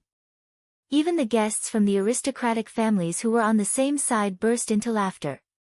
After Zheng Boyi fell into the water, the Zheng clan's troops who were in the water hurriedly helped him up. However, at this moment, his heart was already dead. When he thought of how he had provoked Li Wangyu and said that the loser would have to jump into the lake naked, Zheng Boyi felt his vision darken. He was a direct descendant of the Zheng family of Xingyang, a scholar of the Hongwen school, and a sixth-rank official of the Tang dynasty. How could he jump into the lake naked in front of so many people? He would become an eternal joke among the aristocratic families and nobles in Chang'an. At this moment, the mocking laughter of the people around the pool made Zheng Boyi's face more and more ugly. He ignored his embarrassment and shouted at Li Wangyu, "County Count Hu, you tricked me." "Ha, young Master Zheng, where did this come from? The maidservants who fought with you were all chosen by you. How could I trick you?" "What, young Master Zheng, are you not going to admit your loss?" The maidservants of the Lai Hot won so quickly and neatly, which was also beyond everyone's expectations. Cheng Chumo laughed heartily and shouted at Zheng Boyi, who was in the pond, "Surnamed Zheng, you lost to a group of women and you still have the nerve to say that others are scheming against you. Have you lived for so many years in vain?" With the help of the central Chu family, Zheng Boyi finally climbed out of the pool. His body was dripping with water and he looked very embarrassed. Fang Yai went over and teased, "Tut, Scholar Zheng, you really showed your face today. When do you plan to jump into the lake? My brothers and I are still waiting." "Yes, when do we jump?" "Ha, jumping into the lake naked, this is something new. Jump! Jump! Jump!" The group of silk pants surrounded him, stomping their feet and jeering, causing Zheng Boyi to feel even more ashamed and indignant. "You!" Zheng Boyi was so angry that his hands began to tremble. He glared at Li Wangyu, "Don't even think about making me jump into the lake. County Magistrate Hu, you dare to trick me? My Xingyang Zheng clan is not done with you. Just you wait." After saying this, he did not even turn his head back. Just like that, he led his troops and turned around to leave. Very clearly, Zheng Boyi was planning to go back on his word. He had already lost all his face today. If he were to jump into the lake naked, he would be too ashamed to return to Chang'an City. Therefore, even if he acted shamelessly, he would definitely not honor the bet. Li Wangyu didn't care. He wasn't interested in a man taking off his clothes and jumping into the lake. He enthusiastically waved his hand at Zheng Boyi, "Young Master Zheng, take care. If you have time, come to my mansion to swing the bridge. My mansion's maidservants can play with you anytime." Zheng Boyi, who had just mounted his horse with the help of his troops, almost fell off when he heard Li Wangyu's words. He gritted his teeth, but there was nothing he could do. He could only whip his horse and gallop away. After Zheng Boyi left in a sorry state, the silk pants roared with laughter again and continued to swing the bridge. This time, everyone asked to challenge the Lai Hot maidservants. They were having so much fun that even after falling into the water, they were still laughing. On the other hand, Pai Lupi shook his head and beckoned Kong Yingda over. He whispered to the old man, "The scholars, direct scholars, and professors of the 6 schools and 2 academies, besides knowledge, moral character is also very important. Master Kong should rectify this. A teacher should have moral character. ZUs on teachers should be taught more in the 6 schools and 2 academies." As the chancellor of the Imperial College, how could Kong Yingda not understand the meaning behind Pai Lupi's words? He naturally nodded in agreement. If nothing unexpected happened, Zheng Boyi's position as a direct scholar of the Hongwen school should have come to an end. He would probably be thrown into some obscure corner of the government office to rot. Li Wangyu sneered in his heart. This kind of trash, how could he have the nerve to be his rival in love? He really didn't know what he was talking about. After Zheng Boyi left in a hurry, the atmosphere of the banquet became more and more lively. The Lai Hot's fine wine was served up one by one. In the end, even Pai Lupi was drunk. With Mi Tuo's help, he reluctantly got on his horse and returned to Chang'an City. The host and guests enjoyed themselves. When the sun set in the west, they left one after another. Only the silk pants stayed behind. "Ziyu, we'll be staying in your mansion for a few days. You don't have any objections, right?" Cheng Chumo laughed. How could Li Wangyu have any objections? They could stay as long as they wanted. Moreover, it would be more lively if the silk pants stayed in his mansion. Anyway, the mansion was very big now. There was no lack of guest rooms in the castle. He had no objections to Cheng Chumo and the others staying for as long as they wanted. That night, Dingzhou village became lively again. Outside the newly built ancestral hall in the village, there was already a banquet full of wine. The Lai Hat's kitchen maids and servants continuously served good wine and food. Li Wangyu invited the villagers to enjoy themselves. Not only did Li Wangyu and his beautiful superior squeeze together with the villagers to drink, the silk pants also did not have any intention of looking down on the villagers. They squeezed into the crowd without any care for their image, eating and drinking to their heart's content. The beautiful superior saw Cheng Chumo and the others' image and laughed. She moved closer to Li Wangyu and whispered in his ear, Cheng Chumo and the others don't look like the top silk pants of the Tang dynasty at all. It's rare to see a noble who can be so close to the villagers. Li Wangyu raised his wine glass and took a sip. He smiled and said, yes, that's why I like them. They are not pretentious, and they don't have the arrogance of a high duke. It's very rare. The beautiful superior's eyes flashed. I don't know much about history, but I remember that many of them did not end well. Wangyu, since you treat them as friends, you have to help them in the future. Of course. Li Wangyu looked at Fang Yi, AI, who was red-faced and shouting at the top of his lungs to compete in drinking with Niu Wu. He secretly made up his mind.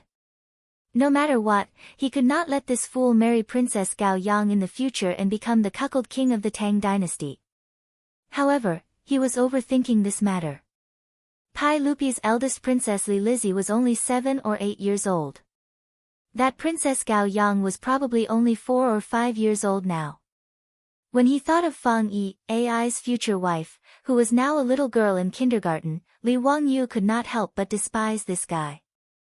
Zio, why are you in a daze? Come, let's drink. He slapped Li Wangyu's shoulder and came over laughing. Ha, it's nothing. Drink, drink. Whoever doesn't get drunk today is a bastard. Li Wangyu did not show any signs of weakness. He raised his wine glass and downed it. That night, Li Wangyu and his group of debauches didn't even know how they got back home. All of them were drunk like mud. The next day, Li Wangyu climbed out of bed with a splitting headache.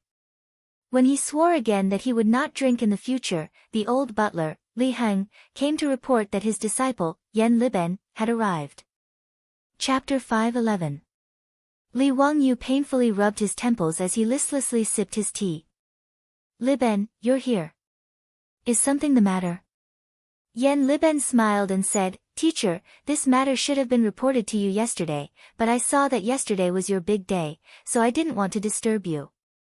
That's why I came early this morning to report to you.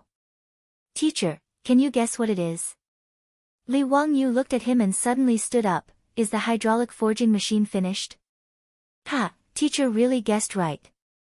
The hydraulic forging machine was finished 3 days ago. I had the craftsman run it for 2 days. Everything was normal, so I came to report the good news to teacher. Yan Liben was very proud. To be able to lead the construction of such a magical machine, to him, it was even better than winning the lottery. Let's go take a look.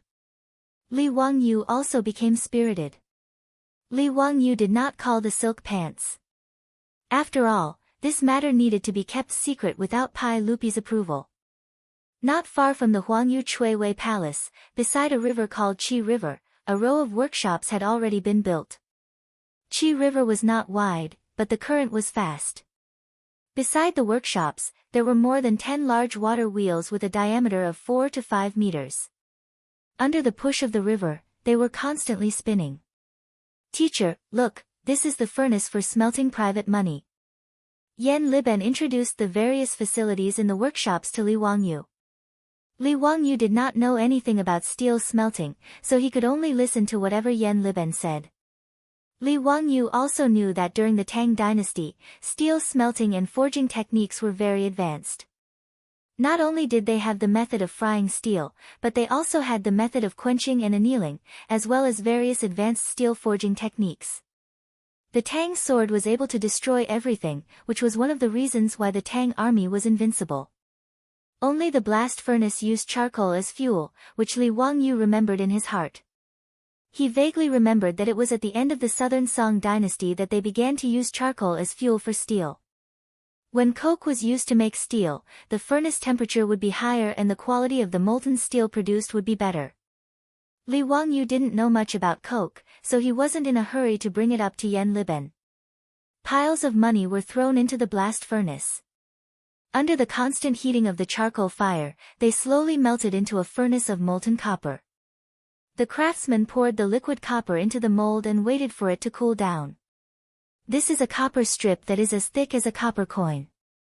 After the copper strip cools, it can be sent out of the hydraulic foundry to be stamped into copper coins. Yen Liben proudly invited Li Wangyu to a huge forging hammer and said, "Teacher, this is the hydraulic forging machine we made according to your blueprint. It's amazing. Look at the hammerhead, it weighs over 20 stones and is made of pure steel. It is extremely powerful. Under the push of the water wheel, it can be hammered twice every minute, day and night." Li Wangyu calculated in his mind. 20 dong was 2,000 catties. A hammer that weighed 1 ton was indeed very impressive in the Tang dynasty. The 1 minute that Yen Liben mentioned was not the 1 minute of the later generations. The Tang dynasty inherited the day calendar from the Sui dynasty. They used a tool called hourglass to accurately measure time. It was a tool that measured time by dripping water. A day was divided into 24 hours, and each hour was 500 minutes. 1 minute was equivalent to 14 seconds. In other words, this hydraulic forging machine that weighed 1 ton could be hammered 8 times per minute. It was quite amazing. Li Wangyu curiously asked, "Liben, how did you solve the problem of the hammerhead swinging?" The biggest problem with this kind of primitive hydraulic forging machine was that the hammering accuracy was poor.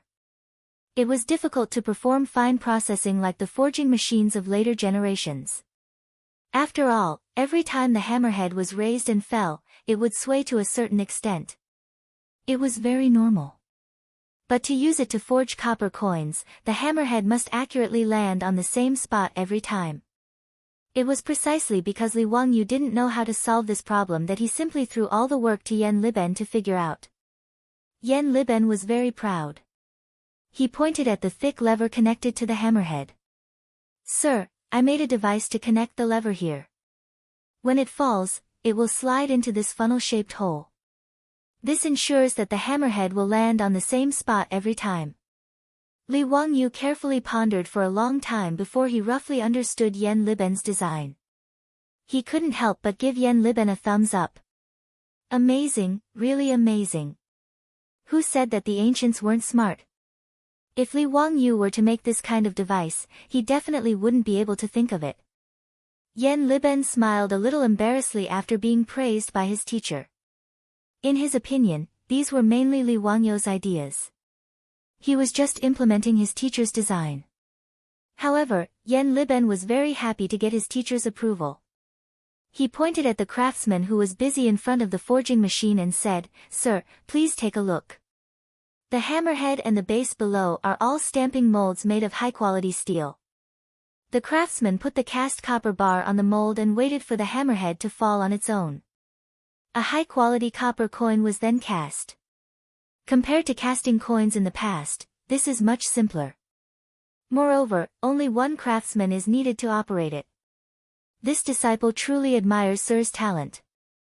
Li Wangyu accepted Yen Liben's praise without blushing. In any case, he was used to being flattered like this. His skin was getting thicker and thicker.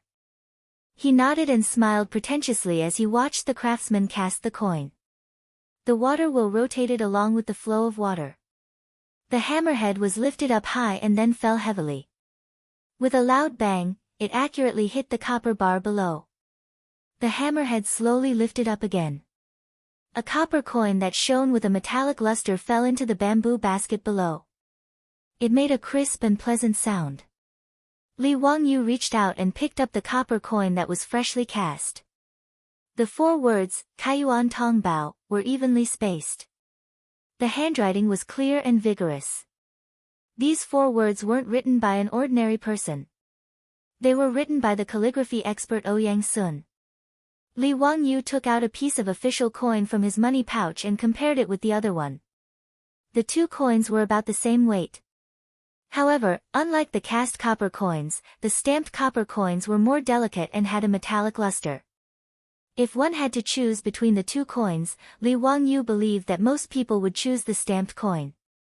How many of these stamping machines have been built?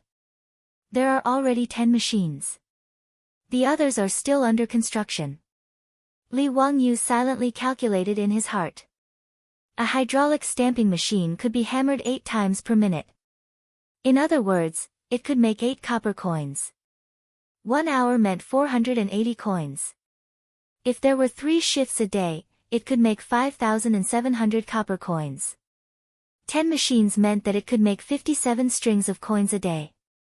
This was very different from when he bragged to Pai Lupi that he could make 1,000 strings of coins a day.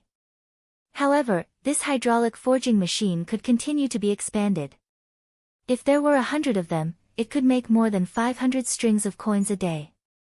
If there were 200 of them, it wouldn't be a problem to make 1,000 strings of coins a day. Ha, Liben, you did better than I thought. Niu Wu, take my goldfish talisman immediately and go to Taiji Palace to find me Tuo. Tell him to tell the saint that the coin has been minted. See if the saint wants to personally inspect it. Come back quickly. I'll wait for you here.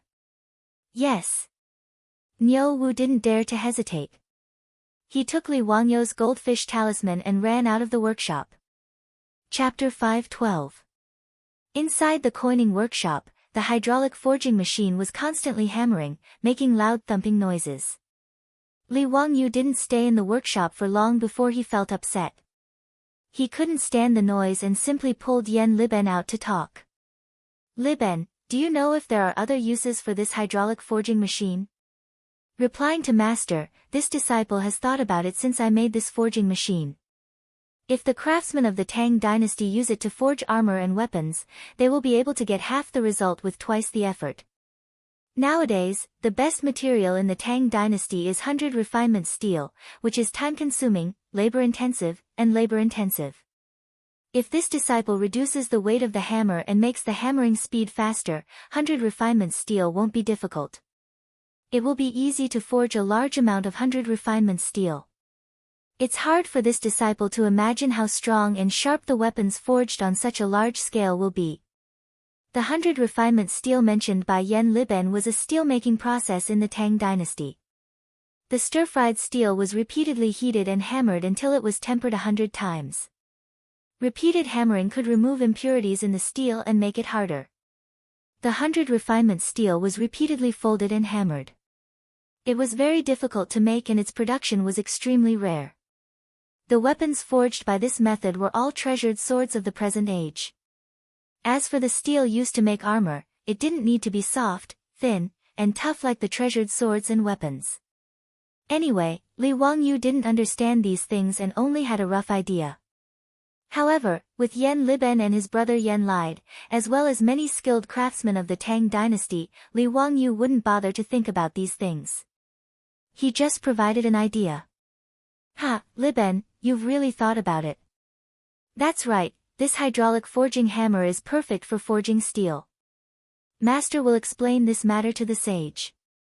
It's better to build an ordnance workshop in this Yellow Valley to forge armor and weapons. Liben, are you interested in taking over the construction of this workshop? Liben is naturally willing. Yan Liben was overjoyed. What he liked the most were things related to construction, so he naturally agreed to Li Wangyu's request. The master and disciple chatted happily. Li Wangyu simply dismissed the troops and rode back to the mansion to fetch the stove and tea leaves. He and Yan Liben sat on the shore of the Qi River, admiring the beautiful scenery while sipping tea and chatting about the crafting of various weapons. As a man, there wasn't anyone who didn't like swords, weapons, and armor. And the Tang Dao was originally famous in history, so naturally, Li Wangyu was also interested. It had been more than half a year since he transmigrated to the Tang dynasty. In fact, he had never seen a real blade that was tempered 100 times. Pai Lupi should be wearing a sword that had been tempered 100 times, but he couldn't ask Pai Lupi to let him play with his own sword. Yan Liben was the junior supervisor of the general supervisor, so he was very familiar with the weapons of the Tang dynasty. He gave Li Wangyu a detailed introduction of the advantages and disadvantages of the various weapons of the Tang dynasty. Li Wangyu listened with great interest. The weapons of the Tang dynasty were divided into 4 types. According to the Martial Library Decree of the 6th Tang dynasty, there were 4 types of weapons. The first was the ceremonial blade, the second was the wan blade, the third was the hengdao, and the fourth was the mo blade. The ceremonial blade was a ceremonial weapon. It was worn by the officials of the Tang dynasty and the palace guards. The one Li Wangyu was wearing belonged to the ceremonial blade. The wan blade was a short blade shaped like a dagger and was used for self-defense. The hengdao and the mo blade were the real killing weapons. The mo blade was a huge long sword with 2 edges. When in formation, it could enter like a wall. When waved, it could crush men and horses. It could be called a great killing weapon. The mo blade was about 3 meters long. The blade and the handle were 1.5 meters long, and it weighed about 50 pounds. The mo blade wielders of the Tang dynasty were all strictly selected fierce soldiers. Their arm strength, stamina, and courage were outstanding. Otherwise, they would not be able to wield the heavy and slender mo blade. A fully equipped mo blade wielder would cost at least 3,000 strings of copper coins. The cost was huge. Even in the Tang dynasty, it was difficult to equip them in large quantities. However, the mo blade wielders' deterrence and fighting power were extremely strong. They were the only infantry that could face the cavalry head-on. In the face of the cavalry's attack, the wall-like mo blade could cut the cavalry and their horses into 2. Its power could be imagined. Li Wangyu could only think about such a great killing weapon like the mo blade.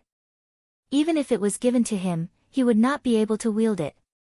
However, the hengdao was the one that Li Wangyu was most interested in. He knew that the hengdao was the ancestor of the Japanese samurai sword in the later generations.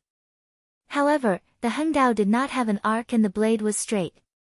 In history, the hengdao was once given as a gift to the members of the diplomatic mission to the Tang dynasty and was brought back to Japan by them.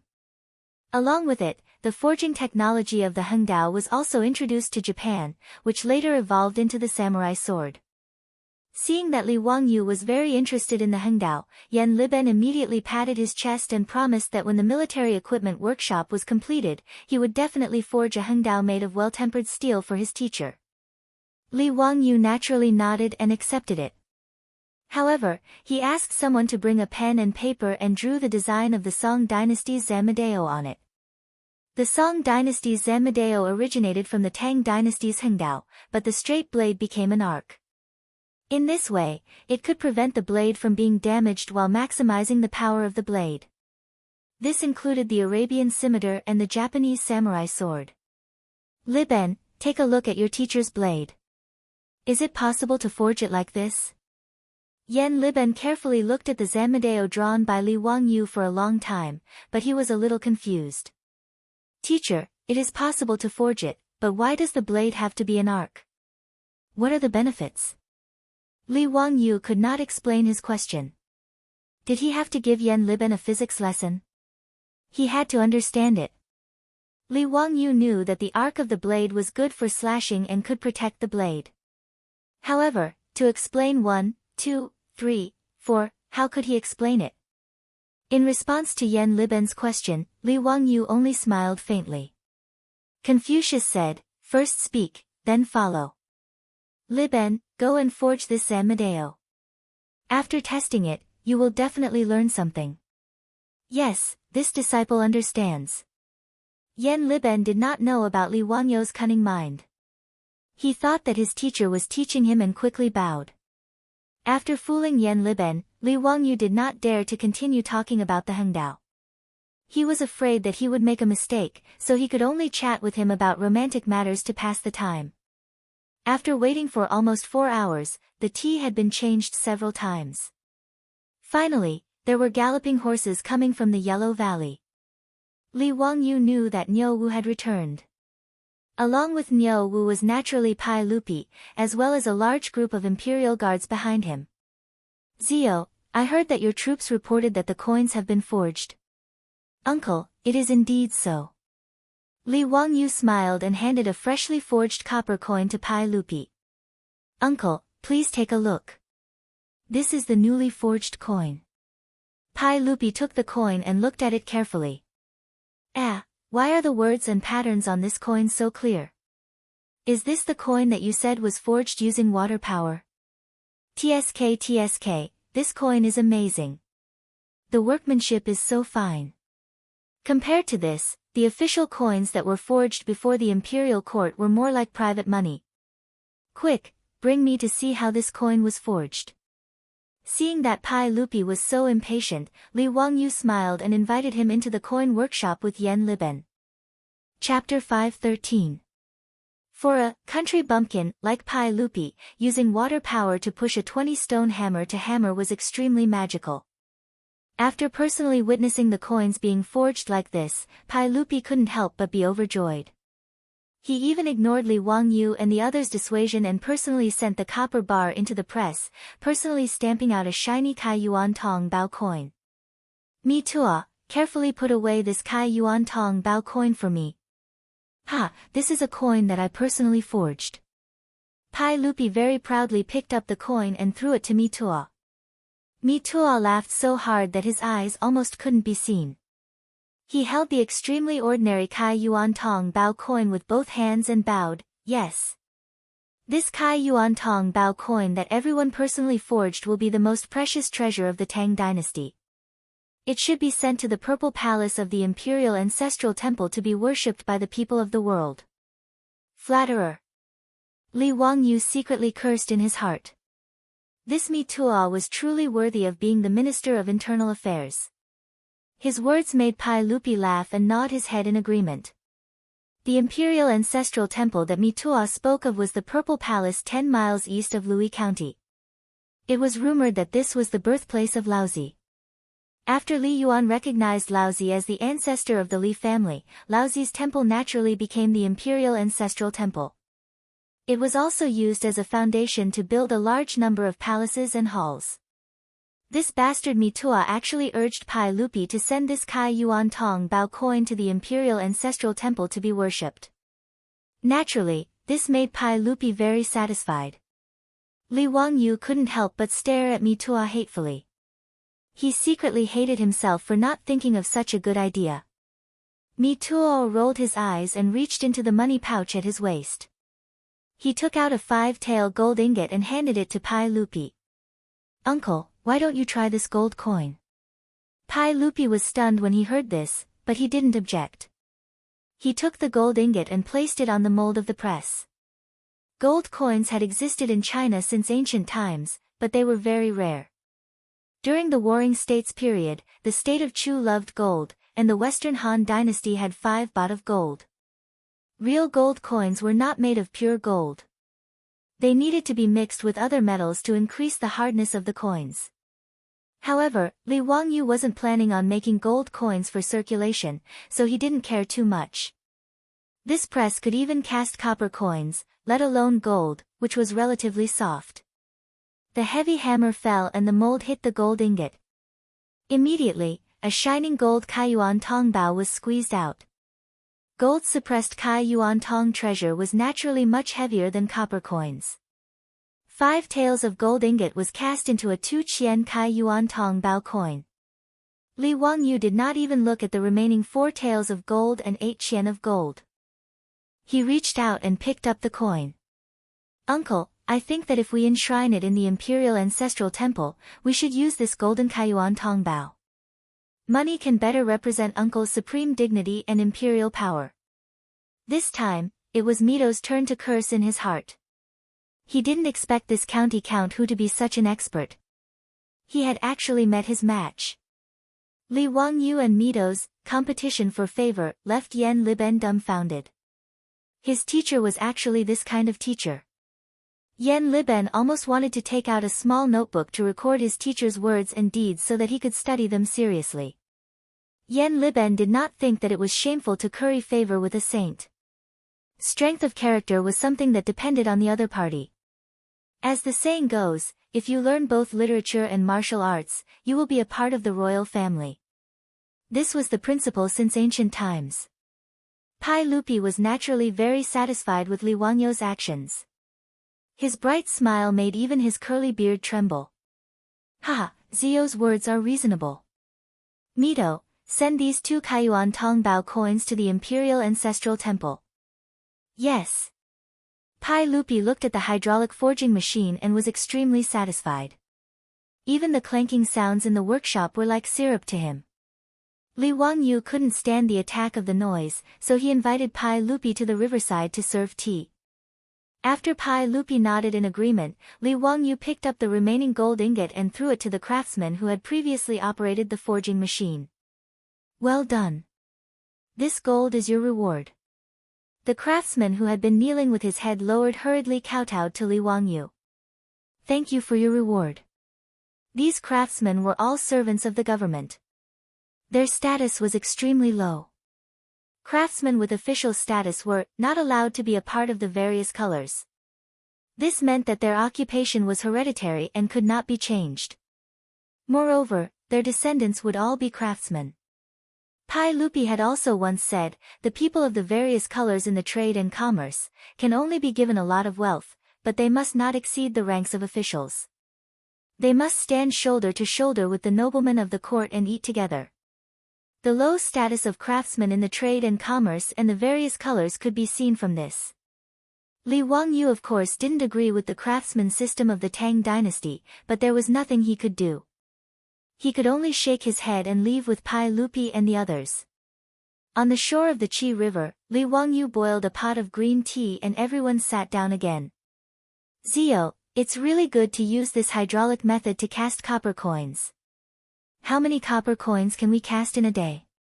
How much is the waste? Pai Lupi couldn't wait to ask. He couldn't help but be anxious. Currently, a large amount of gold and copper coins in Taiji Palace had been exchanged for mountains of private money. If he couldn't cast them into official coins, then his losses would be disastrous. Uncle, the coinage workshop has only just started. We've only built 10 hydraulic forging machines, and the daily production of copper coins is about 50 strings of coins. However, Li Ben is currently ordering craftsmen to build other hydraulic forging machines. As more forging machines are built, the production of copper coins will continue to increase. As for the waste, Li Ben has already calculated. It's only 10% of the losses, mainly from the charcoal used to smelt the private coins. Li Wangyo's words caused Pai Lupi to excitedly rub his hands together. In his opinion, 10% of the losses was completely insignificant. It must be known that when the government wanted to cast copper coins, they had to start by mining copper, lead, and tin mines to obtain the raw materials.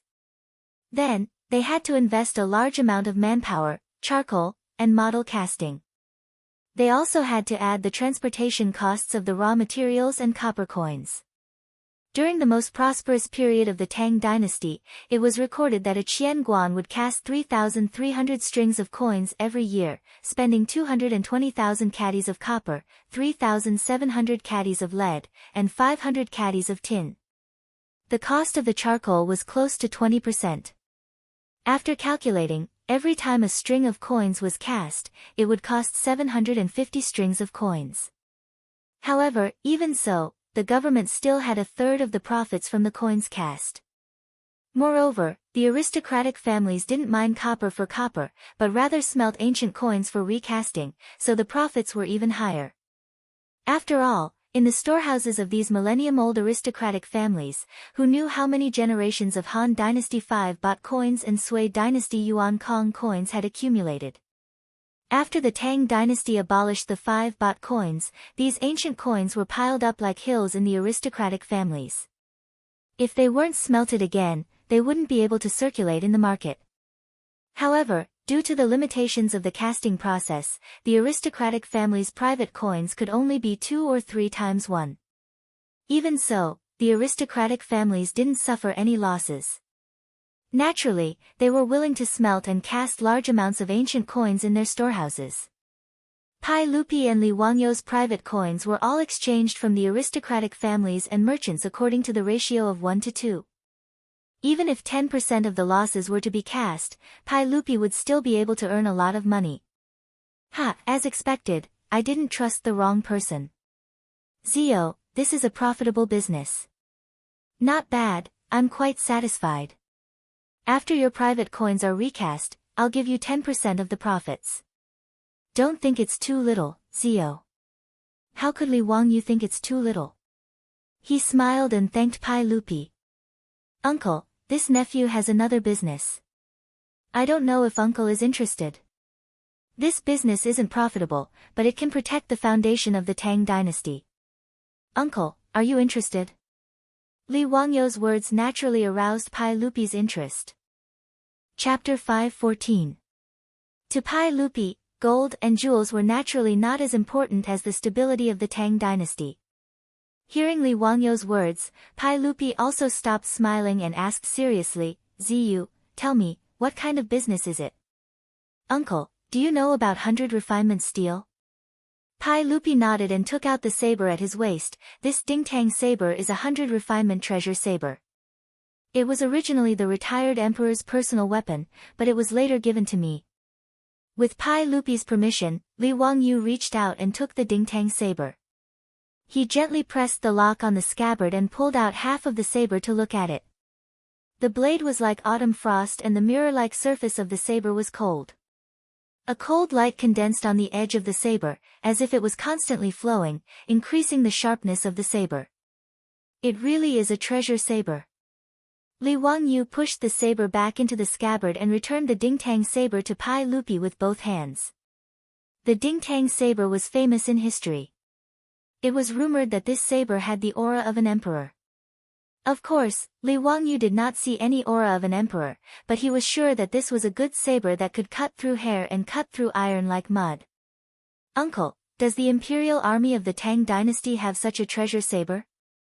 Li Wangyu deliberately played dumb and asked Pai Lupi. Pai Lupi naturally laughed. Ziyu, do you think this 100 refinement treasure saber is a vegetable in the field? This kind of 100 refinement steel is not easy to make. Even people like Jijie have coveted this saber for a long time. How could they give it to ordinary imperial army soldiers? Li Wangyu smiled and nodded. Uncle, if I can mass-produce this 100 refinement treasure saber and make it twice as expensive as an ordinary saber, would uncle be willing to give it to the imperial army? His words scared Li Er so much that the hand that was holding the teacup trembled, and the hot tea in the teacup spilled onto his clothes. Pai Lupi did not bother to wipe off the tea. He slapped the table in front of him and said, Zio, what did you say? Mass production of 100 refinement treasured sabers? The cost is only twice as expensive as an ordinary saber. How was this possible? Ziyu, don't you know what a well-tempered steel is? Uncle, your nephew naturally understands. If you don't believe me, you can ask Liben. Did I lie? Li Wangyu smiled as he pointed at Yen Liben. Yen Liben, of course, nodded his head like a chick pecking at rice. The cost that Li Wangyu mentioned was also estimated by him when he was chatting with Li Wangyu just now. Pai Lupi was naturally surprised for a reason. There was a world of difference between the price of the 100 refinement blade and the price of an ordinary blade. In water margin, Yang Ji sold his blade for 3,000 strings of cash. This was already considered a cheap price. After all, Yang Ji's ancestral blade could cut through a strand of hair and easily cut copper coins. It was undoubtedly a well-tempered blade. The blade used by the imperial army of the Tang dynasty was priced at 2,000 copper coins, which was 2 strings of copper coins. As for the ordinary blade used by the common people, it was less than 100 copper coins. In comparison, a blade was already very expensive. However, according to Li Wangyu, a blade made of well-tempered steel could be bought with 4 strings of copper coins. How could Pai Lupi not be surprised? It was just like how people in the future said that a handmade Rolls-Royce was only sold for the price of an electric car. No one would believe it. Ziyu, stop messing around. How is this possible? Although Yen Liben, the future junior supervisor, had endorsed him, Pai Lupi still shook his head. He did not believe what the two of them said. Li Wangyu laughed even more happily. To be able to provoke Pai Lupi like this was a kind of fun. Uncle, think about it. The reason why well-tempered steel is so rare is because it requires a blacksmith to hammer it thousands of times and expend countless amounts of manpower to repeatedly forge the steel. Is that so? Yes, that's right. This tang blade of mine took 3 years to forge. Pai Lupi nodded. Uncle, there is a limit to how much manpower can be used to hammer steel. Especially for well-tempered steel, it naturally requires a blacksmith to expend countless amounts of energy. However, Uncle, have you ever thought of using water power to hammer steel? Just like coins, you only need to change the hammer head and it can be hammered day and night. There is no need to consume the blacksmith's energy. Li Wangyu's explanation caused Pai Lupi to suddenly wake up. This is really possible. Ziyu, what you said makes sense. Using water power to drive the hammer head to hammer steel is naturally feasible. Wonderful, truly wonderful. Ziyu, you are truly the Qilin son of my Li clan. Ha, if the imperial army of the Tang dynasty were all equipped with well-tempered steel swords and Modeo swords, would the Tujue not be able to survive? Pai Lupi was not a fool. He only needed to look at the process of using water power to understand Li Wangyu and Yen Liben's intentions. Using water power to drive the hammer to hammer steel was indeed much faster than using manpower to hammer steel. What was even more wonderful was that there was no need for skilled blacksmiths. As long as they were trained, any blacksmith would be able to do the same. A large number of these new hammers would be able to produce an endless supply of well-tempered steel. From there, they would be able to create a large number of swords and Modeo swords to equip the imperial army. Pai Lupi understood this point. He suddenly stood up and excitedly paced back and forth. Ziyu, if this matter succeeds, I will not be stingy with the title of Duke. Not to mention Duke, I can even bestow upon you the title of Duke. In the Tang dynasty, there was a custom of not being bestowed with the title of Duke without military merit. At the level of county marquis, it was no longer something that could be bestowed with ordinary merit. As for the title of Duke, it was usually bestowed to the imperial family. Li Wangyu was now Pai Lupi's nephew.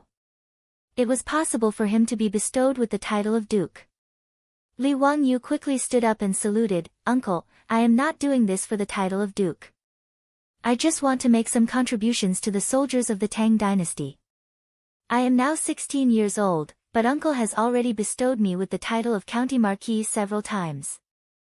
I am already in fear and trepidation, afraid that I will disgrace Uncle's great favor. How can I dare to accept Uncle's bestowment?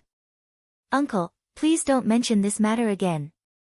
Otherwise, if others hear it, I am afraid they will think that I am really a lucky or sycophantic minister who has bewitched Uncle. Pai Lupi coldly snorted, Humph, Ziyu, you have made great contributions to the country. Why can't you be bestowed with the title of Duke? Why would I care about what those pedantic people say? He looked at Li Wangyu's young face and sighed, however, Ziyu, you are not yet 20 years old. It is really inappropriate to give you more titles. I have not considered this matter carefully. Ziyu, don't worry. I am aware of your merits. When you are 20 years old, I will reward you as well. I will definitely not disappoint you. I do not dare. Thank you for your kindness, Uncle. Seeing Pai Lupi withdraw his order, Li Wangyu let out a long sigh of relief. Damn, if he still wanted to give him more titles, he would really have to elope with his beautiful boss and wander the world. Now that he even had King, love rival, he really had to plan his marriage with his beautiful boss. However, no matter how anxiously Wangyu was, he could not avoid mourning for his father for 2 years. If he wanted to marry his beautiful boss, he would have to wait at least until the 4th year of Xingguan. At that time, Li Wangyou's body would be 18 years old, and his beautiful boss would be 26 years old. In the Tang dynasty, if he wanted to get the approval of Pai Lupi and Empress Zhangsun to marry his beautiful boss, he would have to go through 81 trials and tribulations just like Tang Seng. When he thought of this, Li Wangyou felt a deep pain in his balls. After Pai Lupi calmed down, he asked in detail about how to build the ordnance workshop and how much it would cost. Li Wangyou pushed all of this to Yan Liben and solemnly suggested to Pai Lupi that Yan Liben be responsible for the construction of the workshop. In this regard, Pai Lupi naturally nodded in agreement. In the Tang dynasty, there was no one who understood the hydraulic forging machine better than Yan Liben. If he did not build it, who would he entrust it to? Pai Lupi happily gave Yan Liben 50,000 strings of copper coins to expand the coinage workshop and build the ordnance workshop. As for Huangyu, it was completely sealed off by the imperial guards sent by Pai Lupi. Except for Li Wangyou and Yan Liben, no one else was allowed to enter or leave. Not even a fly was allowed to enter. Li Wangyou naturally had no objections. He just looked at the black smoke coming out of the blast furnace of the coinage workshop and laughed in his heart. Pai Lupi's Tsuewei palace was probably going to be destroyed. Chapter 5:15. In Li Wangyou's view, Li Er and Empress Zhangsun probably wouldn't come to the famous Jade Star Palace in the Yellow Valley, the holy land of summer.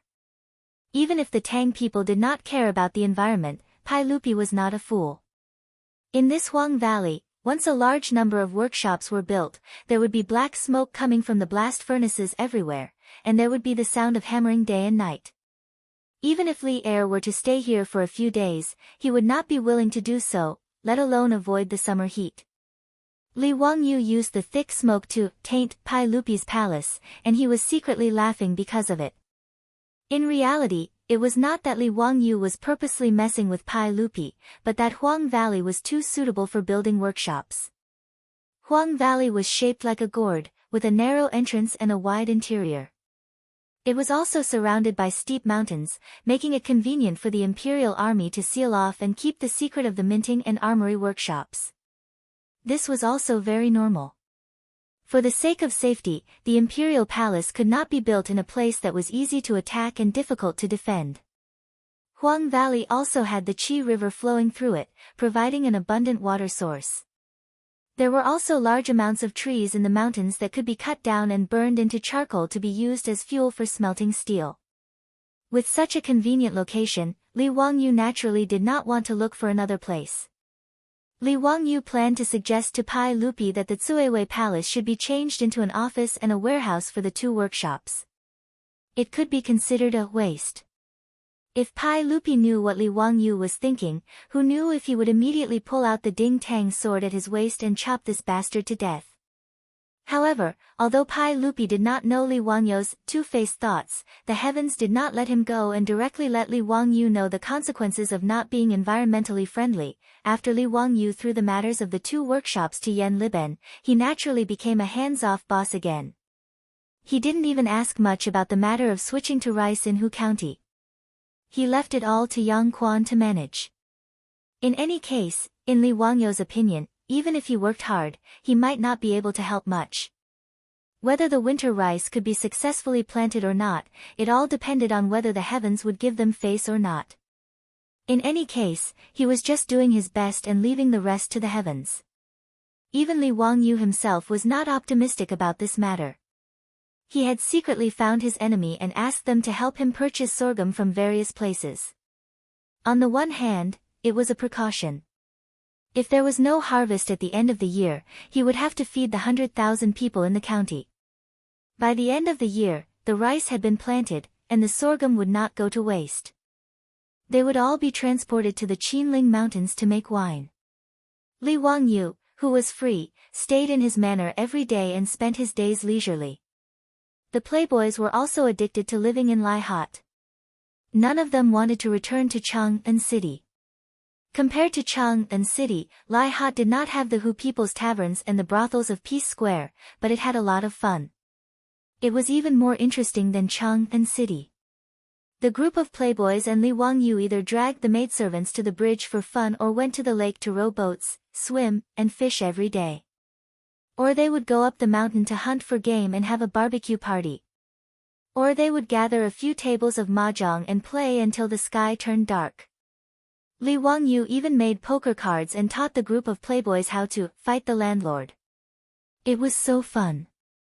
In addition, Lai Hot's food was now famous throughout Chang'an City. Naturally, the playboys were so happy that they forgot their home and did not want to return to Chang'an City. The group of men spent their days eating and waiting for death in the manor.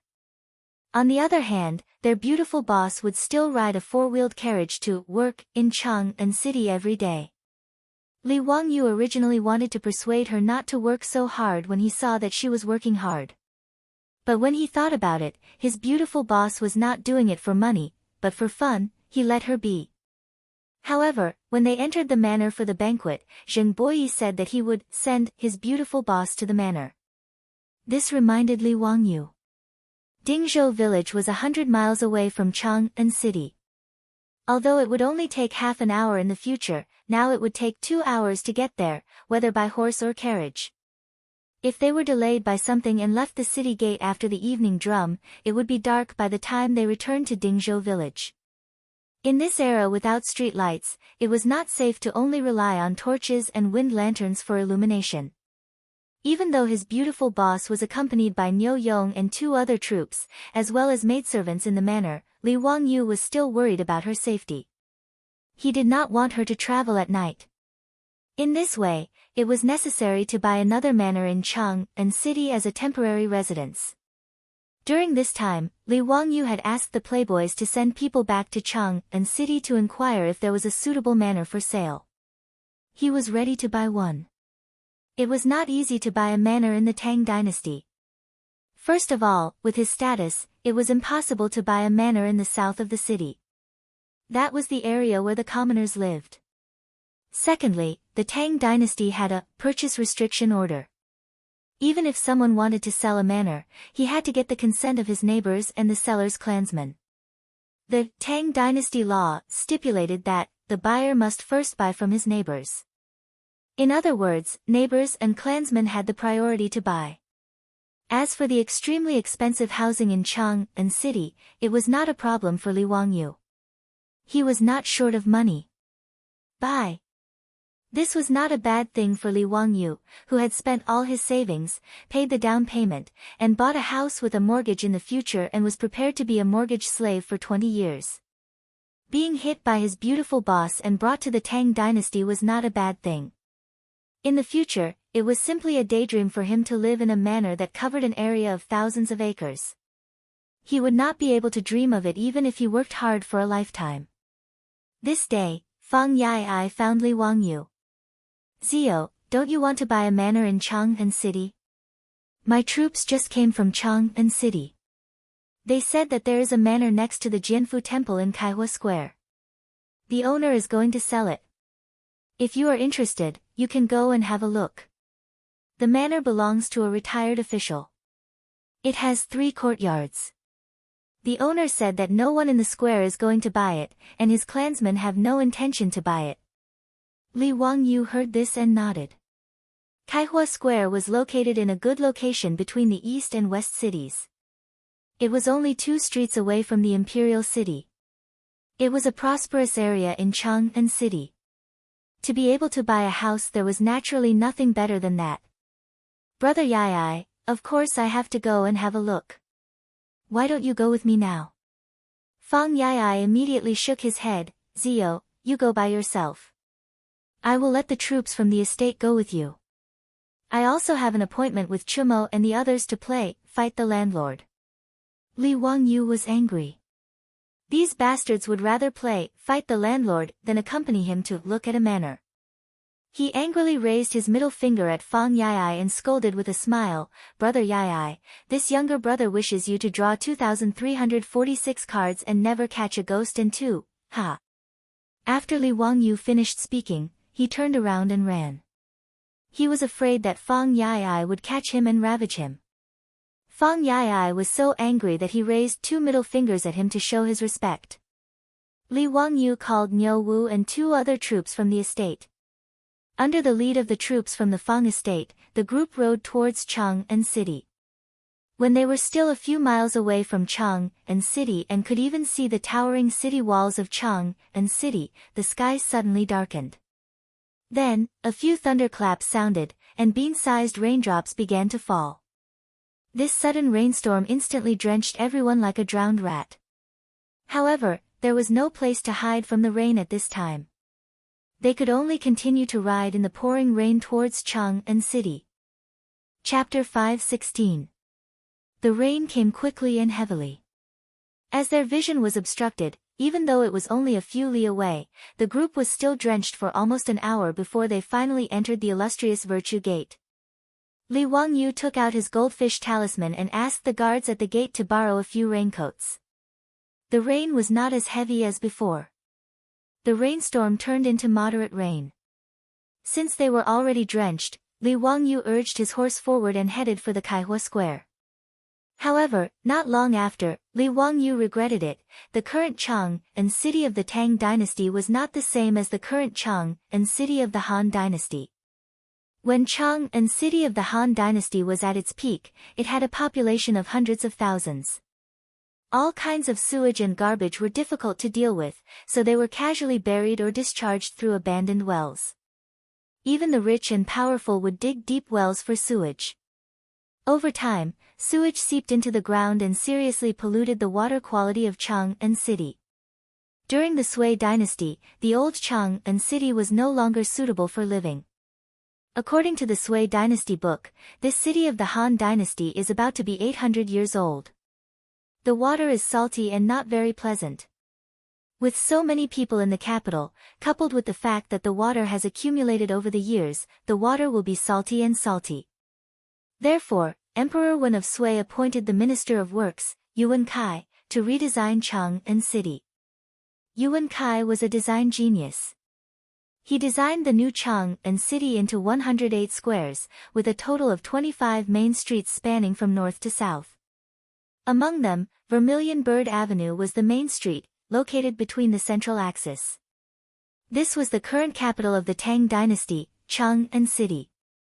In order to learn from Chang'an City, Yuan Kai designed drainage ditches that were more than 2 meters wide on both sides of the 25 main streets. The drainage ditches on both sides of Vermilion Bird Avenue were even 3 meters wide. These drainage ditches would discharge the sewage out of the city. However, the terrain of Chang'an City was higher in the south and lower in the north. The north of the city was where the imperial city and the palace were located. If they followed the normal drainage route, all the sewage in the city would flow to the north of the city. Naturally, this would not work. Therefore, during the design, they chose to make the road high in the middle and low on both sides to discharge the sewage out of the city from the east and west. However, things did not go as planned. Because of Chang'an's topography, other than being higher in the south and lower in the north, there were also high topography all around and low topography in the middle. As a result, although Chang'an had perfect drainage facilities, there was still the danger of waterlogging every time there was a rainstorm.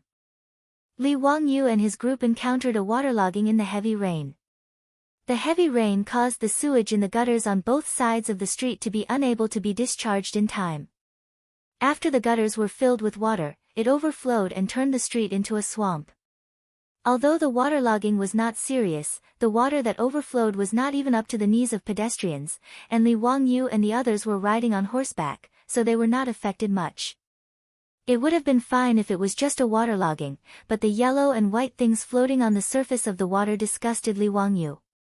Especially when Li Wangyu noticed that the snow-white hooves of his beloved, shining night white, were stained with the filth, he felt like dying. Li Wangyu was not obsessed with cleanliness in his later life. He was just an ordinary person. However, since transmigrating to the Tang dynasty, Li Wangyu felt that he had become obsessed with cleanliness. He really could not stand the sloppiness of the Tangs. It was fine if they did not bathe because they could not afford it. However, throwing garbage everywhere and even defecating everywhere really made Li Wangyu speechless. In fact, the Tang dynasty had learned a lesson from the previous dynasty, and the laws in this area were quite strict. In the Tang dynasty law, there was a special regulation: those who pass through the wall and leave the filth will be flogged 60 times, those who come out of the water will not be punished. The head of the department will be punished as well. It meant that those who casually dumped sewage or garbage would be punished by 60 flogs if they were discovered by Wu Ho or other bad people. However, even with such strict laws, there were still people who secretly dumped sewage and defecated everywhere in Chang'an. In fact, the Tangs could not be blamed for this. After all, there were no public toilets in the Tang dynasty, and Chang'an was huge. They could not expect everyone to go home, could they? People had 3 needs. When they needed it, they could not find the place where the 5 grains were reincarnated. So, they could only relieve themselves on the street. Therefore, after a rainstorm, the water at the foot of the Jinshan mountain was flooded, and the surface of the water became brilliant and varied. In fact, Li Wangyu also knew that compared to Europe in the 17th century, China was already very hygienic.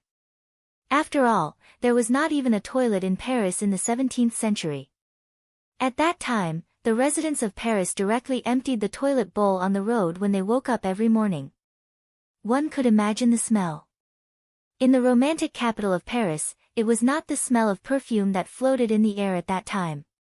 When the American ambassador Franklin went to Paris for the first time, he directly fainted from the smell. Even the French palace of Versailles did not have a toilet until the 18th century. This topic could be said to be extremely heavy. In comparison, until Li Wangyu transmigrated to India, the toilet problem had not been solved. People still defecated in the open. In comparison, Li Wangyu really could not blame the Tangs for not being hygienic. Pinching his nose and suppressing the grievances in his heart, Li Wangyu could only continue to urge the horse forward in the dirty water. Fortunately, there was no water in Kaihua Square, which made him feel a little relieved. This was also because most of the people living in the square in the north of the city were high officials and nobles. The square in the square and the Wu Ho in the square were used to this kind of waterlogging after a rainstorm. In order not to affect the nobles, sandbags would be used to block the door every time there was a rainstorm to prevent the dirty water from flowing into the square. The owner of the house in Kaihua Square had already returned to his hometown. Only a housekeeper and a few servants were left to guard the house. Under the guidance of the butler, Li Wangyu looked around the house inside and out and was quite satisfied with it. The 3-section courtyard was slightly smaller than the house of the Li family in Huxian, but it was quite good for temporary residence. Although the courtyard was a little old, it was not a big problem to renovate and decorate it. The location of the house was good, and the owner asked for 4,000 strings of coins, which was a reasonable price. Li Wangyu directly made the decision. He immediately had the housekeeper of the house go with him to Wanyan County's Yamen in Xianyang Square to handle the documents for the sale of the house. Because the other party needed to carry the money on the road, Li Wangyu was very considerate and had Niu Wu go to the Chou family. He asked the Chou family for an advance of 600 taels of gold and gave it to the housekeeper to make it easier for them to carry. Since then, the money was settled, and the house in Kaihua Square belonged to Li Wangyu. After spending 2 hours, Li Wangyu bought a house. He was very generous with his money. At this time, the rain had stopped. After the rainstorm, the sky was blue. It made people feel relaxed and happy, but they could not lower their heads. The dirty water on the street was also slowly receding, but it left all kinds of filth on the street, making people unable to look at it directly. Li Wangyu sighed and turned his head away from those disgusting things. He had the troops behind him go to the clothing store to buy some clothes to change into. He also had Niu Wu go to the eastern market to inform his beautiful superior, who was still in the carriage business, that he had bought a house in Chang'an. Chapter 5:17. After receiving Niu Wu's talisman, she immediately led Niu Yong and Niu Wu over. Li Wangyu bought a house in Chang'an without informing her, but the beautiful boss did not have any objection. Anyway, with Lai Hat's current wealth, buying a house was not much different from buying groceries in the market. She naturally knew why Li Wangyu bought a house in Chang'an. She was quite touched by Li Wangyu's considerate actions. After touring the house inside and out, his beautiful superior was also very satisfied. Wang Yu, this house is not bad. It's quite convenient. Tomorrow, I'll ask the old housekeeper to send some people to clean up the house. Then you can move in. Okay, Changqing, you can do as you see fit. Li Wangyu replied absent-mindedly while watching Niu Wu and the others wash the horse and clean the dirt on Zhao Yebai. She also frowned. Why is Zhao Yebai so dirty? Is it too disgusting? Wangyu, where did you go? Hearing her say that, Li Wangyu felt wronged. It has nothing to do with me. Did you know that there was a rainstorm earlier? The streets of Chang'an were flooded with these filthy things. Niu Wu and the others happened to enter the city at that time. We couldn't avoid it, but I was so disgusted. She had been staying in the East Market, so it was naturally not flooded. She was in the carriage when she went out, so she didn't see the terrible situation on the streets. Really? Oh, it's too disgusting. She didn't want to talk about it anymore. She led the maidservants to check the house. Li Wangyu was also speechless.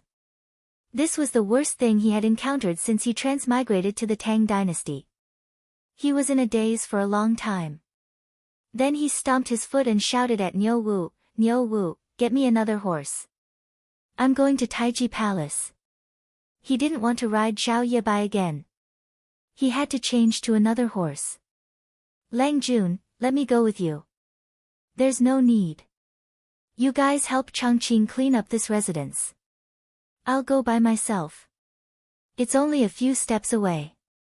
Li Wangyu refused Niu Wu's company. He mounted a date red horse and headed for the imperial city. This house was indeed very close to the imperial city. Li Wangyu felt that if he had to attend the imperial court in the future, he could stay here one day in advance.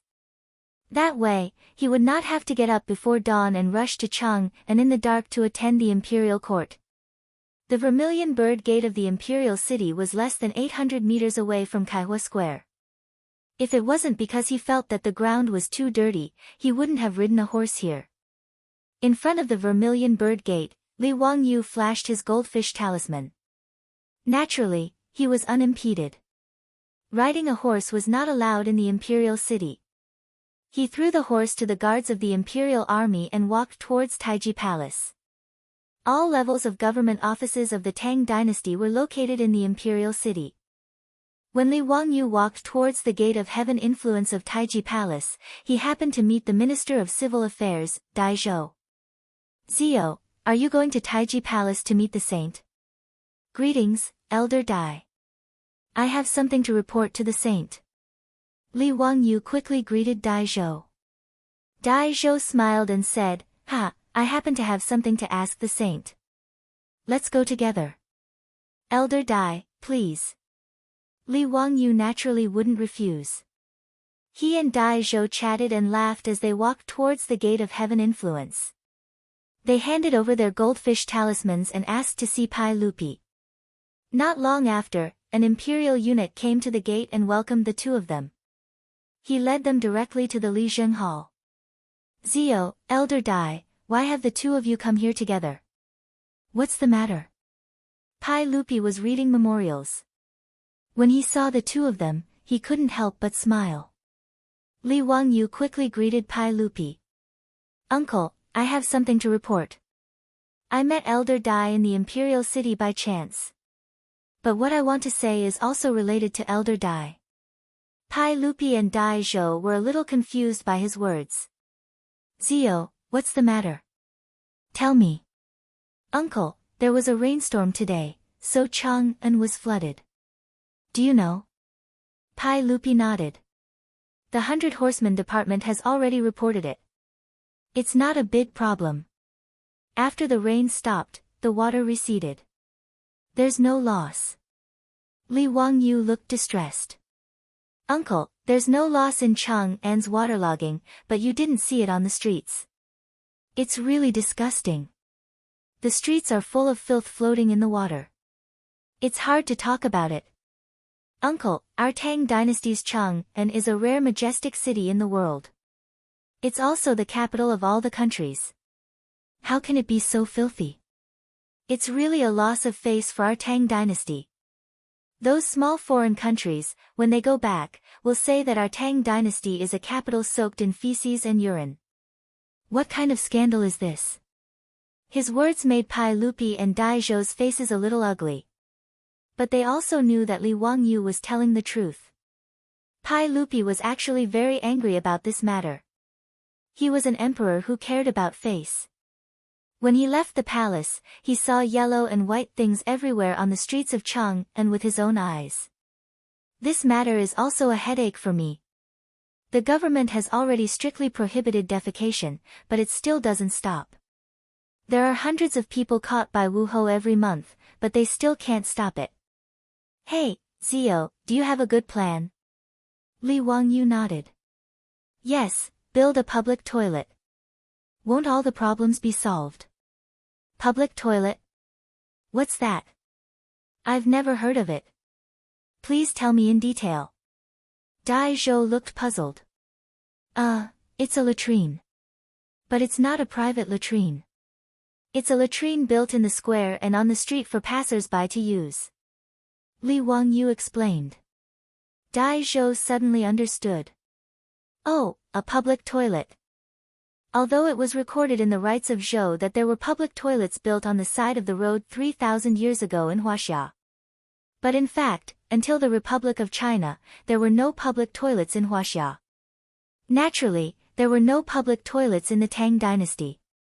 Otherwise, there wouldn't be people everywhere in Chang'an. Pai Lupi nodded and shook his head at Li Wangyu's words. Public toilets can indeed solve the problem. But in notice Chang'an, 1 or 2 public toilets can't solve the problem. There are hundreds of public toilets, and we have to arrange for people to clean them. It's a waste of money. I'm afraid we have to discuss it with the officials. Dai Zhou also nodded slightly. That's right. It's difficult for the Ministry of Civil Affairs to come up with such a sum of money to build public toilets. Even if one public toilet doesn't cost much, even if it's 100 strings of copper coins, the waste of hundreds of public toilets is shocking. Li Wangyu laughed. Uncle, Grandpa Dai, how can this matter be considered extravagant? Not only is there no need to spend money, but the Ministry of Civil Affairs can also make a lot of money. Oh. Why is that? Li Wangyu chuckled. Uncle, Elder Dai, you've forgotten that excrement can also be sold for money. Many a little makes a mickle. I estimate that I can make a lot of money in a year. It would have been better if he hadn't said that. After he said that, Pai Lupi's expression changed. He looked very embarrassed. Li Wangyu didn't understand. He looked at Dai Zhou. Did he mean that he had said something wrong? Dai Zhou smiled bitterly. He could only explain to Li Wangyu, Zio, things aren't as simple as you think. Chapter 518. After listening to Dai Zhou's explanation, Li Wangyu finally understood why Pai Lupi had such an awkward expression. It turned out that, selling manure, was something that had already been mentioned. The junior supervisor of the junior supervisor's office had once suggested to Pai Lupi that he should collect and sell all the horse manure in Chang'an City. As the saying goes, crops and flowers all depend on manure.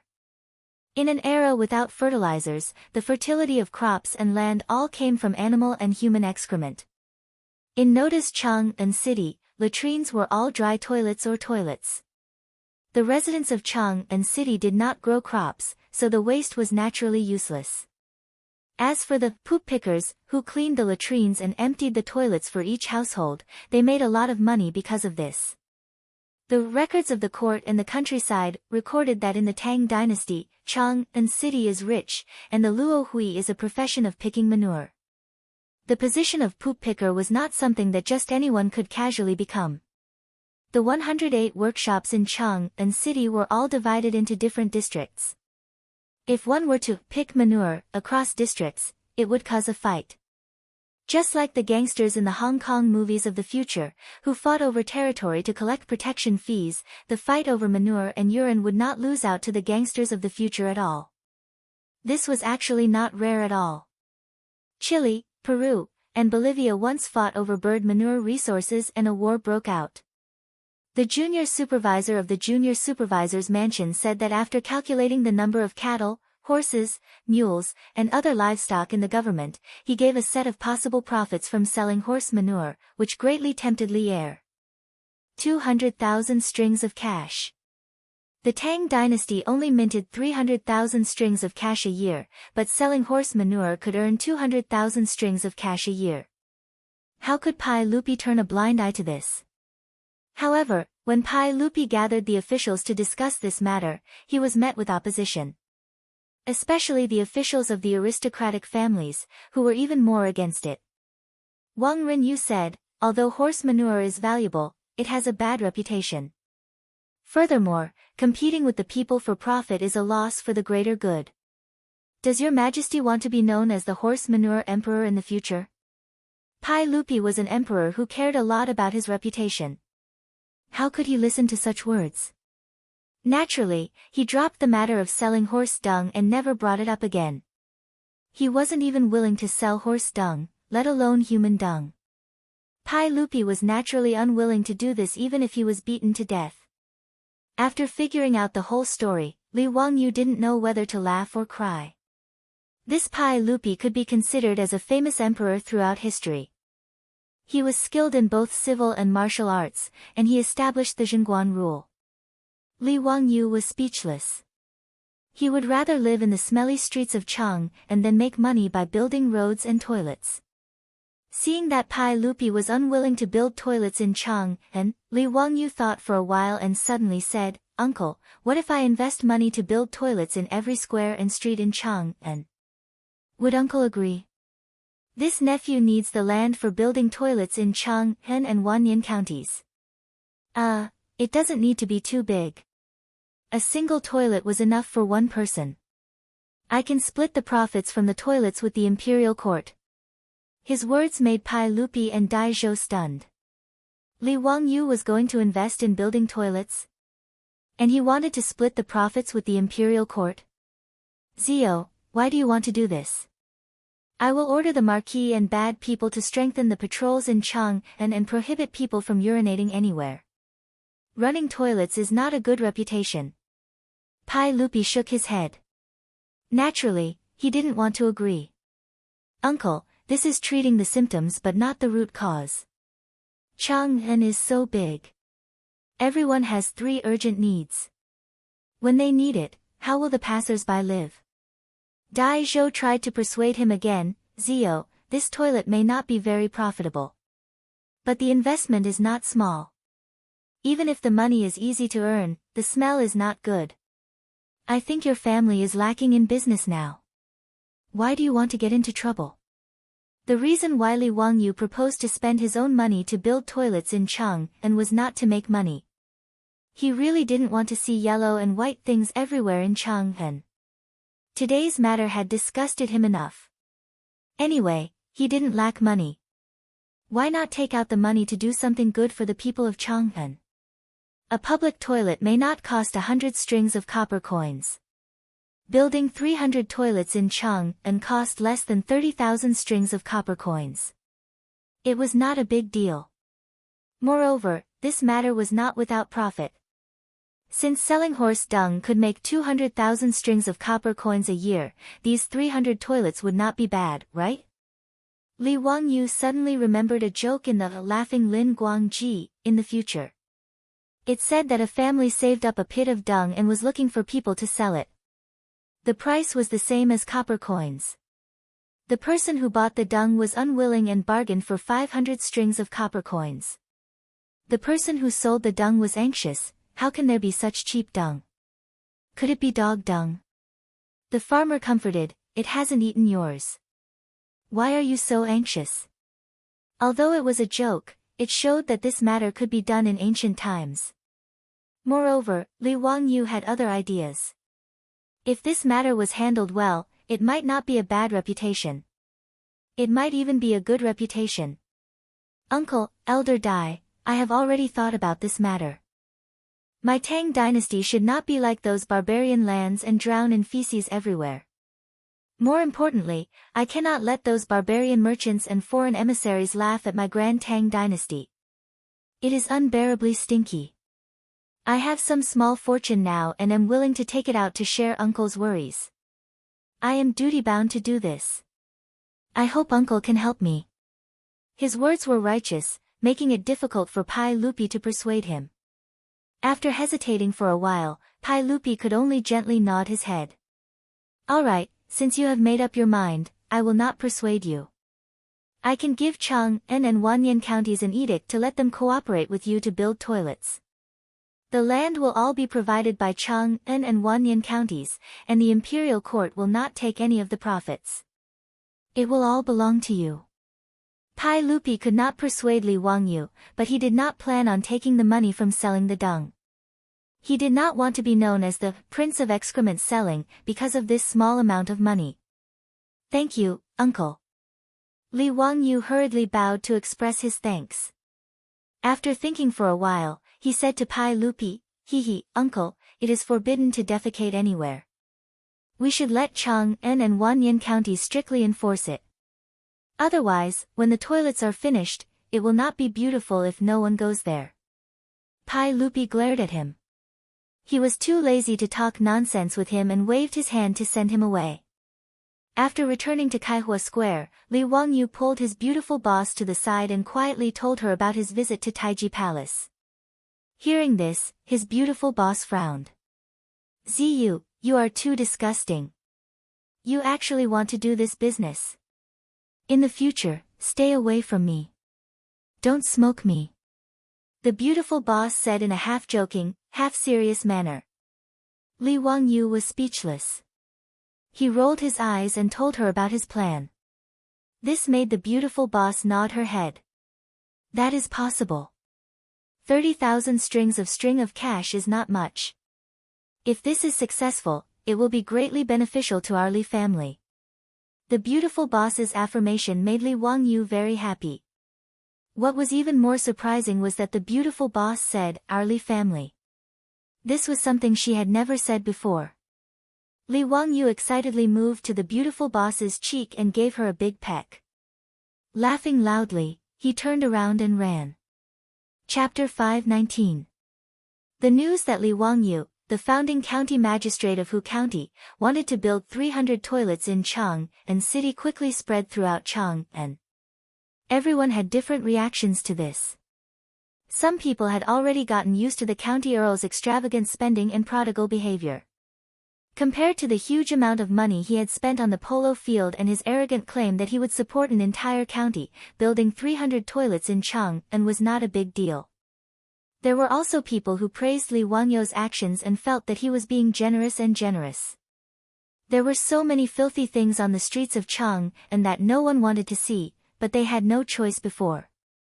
Now that the county earl was paying for the toilets, everyone would be happy to have a place to relieve themselves. Some people snorted at Li Wangyu's actions and felt that he was just trying to please the crowd. Some of the aristocratic families even started to mock Li Wangyu in private as the county earl of the toilets. Li Er's imperial edict quickly reached Wanyan and Hu County.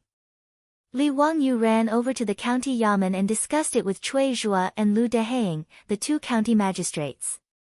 On the map, they outlined 300 locations for the construction of toilets.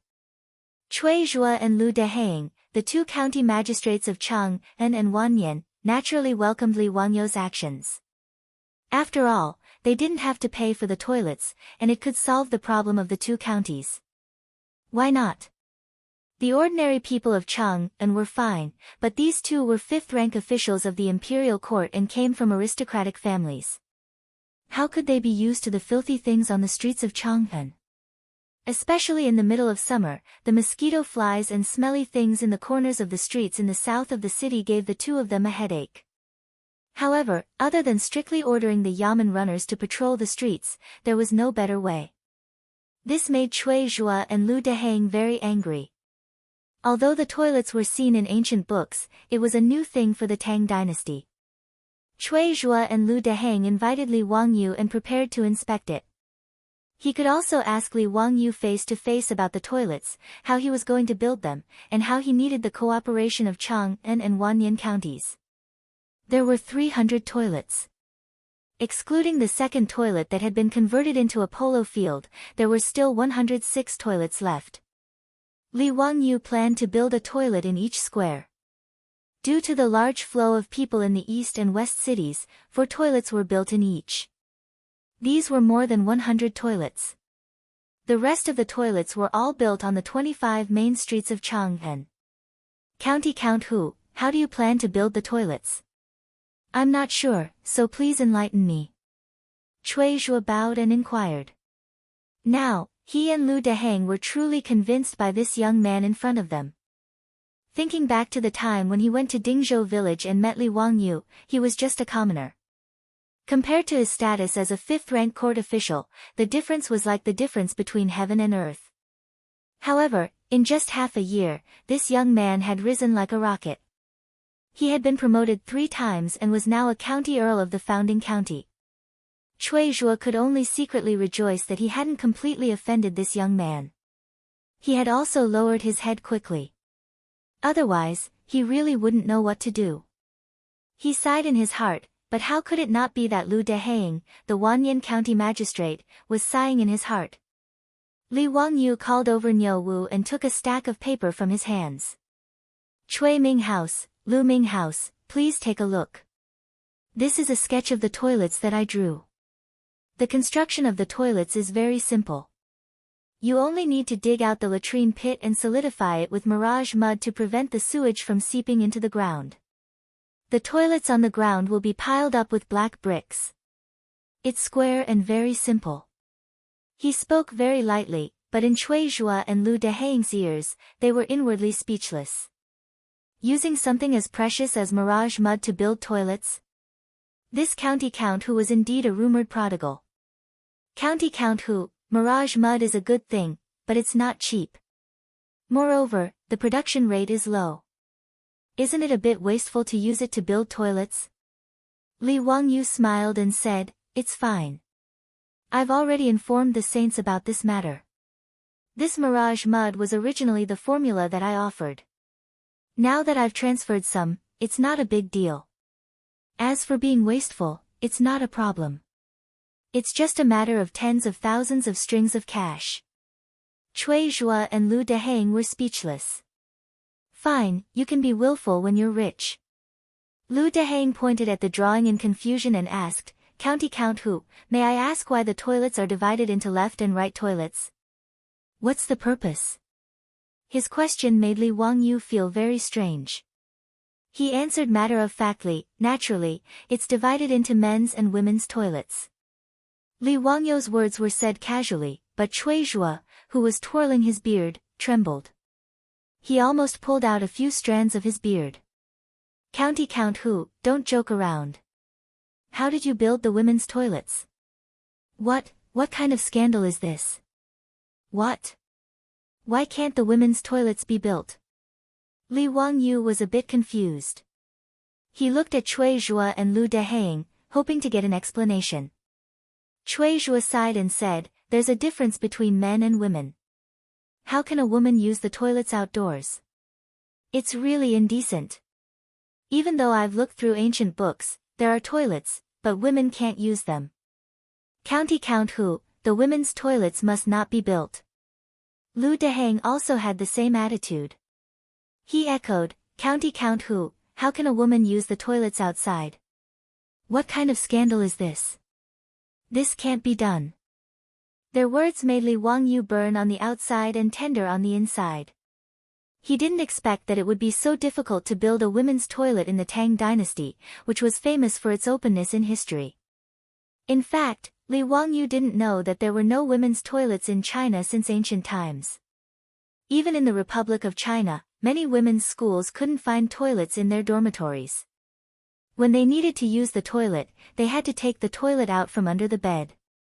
In 1935, in order to build the women's toilets, the Guangzhou Health Bureau published a special report, saying that they would build 2 women's toilets somewhere, which were only for women. They reminded men not to break in, and if they deliberately violated, they would be arrested. They looked to the people and others to take note of this.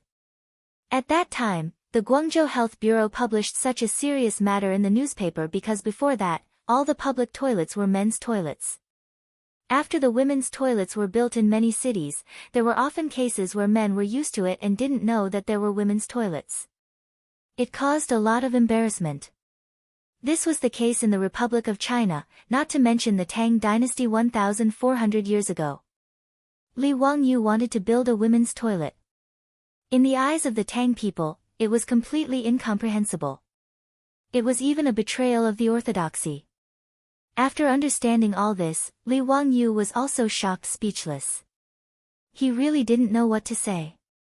He suddenly understood why his beautiful boss didn't want to ride a horse now and wanted to take a four-wheeled carriage. It seemed that this was also the reason. There was no toilet in Chang'an City, but a toilet could be carried in the horse carriage. Cui Zhua's and Lu Dehang's words made Li Wangyu very depressed. According to the customs of the Tang people, he didn't care about only building a men's toilet. But he was afraid that if his beautiful boss knew about this, would she beat him to death? Even he couldn't understand this kind of thing, let alone his beautiful boss. Li Wangyu thought for a while, and finally gritted his teeth and said, "Let's build it like this first. We'll talk about it after it's built." In this regard, Cui Zhua and Lu Dehang shook their heads. When this matter spread out, it would cause another wave in Chang'an City. Chapter 520. The toilets that Li Wangyu wanted to build were still on the drawing board, but because he wanted to build a women's toilet, it caused quite a stir. The ordinary people of Chang'an did not care about this. As for the matter of etiquette, no one paid much attention to it. After all, it was not the Ming and Qing dynasties that had so many restrictions and prejudices against women. In the Tang dynasty, even if women went out to work, it was not a new thing. The people were already used to showing their faces in public. Therefore, to the people, the idea of building toilets and separating the toilets into men's and women's toilets was just a joke. But when this reached the ears of the scholars and aristocratic families in Chang'an, it was a big deal. The aristocratic families, led by the 5 surnames and 7 hopes, did not like Li Wangyu. The Wang clan of Taiyuan and the Zheng clan of Xinjiang were even more at odds with him. Now that they heard that this person was going to do such a heinous thing, they immediately exploded. The next day, Li Wangyu was impeached in the morning court as expected. He was not impeached by one person, but by hundreds of officials. Facing the hundreds of officials who came out on their knees, Pai Lupi could not help but rub his temples and secretly blame Li Wangyu for being so meddlesome. Pai Lupi did not comment on building a women's toilet. Although he did not oppose it as strongly as the aristocratic families, he did not support it either. "Okay, everyone, I know about this. I will send someone to inform County Earl Hu and tell him not to act so recklessly. Everyone, please rise." Pai Lupi did not want to dwell on this matter and set the tone with a few words. Anyone with a discerning eye could see that Pai Lupi was protecting Li Wangyu. He just sent someone to inform County Earl Hu not to build a women's toilet. He did not even reprimand him. However, the officials had achieved their goal. Since Pai Lupi did not support Li Wangyu building a women's toilet, they could only let it go. The officials all stood up and praised Pai Lupi as they returned to their positions.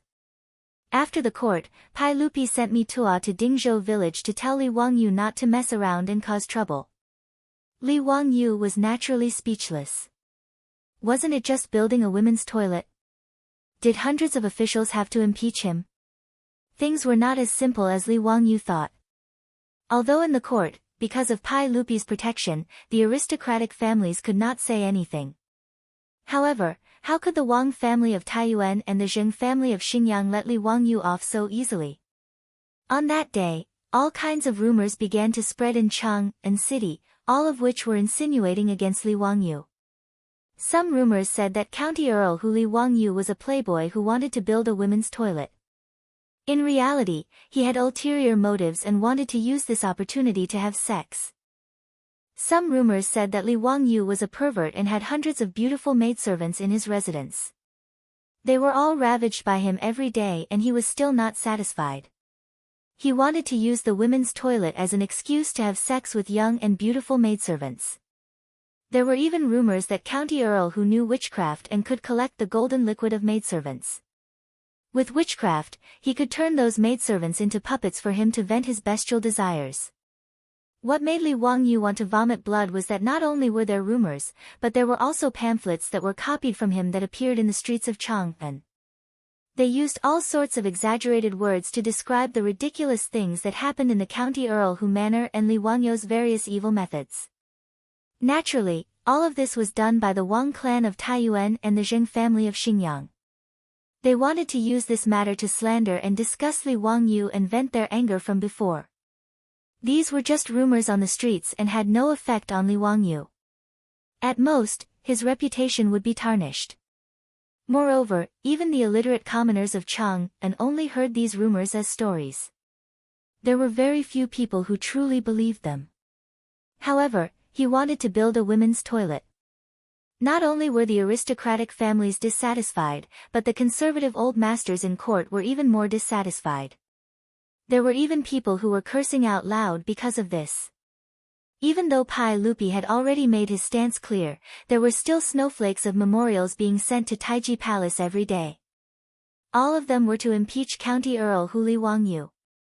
They all wanted Pai Lupi to immediately issue an edict to have Li Wangyu, that daring fellow, executed and abandoned in the Eastern Market. In this regard, Pai Lupi could only pretend that he did not see anything. In a courtyard not far from the county yamen in Hu County, more than 10 old officials who had been chased out of court by Pai Lupi were gathered here. They had all offended Pai Lupi a few days ago when they impeached Li Wangyu for forcing the people of Hu County to plant rice. They had been casually given the job of supervising the rice planting in Hu County and had been sent to Hu County. The county magistrate of Hu County, Yang Quan, naturally knew the origin of this matter. He hated this group of old fellows who only knew how to spout nonsense and criticize others from a moral high ground. Thus, ever since these 10 or so old officials came to Hu County, Yang Quan had only paid them a visit according to etiquette and treated them as if they did not exist.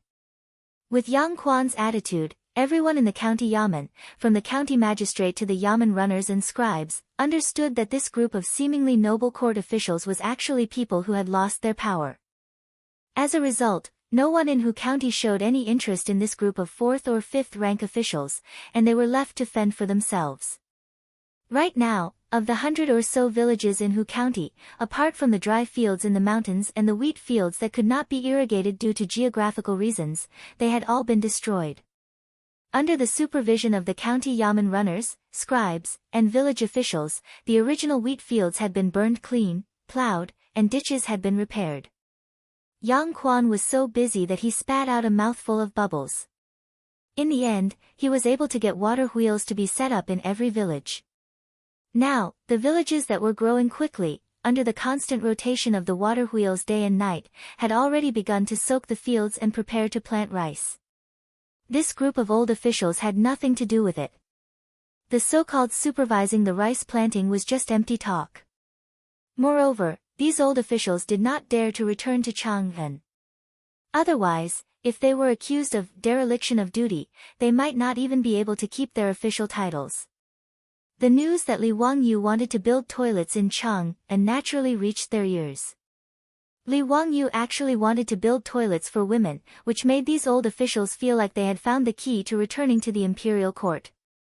Duke Nanrong, the heavens are really helping us. That little bastard Li is asking for it. Whether we can return to the imperial court depends on this. Humph, I think the saint favors this treacherous official so much. Sooner or later, he will be a disaster. How can we just sit back and watch that ignorant brat wreak havoc in the imperial court?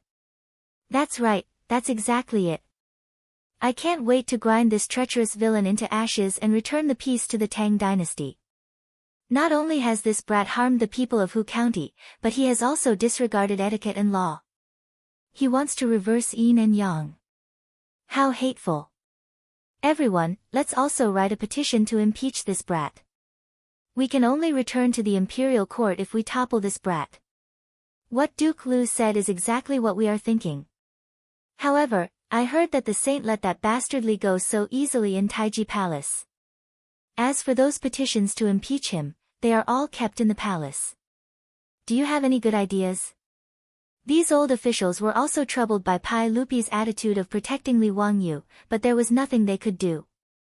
Everyone pondered for a long time. Suddenly, someone asked, "Why is Duke Tuoba not here today? He caught a cold a few days ago and felt depressed. He has been bedridden these days. Sigh, I think Duke Tuoba's health is getting worse and worse. I'm afraid he will have to leave soon. What a pity. We are going to lose a close friend again. It's sad and lamentable." Everyone sighed again. Suddenly, someone lowered his voice and said, "Everyone, this old man has a plan." Chapter 521. In just a few days, Li Wangyu had been impeached nearly 100 times. Based on these impeachments, Li Wangyu would not be considered a righteous victory unless he was torn to shreds. As for these memorials, Li Er was too lazy to even look at them now. He directly asked Mi Tuo to carry them away and burn them all.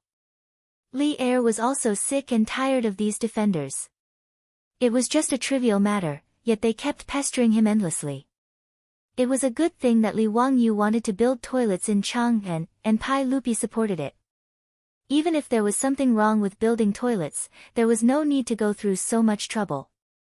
Pai Lupi thought that if he ignored these people and if Li Wangyu did not build toilets, the matter would be over in a few days. But he did not expect that something that shocked the entire court would happen when Pai Lupi was not prepared for it. Early in the morning, the soldiers guarding the illustrious Virtue Gate pushed the heavy winch to open the heavy city gate of the illustrious Virtue Gate. The hinges of the city gates squeaked loudly. It was very ear-piercing in the early morning. The soldiers had long been used to this kind of noise and turned a blind eye to it. There were already many people waiting outside the city gates to enter the city. These were the villagers from the villages around Chang'an City. They were going to the Chang'an City market to sell their crops. There were also merchants who were in a rush and missed the closing time of the city gates. They were forced to stay outside the city gates for the night.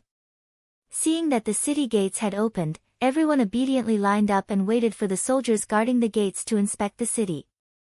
Just as the city gates were in a mess, a group of people came from not far away. The strange movement gave everyone a shock. More than 10 white-haired old men in dark and light red official robes carried a thin coffin with great effort. Their faces were filled with grief and indignation. They walked toward the illustrious Virtue Gate without saying a word. This naturally frightened the guards. They did not dare to stop this group of 4th and 5th ranked officials. Someone immediately ran to inform the colonel in charge of the illustrious Virtue Gate. When the colonel received the news, he was also shocked. What was the matter with carrying a coffin into the city? In the history of Chang'an, only coffins were transported out. A group of officials carrying coffins into Chang'an had never been seen. "Gentlemen, may I ask where you are heading?" The colonel had his duty and blocked the group of old officials. "Out of the way. This is the coffin of Tuoba Zhengyang, the Imperial Academy scholar Tuoba Zhengyang. We're going to send him to the Taiji Palace to attend the imperial court. Don't get in our way," the leading old man reprimanded. His words shocked the colonel even more. The coffin of the academician? To be carried to Taiji Palace? Are these old officials crazy? However, this wasn't something that a small gatekeeper colonel like him could stop. Naturally, he could only step aside and watch as the group of old officials carried the coffin away. When they were far away, he grabbed a soldier beside him and said, "Quickly ride a horse and report to the Vermilion Bird Gate. Something is going to happen." The group of old officials had not even carried the coffin into the imperial city. At this moment, the officials in the imperial city who were preparing to attend the imperial court already knew about this matter. The Imperial Academy's scholar Tuoba Zhengyang was someone that everyone naturally knew. This person was a scholar from the Sui dynasty. After joining the Tang dynasty, he had been working in the Imperial Academy. This person was 67 years old this year and could be considered a great scholar in the imperial court. He had quite a reputation. A few days ago, Tuoba Zhengyang had been chased to Hu County by Pai Lupi because of the impeachment of Li Wangyu. It had only been half a month, so why was he carried back in a coffin? Du Ruhui's expression changed. He hurriedly pulled Fang Xianling to the side and said, Xianling, I'm afraid something is wrong. Don't let them carry Tuoba Zhenyang's coffin into the imperial city. If I'm not wrong, these old officials probably didn't come with good intentions. I'm afraid it has something to do with the Huxian Count matter. Being reminded by him, Fang Xianling came to her senses. These old officials were chased out of the imperial court by Pai Lupi because of the impeachment of Li Wangyu. If Tuoba Zhenyang had passed away due to old age, his family would naturally be in charge of the imperial court. Now that these old officials had silently carried his coffin into Chang'an City, it was obvious that things were not so simple. Fang Xianling immediately nodded. She turned around and ordered people to stop the guards guarding the imperial city from letting the old officials in.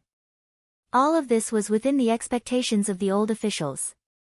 After being stopped by the guards outside the Vermilion Bird Gate, they did not make any noise.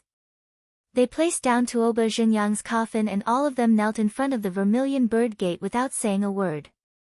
Outside the Vermilion Bird Gate was where the Golden Light Gate Street and Vermilion Bird Street intersected. Seeing such a scene in front of the Vermilion Bird Gate, it naturally attracted the attention of everyone, not knowing what was going on. The commoners did not dare to get close and could only stand far away and point. However, those low-ranking officials and scribes who needed to work in the imperial city did not avoid such a taboo. Many people knew this group of old officials, and some officials were even friends with them. When they saw this scene, they naturally came forward to ask for the reason. Lu Gong, may I ask, what are you doing? What's going on with this coffin? Seeing that someone had raised the question, the group of old officials who had been silent all this time suddenly became spirited and bristled with anger. Everyone, please know that inside this coffin is the current dynasty's 5th-rank imperial grandee, imperial scholar Tuoba Zhenyang, Duke Tuoba. Ah! Duke Tuoba? What's going on? Why is he gone all of a sudden? Humph! Today, there is a traitor who is going against the law and harming the people, trying to mess up the ethics of the Tang dynasty. A traitor without morals is a traitor to the country. However, the traitor deceived the saint and made a name for himself. Duke Tuoba was a loyal and righteous man, a pillar of the country. Because he could not get rid of the traitor, he hanged himself in grief and anger to show his loyalty. Duke Tuoba left a letter in blood, asking the saint to kill the traitor. The old official's words caused an uproar among the crowd. Some people who did not know what was going on even foolishly asked the people around them who the traitor was that could force the Duke Tuoba to hang himself. Immediately, someone covered his mouth and whispered a few words into his ear, which made him realize what was going on. His words reminded people of the recent uproar in Chang and about the incident in the toilets. Count Huxian wanted to build a female toilet. Other than a few old officials who kept writing letters, everyone else just treated it as a joke. However, they did not expect this to happen today, which shocked everyone. Leaving a letter in blood and hanging himself. How much hatred did he have with Count Huxian? Those who were friends with this group of old officials were all filled with righteous indignation after hearing this. They all knelt in front of the Vermilion Bird Gate, wanting to seek an explanation for Tuoba Zhenyang. The leading old official straightened his back and held a letter in his hands as he looked in the direction of the Taiji Palace. What happened outside the Vermilion Bird Gate was immediately reported to Pai Lupi. After hearing this, Pai Lupi was also stunned. What was going on? Wasn't it just Li Wangyu who wanted to build a female toilet? Moreover, he was stopped before he could do it. Did it have to be like this? Chapter 522. After this incident, Pai Lupi was not in the mood to continue with today's court session. After Mi Tuo went to the imperial city to announce the cancellation of today's court session, he summoned Fang Xianling, Du Ruhui, Zhang Sun Wuji, and the others to the Taiji Palace to discuss countermeasures. Just as the big shots were having a headache, the incident had spread through the entire Chang'an city at the speed of light. It caused a huge uproar in the Imperial College. Tuoba Zhenyang had been working in the Imperial College for most of his life and was well known. When they heard that this Imperial College professor had used his death to prove his loyalty to Pai Lupi because Li Wangyu wanted to repair the female toilet, the entire Imperial College was in an uproar. Tuoba Zhenyang will not rest in peace if he does not get rid of the national traitor. Tuoba Zhenyang is such an old man, yet he was forced to death by that treacherous official. This is so frustrating. I swear that I will never forgive that traitor. You said that the treacherous official deserved to die, and you were fooled by his poems. What else do you have to say now? Let's go. Let's go to the Vermilion Bird Gate and expose Tuoba Zhenyang. We must let the sages know that this traitor deserves to be killed by everyone. Let's go, let's go. Under the leadership of a few professors and teaching assistants, more than half of the 1,300 students in the Imperial College in Noda rushed out of the office and headed to the Vermilion Bird Gate. These students were all filled with grief and indignation. They all knelt behind Tuoba Zhenyang's coffin and faced the Vermilion Bird Gate in silence. As time passed, more and more courtiers, especially those from aristocratic families, knelt in front of the Vermilion Bird Gate. The moralists who had been trying to impeach Li Wangyu to no avail seemed to have found their backbone at this moment. They knelt behind Tuoba Zhenyang's coffin without hesitation. More and more people knelt in front of the Vermilion Bird Gate in Noda. They even blocked the Golden Light Gate Street. More and more people in Chang'an City came to watch after they heard the news. Tuoba Zhenyang's family had also rushed over after receiving the news. They knelt before the coffin and wept in grief. Pai Lupi, who was still discussing countermeasures with Fang Xianling and the others in the legislative hall, was even more shocked after hearing Mituo's report. This kind of thing had never been heard of in the 10 years since the establishment of the Tang dynasty. Pai Lupi was also a little flustered. He had never expected things to turn out this way. Master Fang, Master Du, Fu Ji, what do you think of this matter? What should we do now?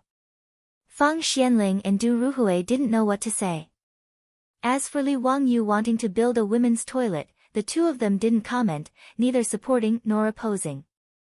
However, he didn't expect that just Li Wangyu's idea would cause such a ruckus. There was even a fifth-rank imperial academician who used his death to prove his sincerity. It was truly absurd. But if they were to say that Li Wangyu was in the wrong, they couldn't say such untrue words. After all, building a toilet was a good thing. Even if building a women's toilet was inappropriate, there was no need to fight to the death, right? Zhang Sun Wuji pondered for a while and said, Your Majesty, the most important thing now is to calm this matter down. We can't let them continue to cause trouble. In my opinion, the initiators just want to take this opportunity to return to the imperial court. Your Majesty, why don't you go with the flow and recall these old officials back to the imperial court? Also, I'll have to ask Master Wei to bring him to the prison of the censorate for a few days. After this matter is settled, he can be released. What do you think, Your Majesty? Isn't this too much for Zio? In my opinion, he didn't do anything wrong. Even if building a women's toilet is inappropriate, why do we have to bring him to the prison? Pai Lupi naturally didn't want to wrong Li Wangyu and replied unwillingly. Zhang Sun Wuji cupped his hands towards Pai Lupi and said, Your Majesty, we can only sacrifice County Count Hu to make him feel wronged. I'm sure that County Count Hu will understand Your Majesty's good intentions. Furthermore, having County Count Hu stay in Tai prison for a few days is also to protect him. Pai Lupi hesitated and looked towards Fang Xianling and Du Ruhui to ask for their opinions. Although Fang Xianling was unhappy with Zhang Sun Wuji's bad idea, there was nothing he could do. After a moment of silence, he finally nodded his head slowly. Seeing his three trusted officials express their opinions, Pai Lupi could only nod his head and agree after some hesitation. Not long later, Mito walked out of the Taiji Palace with a yellow imperial edict in his hand and went straight to the Vermilion Bird Gate. There is a system. Following Mito's words, the originally noisy Vermilion Bird Gate immediately quieted down. Disciples, Palace Grandee, Imperial Scholar, Tuoba Zhenyang, a loyal person. Posthumously conferred the title of County Count of Han, bestowed 100,000 gold. Tuoba Xingyang was posthumously conferred the title of county baron, so his family naturally kowtowed to express their gratitude. However, the others kneeling on the ground weren't satisfied with this result. Just as they were about to make a ruckus, Mito took out another imperial edict. This imperial edict finally satisfied this group of old officials. Not only did Pai Lupi give in, he also called them all back to the imperial court. He also ordered imperial censor Wei Zheng to bring county count Hu Li Wangyu to the prison for a strict investigation. Outside the Vermilion Bird Gate, there was a burst of cheers. They felt that the matter was settled and that justice had defeated evil. The national traitor Li Wangyu was about to be executed. Under the persuasion of Fang Xianling and the other officials, the crowd gathered outside the Vermilion Bird Gate finally dispersed. Tuoba Xingyang's coffin was also brought back to the residence by his weeping family members. They were going to set up a mourning hall for his relatives and friends. Wei Zheng shook his head, but there was nothing he could do. He had to personally lead people to Dingzhou village. Li Wangyu naturally knew nothing about this. When he heard the maidservant report that imperial censor Wei Zheng had come, he was very puzzled. Although he was good friends with Wei Shuyu and could be considered as brothers, he didn't have much of a friendship with this sheep nose. When the maidservant came to report, he was playing cards with the foppish lords. "Brother Shuyu, why is your family's lord here? Do you know?" "How would I know? I've lived in your residence for so long. I haven't returned to Chang'an, and I haven't seen my father." "Hee, maybe he's looking for you on official business." Wei Shuyu answered casually as he threw out a card from his hand. "4 twos. Bomb. Wahahaha, I still have one card left. Pay up, pay up." Fang Yi looked at the card in his hand, blinked, and instantly threw it into the pile of cards. "Why are you still playing cards? Quickly go and welcome your lord. F***CK. Last love, are you going back on your word again?" "No, I'm just afraid that your lord will be anxious from waiting." "Then pay up first." "We haven't lost yet, why should we pay up?" The foppish lords stopped playing cards and went to welcome Wei Zheng. Wei Zheng's first sentence shocked everyone. They wondered if this old man had gone crazy. "Li Wangyu, come with me. The saint has issued an edict to take you down for investigation." Wei Shuyu stuttered, Father, is there a mistake? What crime did Zio commit? Does he need to trouble you to take him down for investigation?" "Yes, Elder Wei, is there a misunderstanding? Zio was perfectly fine, why would the saint issue an edict to take him down for investigation?" The foppish lords also started to make a ruckus.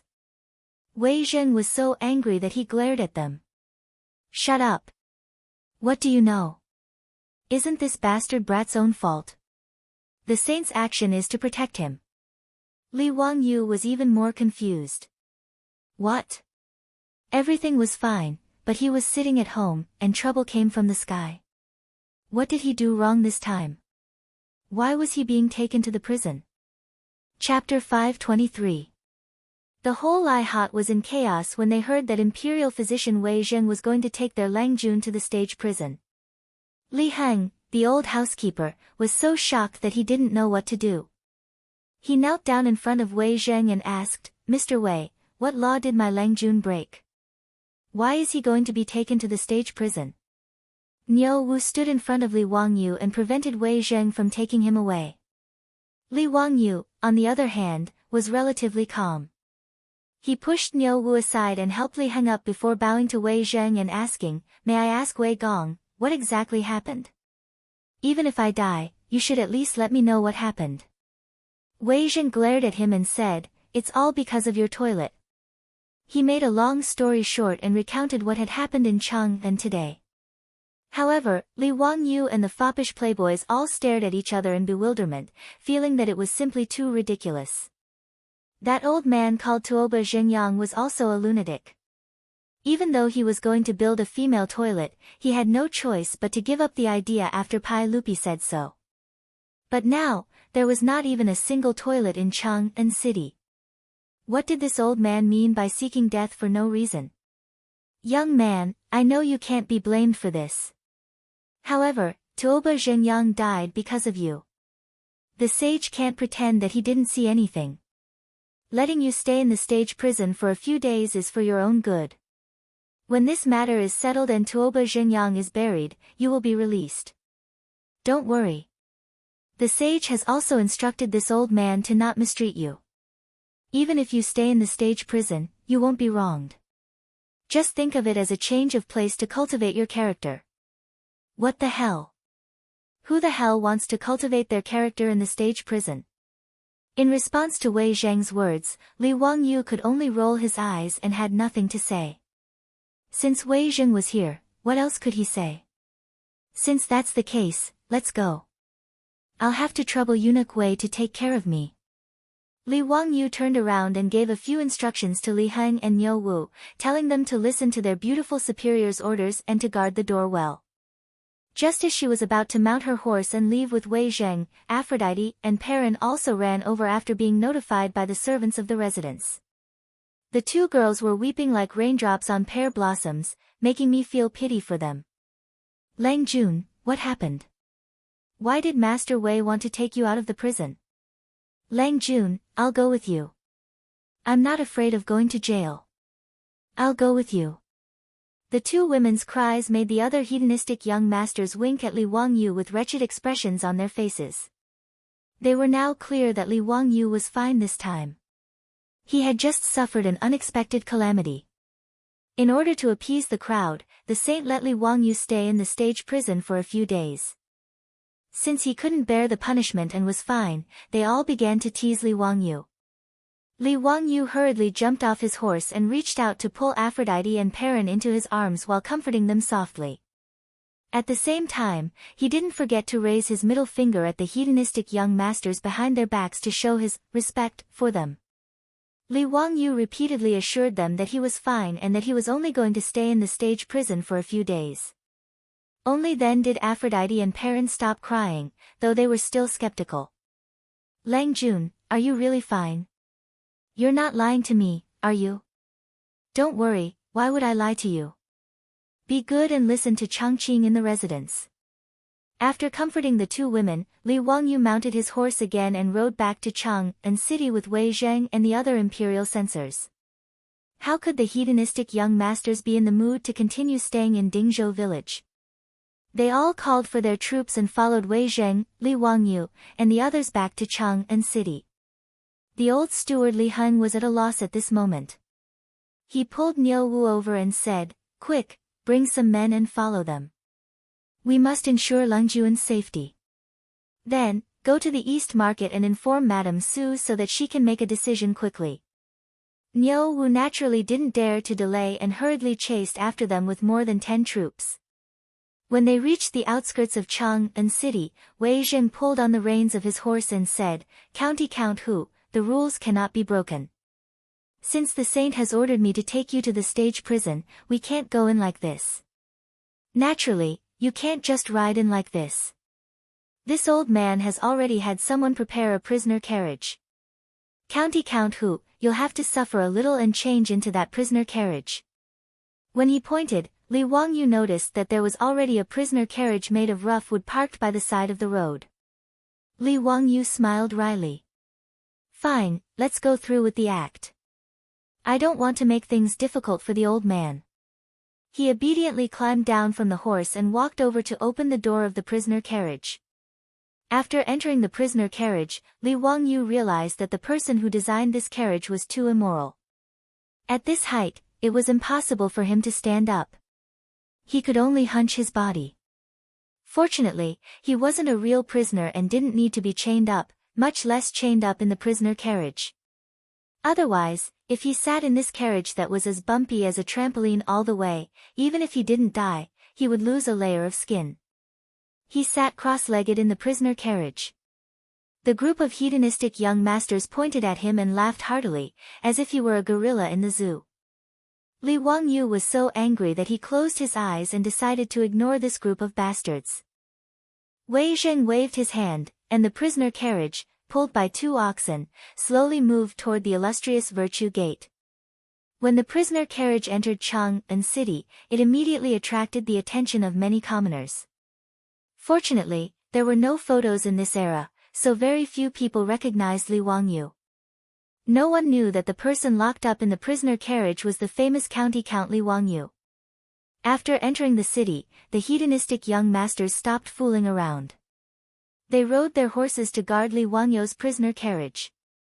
The prisoner carriage slowly moved along Vermilion Bird Avenue. Along the way, the commoners of Chang'an City pointed at the prisoner carriage and whispered. When it neared Anya Lane, a person suddenly rushed out from the crowd and knelt down beside the prisoner carriage. His actions startled the hedonistic young masters around the prisoner carriage.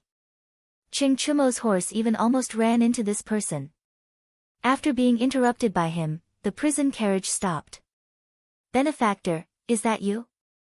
Benefactor, what's wrong with you? Why do they want to capture you?" Li Wangyu looked over. It was a middle-aged man. He looked familiar, but he couldn't remember where he had seen him before. "You know me?" Li Wangyu asked curiously. The middle-aged man nodded. "Benefactor, I am the manager of Ren's saddle shop who won the lottery. Do you still remember me?" When he said this, Li Wangyu immediately remembered. He couldn't help but laugh. "So it really is Manager Ren.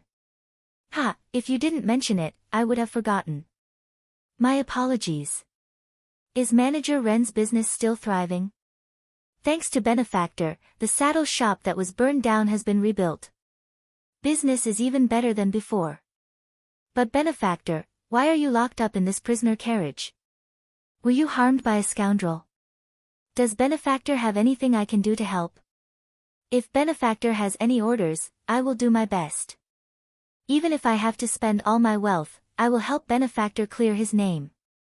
Shopkeeper Ren's words made Li Wangyu very touched. He hurriedly cupped his hands and bowed to him. "Many thanks for Shopkeeper Ren's kindness. However, this is a matter of the imperial court. You can't help. I appreciate your kindness. You can go back." Li Wangyu waved his hand at him. The prisoner carriage continued to move forward. Manager Ren looked at the prisoner carriage and couldn't help but sigh. He could only watch as his benefactor left in a prisoner's carriage, yet he was unable to do anything to help. This made him very depressed. Although the lottery ticket that saved his family's lives was bought by his wife. Manager Ren always believed that Li Wangyu, who introduced the lottery ticket, was his family's benefactor. Otherwise, if he really went to borrow that fragrant kitchen, he really didn't dare to imagine what would happen to his family. After the prisoner carriage was far away, the surrounding people who were watching the fun saw Manager Ren surrounded. "May I ask this Lang Jun, who was the person in the prisoner carriage just now?" "Yes. That was the prisoner carriage of the censorate." "Who was that?" "He was actually arrested by the censorate." "Was he a corrupt official?"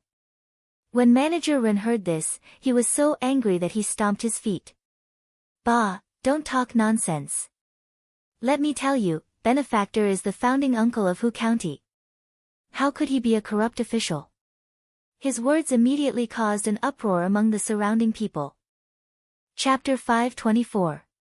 Li Wangyu felt that ever since he had transmigrated to the Tang dynasty, he had a bit of fate with prison. In more than half a year, this was the second time he had been sent to prison. For a young man with good morals in the future, other than applying for an ID, he rarely even went to the police station. This was very frequent. Although he had been prepared when he went to prison in Chang'an last time, even to the point of trapping the Li clan clansmen, he was not mentally prepared this time. The censorate was also in the imperial city, and so was the prison. The prisoner carriage slowly drove into the Vermilion Bird Gate. This was the first time he had entered the Vermilion Bird Gate's imperial city in this way, and it was a very novel experience. However, most of the people in the imperial city were officials, so they naturally knew Li Wangyu. They also knew that Pai Lupi had ordered him to be sent to the prison. Ever since the prisoner carriage drove into the imperial city, there were many officials pointing at him in the carriage.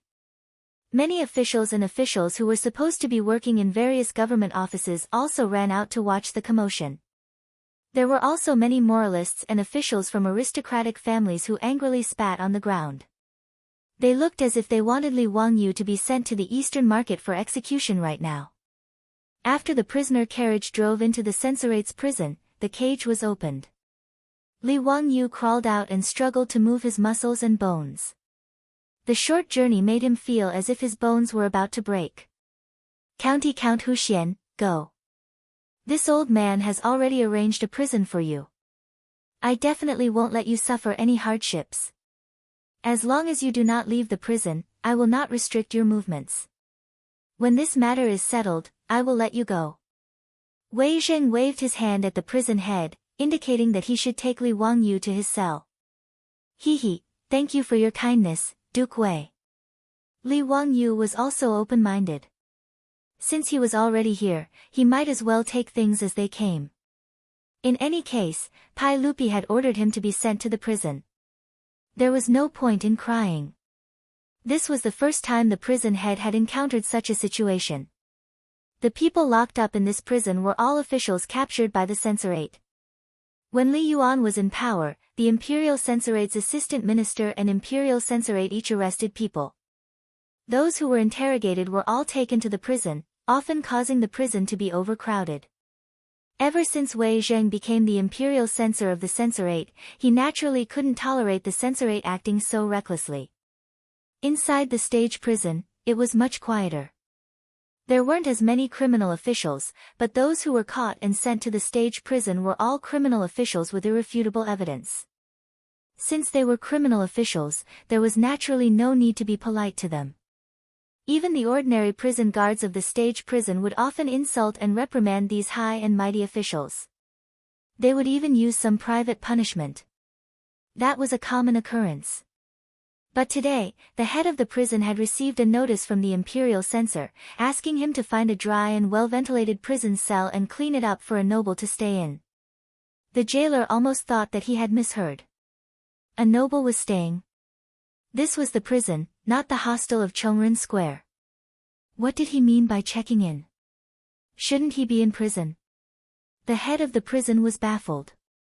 He could only lead a group of prison guards to find a cell in the stage prison and clean it up. Hearing that a criminal had arrived, he hurried out to pick him up. But the scene in front of him scared the jailer so much that his legs trembled. He didn't know Li Wangyu, but he knew Wei Shuyu.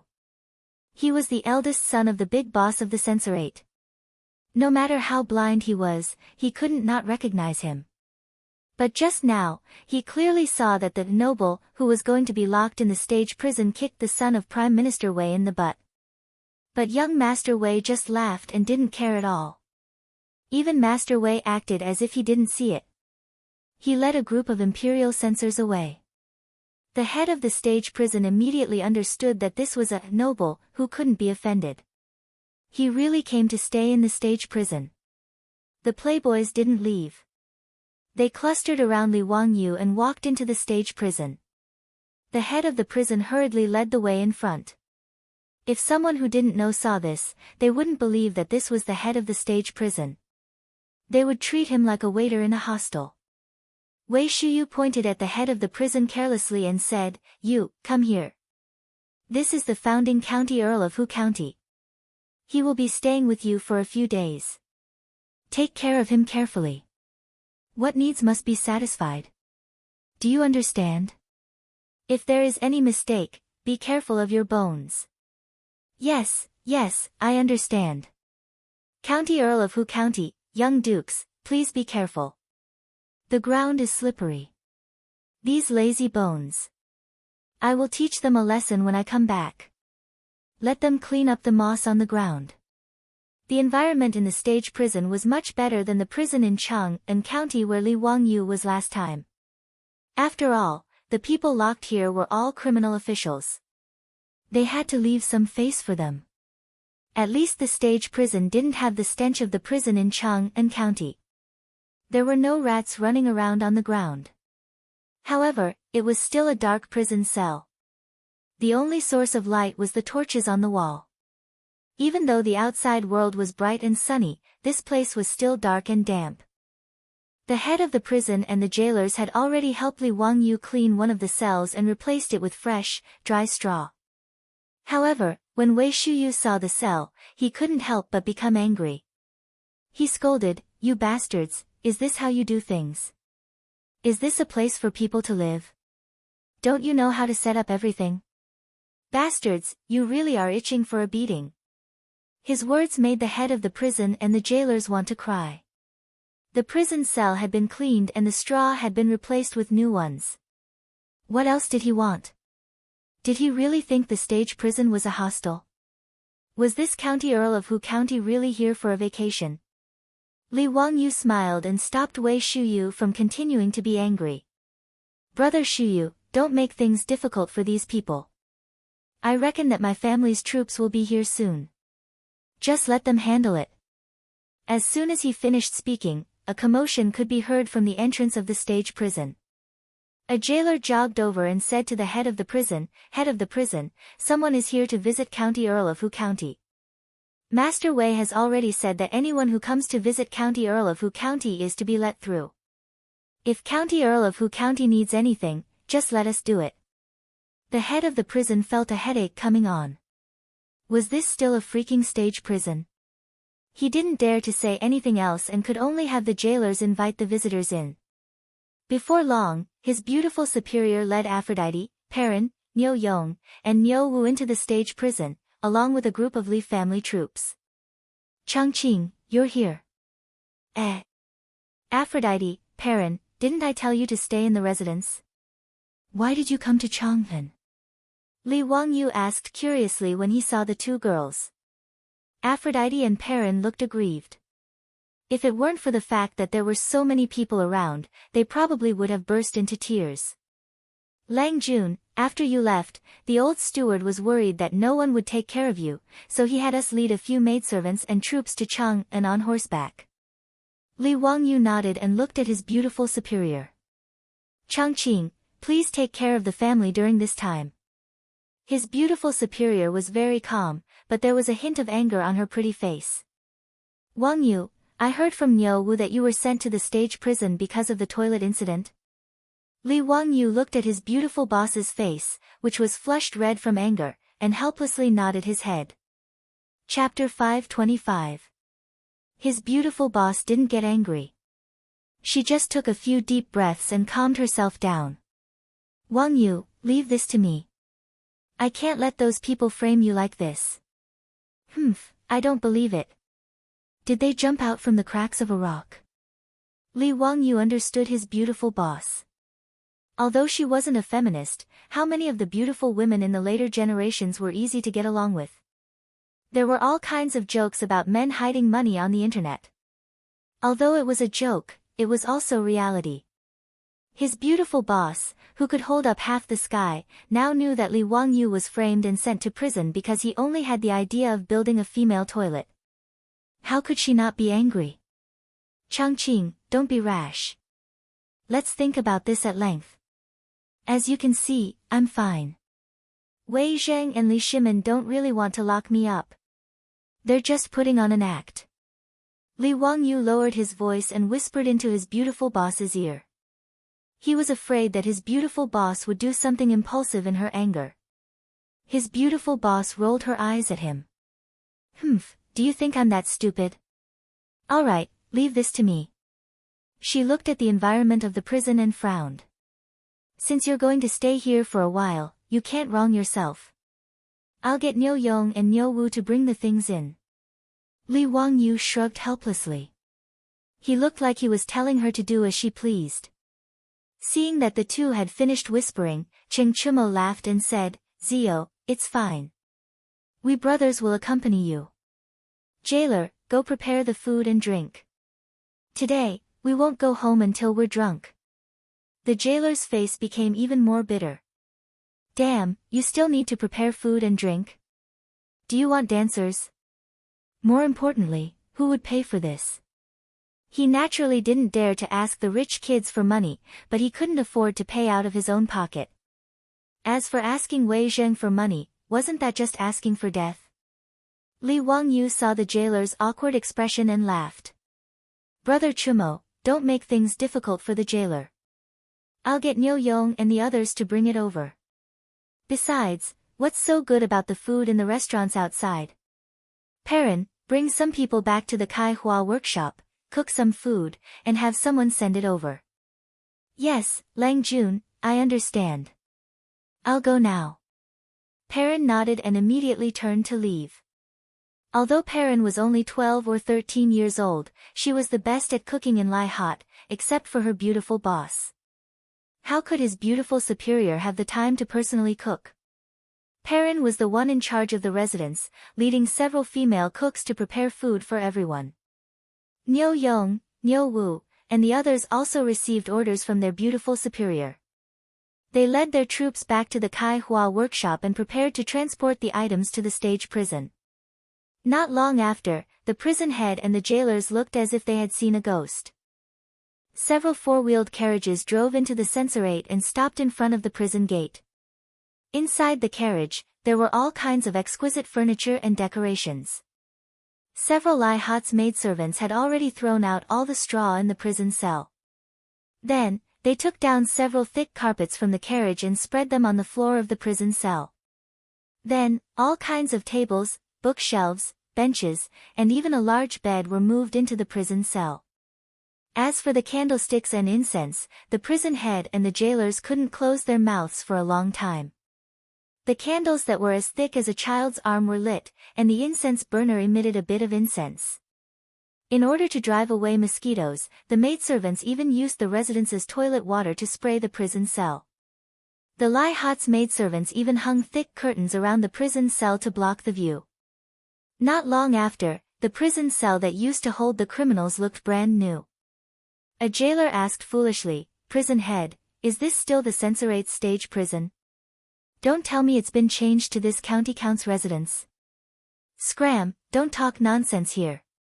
You brats better listen carefully. You absolutely can't offend this noble. Be careful. Don't make any mistakes. Otherwise, you'll lose your head." "Prison head, don't worry. Do you think us brothers don't have good eyesight?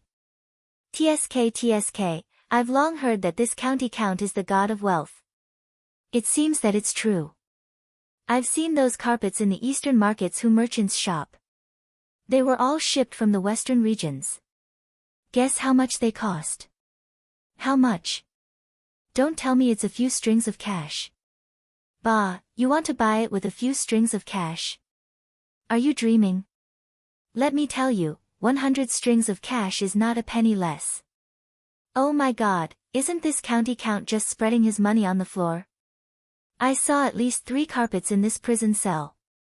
Isn't that 300 strings of cash? TSK, what's the big deal? Did you forget that this county count spent a lot of money to build baseball fields in Dahan and Zhaoxing?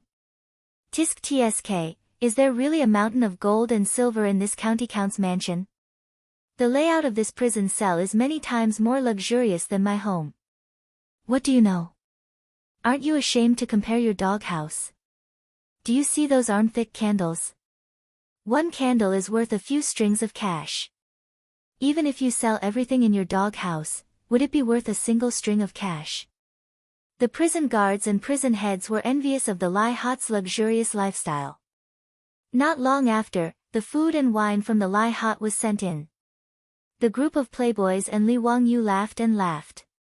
They took off their shoes and socks and went to the table. They felt more comfortable than they did in their own homes. Although the censorate was in the imperial city, ordinary people couldn't enter. But after all, the prison only held criminals. Even if they were criminal officials, their family members were allowed to visit. The prison was close to the Jingfeng Gate on the east side of the imperial city, and Chongren Square was just 1 street away. In order to make it easier for the family members of the criminal officials to visit, the prison opened a small door at the Jingfeng Gate. It gave the family members of the criminal officials a public inspection and allowed them to enter and leave the prison.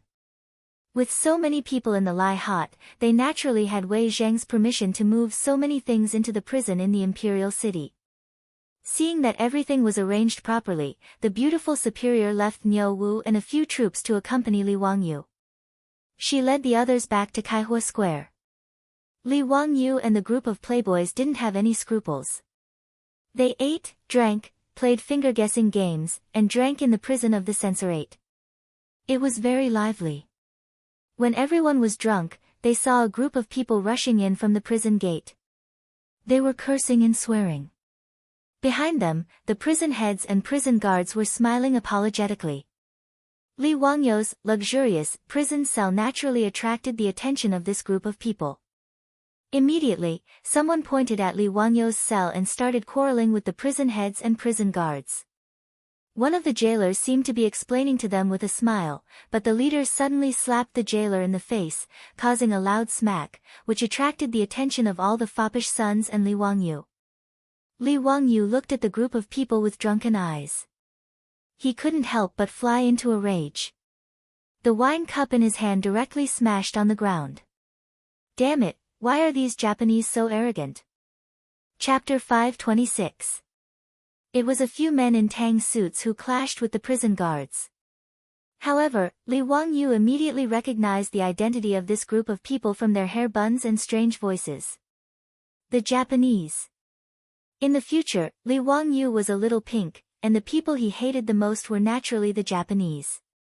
Now that he saw a group of Japanese appearing in the prison and acting so arrogantly, he couldn't help but fly into a rage. Motherf *****. How dare you be so arrogant in the territory of the Tang dynasty? Li Wangyu was already a little drunk. Under the stimulation of alcohol, he grabbed the wine jug on the table and threw it at the group of Japanese. The Japanese who were cursing the jailers didn't expect Li Wangyu to suddenly attack. Caught off guard, their leader was hit by the wine jug. The porcelain wine flask smashed into the head of the Japanese, causing his head to split open. Blood mixed with the wine and flowed out. Baka! The group of Japanese finally reacted and cursed. They rolled up their sleeves and prepared to attack. Li Wangyu was even faster. He ran out of the cell and waved his fist at them. Li Wangyu made his move. Although the silk pants didn't know what was going on, they didn't care about that and rushed out. As for Niu Wu and the other Lai hot troops, they naturally couldn't sit idly by and watch their Langjun fight with other people. Without any hesitation, they rushed over and started punching and kicking the group of Japanese. The group of Dongying people only had 7 or 8 people, while Li Wangyu had more than 10 silk pants, not to mention Niu Wu and a few Jinwu guards. This was basically a one-sided battle. In just a few minutes, the floor of the prison was filled with Japanese. All of them were crying out in pain. The head of the prison and the group of prison guards were already dumbfounded. They didn't even dare to say anything to stop him. This was the first time the jailer had seen something like this in his 7 or 8 years of service. Who County Earl, young Duke, don't hit him. If you hit him again, he'll die. These Dongying people are all envoys. After a long while, the prison head finally came back to his senses and shouted with a trembling voice.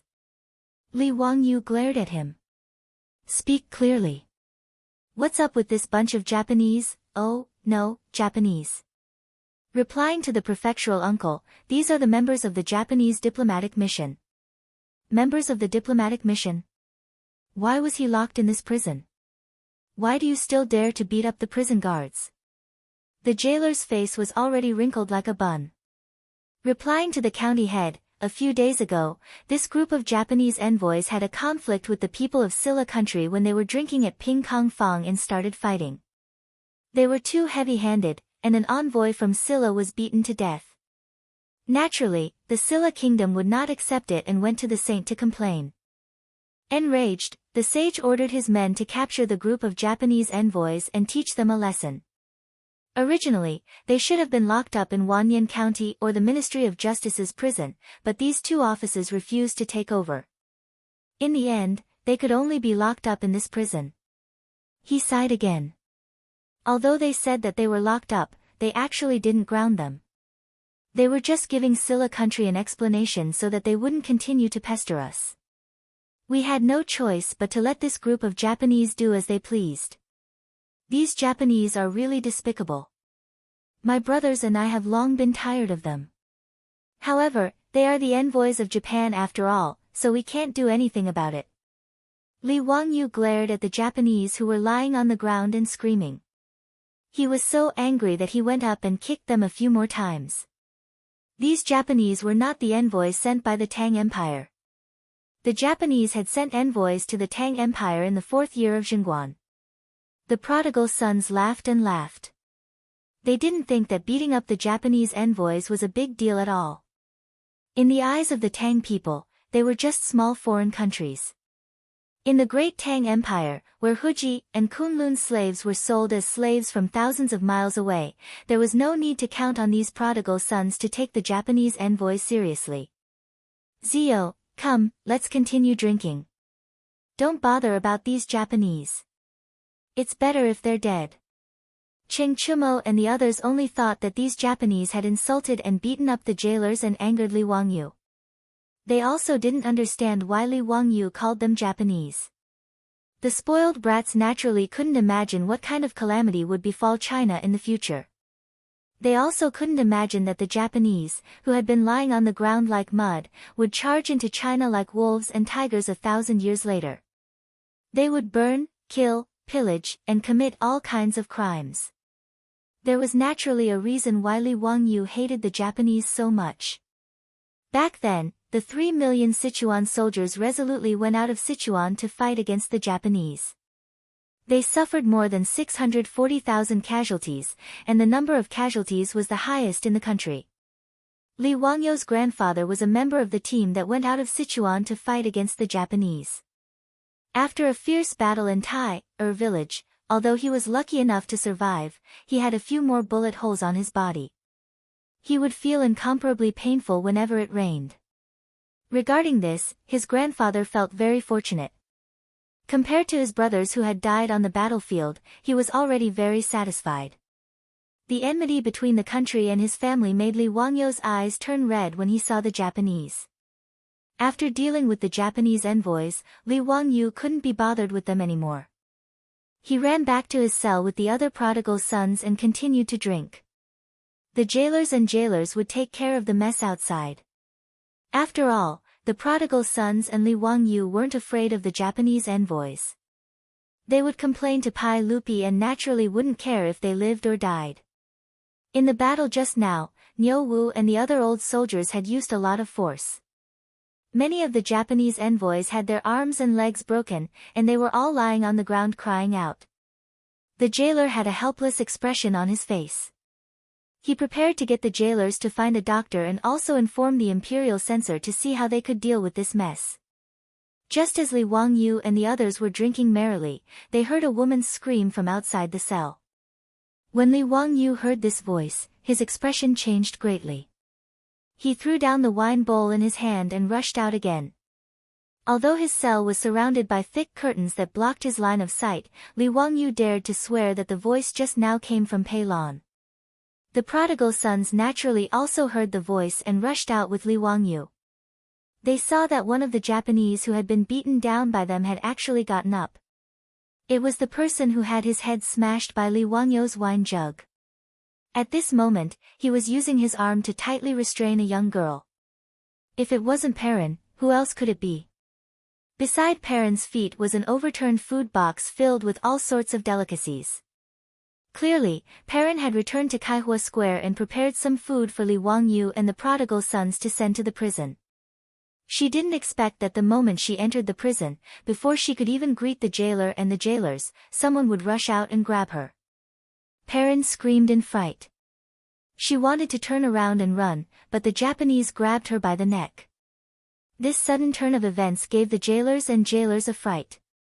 Were these Japanese's brains filled with sh*t? The young lady who was caught was clearly one of Count Huxian's people. Was this Japanese crazy? He actually dared to touch that noble's woman.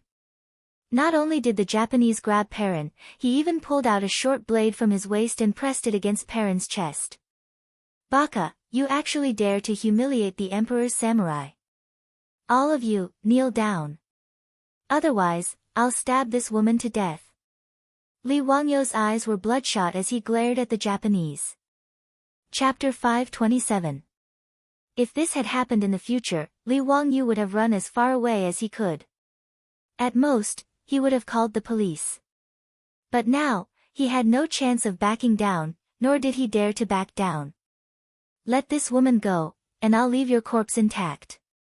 Li Wangyu's words gave Niu Wu and the group of silk pants a fright. Perrin was in the hands of the Japanese. Shouldn't he say that he would let go of Perrin and let bygones be bygones? Provoking the Japanese like this, wasn't he afraid that the Japanese would stab Pei Lan to death? Li Wangyu's heart was even more nervous. This tough attitude was purely an act. If the other party was a Tang, he wouldn't say such words to provoke them. But this was a Japanese. Li Wangyu had read the famous book, Chrysanthemum and Sword, in the future, so he knew a little about this weird race. Bushido was a part of the Japanese's moral system, and it had a deep meaning to the Japanese's thinking. Since the Japanese who had Perrin hostage thought that Li Wangyu and the others had humiliated them and the so-called samurai of the emperor, he wouldn't let it go. Because Li Wangyu said that he would let bygones be bygones, he definitely wouldn't let it go. To the Japanese, that would be a humiliation. In the book, Chrysanthemum and Sword, the Japanese's personality was categorized into two contradictory extremes. For example, they loved beauty and were aggressive, they respected etiquette and were aggressive, they liked the new and were stubborn, they obeyed and were unyielding, so when the Japanese placed the sword in front of Perrin's chest, Li Wangyu understood that this wasn't something that could be done with empty words. Baka, you bastard! I am the samurai of His Majesty, Emperor Shu Ming of the Sunrise Country. You actually dared to humiliate me. You must suffer my anger and revenge. The Japanese man roared, but before he could finish, he was interrupted by Li Wangyu. Bah, Bulsh *T Emperor. How dare you call yourself an emperor? I'll count to 3. If you don't release this woman, I'll kill one of your companions. Li Wangyu said coldly as he stared at the Japanese. As he spoke, he drew a biscuit from Niu Wu's waist and held it in his hand. Baka. The Japanese was stunned by his words. He wanted to curse again, but Li Wangyu ignored him. He walked slowly to a Japanese who couldn't get up from the ground and stepped on his chest. Then, he raised his katana and pressed it against the Japanese's chest. No, I'm the envoy of Japan. You can't kill me. 1, 2, 3.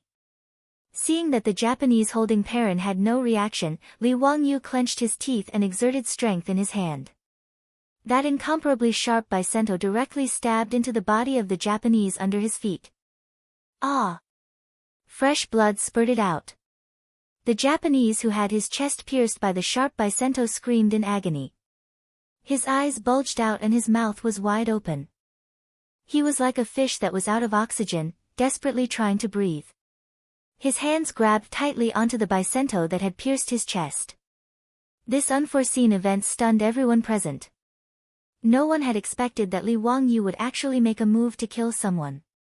Even though he had pressed the bicento against the Japanese's chest, the rich kids didn't think that Li Wangyu would really stab someone. They only thought that he was threatening the Japanese. As for Niu Wu and Lai Hat's troops, they naturally didn't think that Xiao Lang would really kill someone.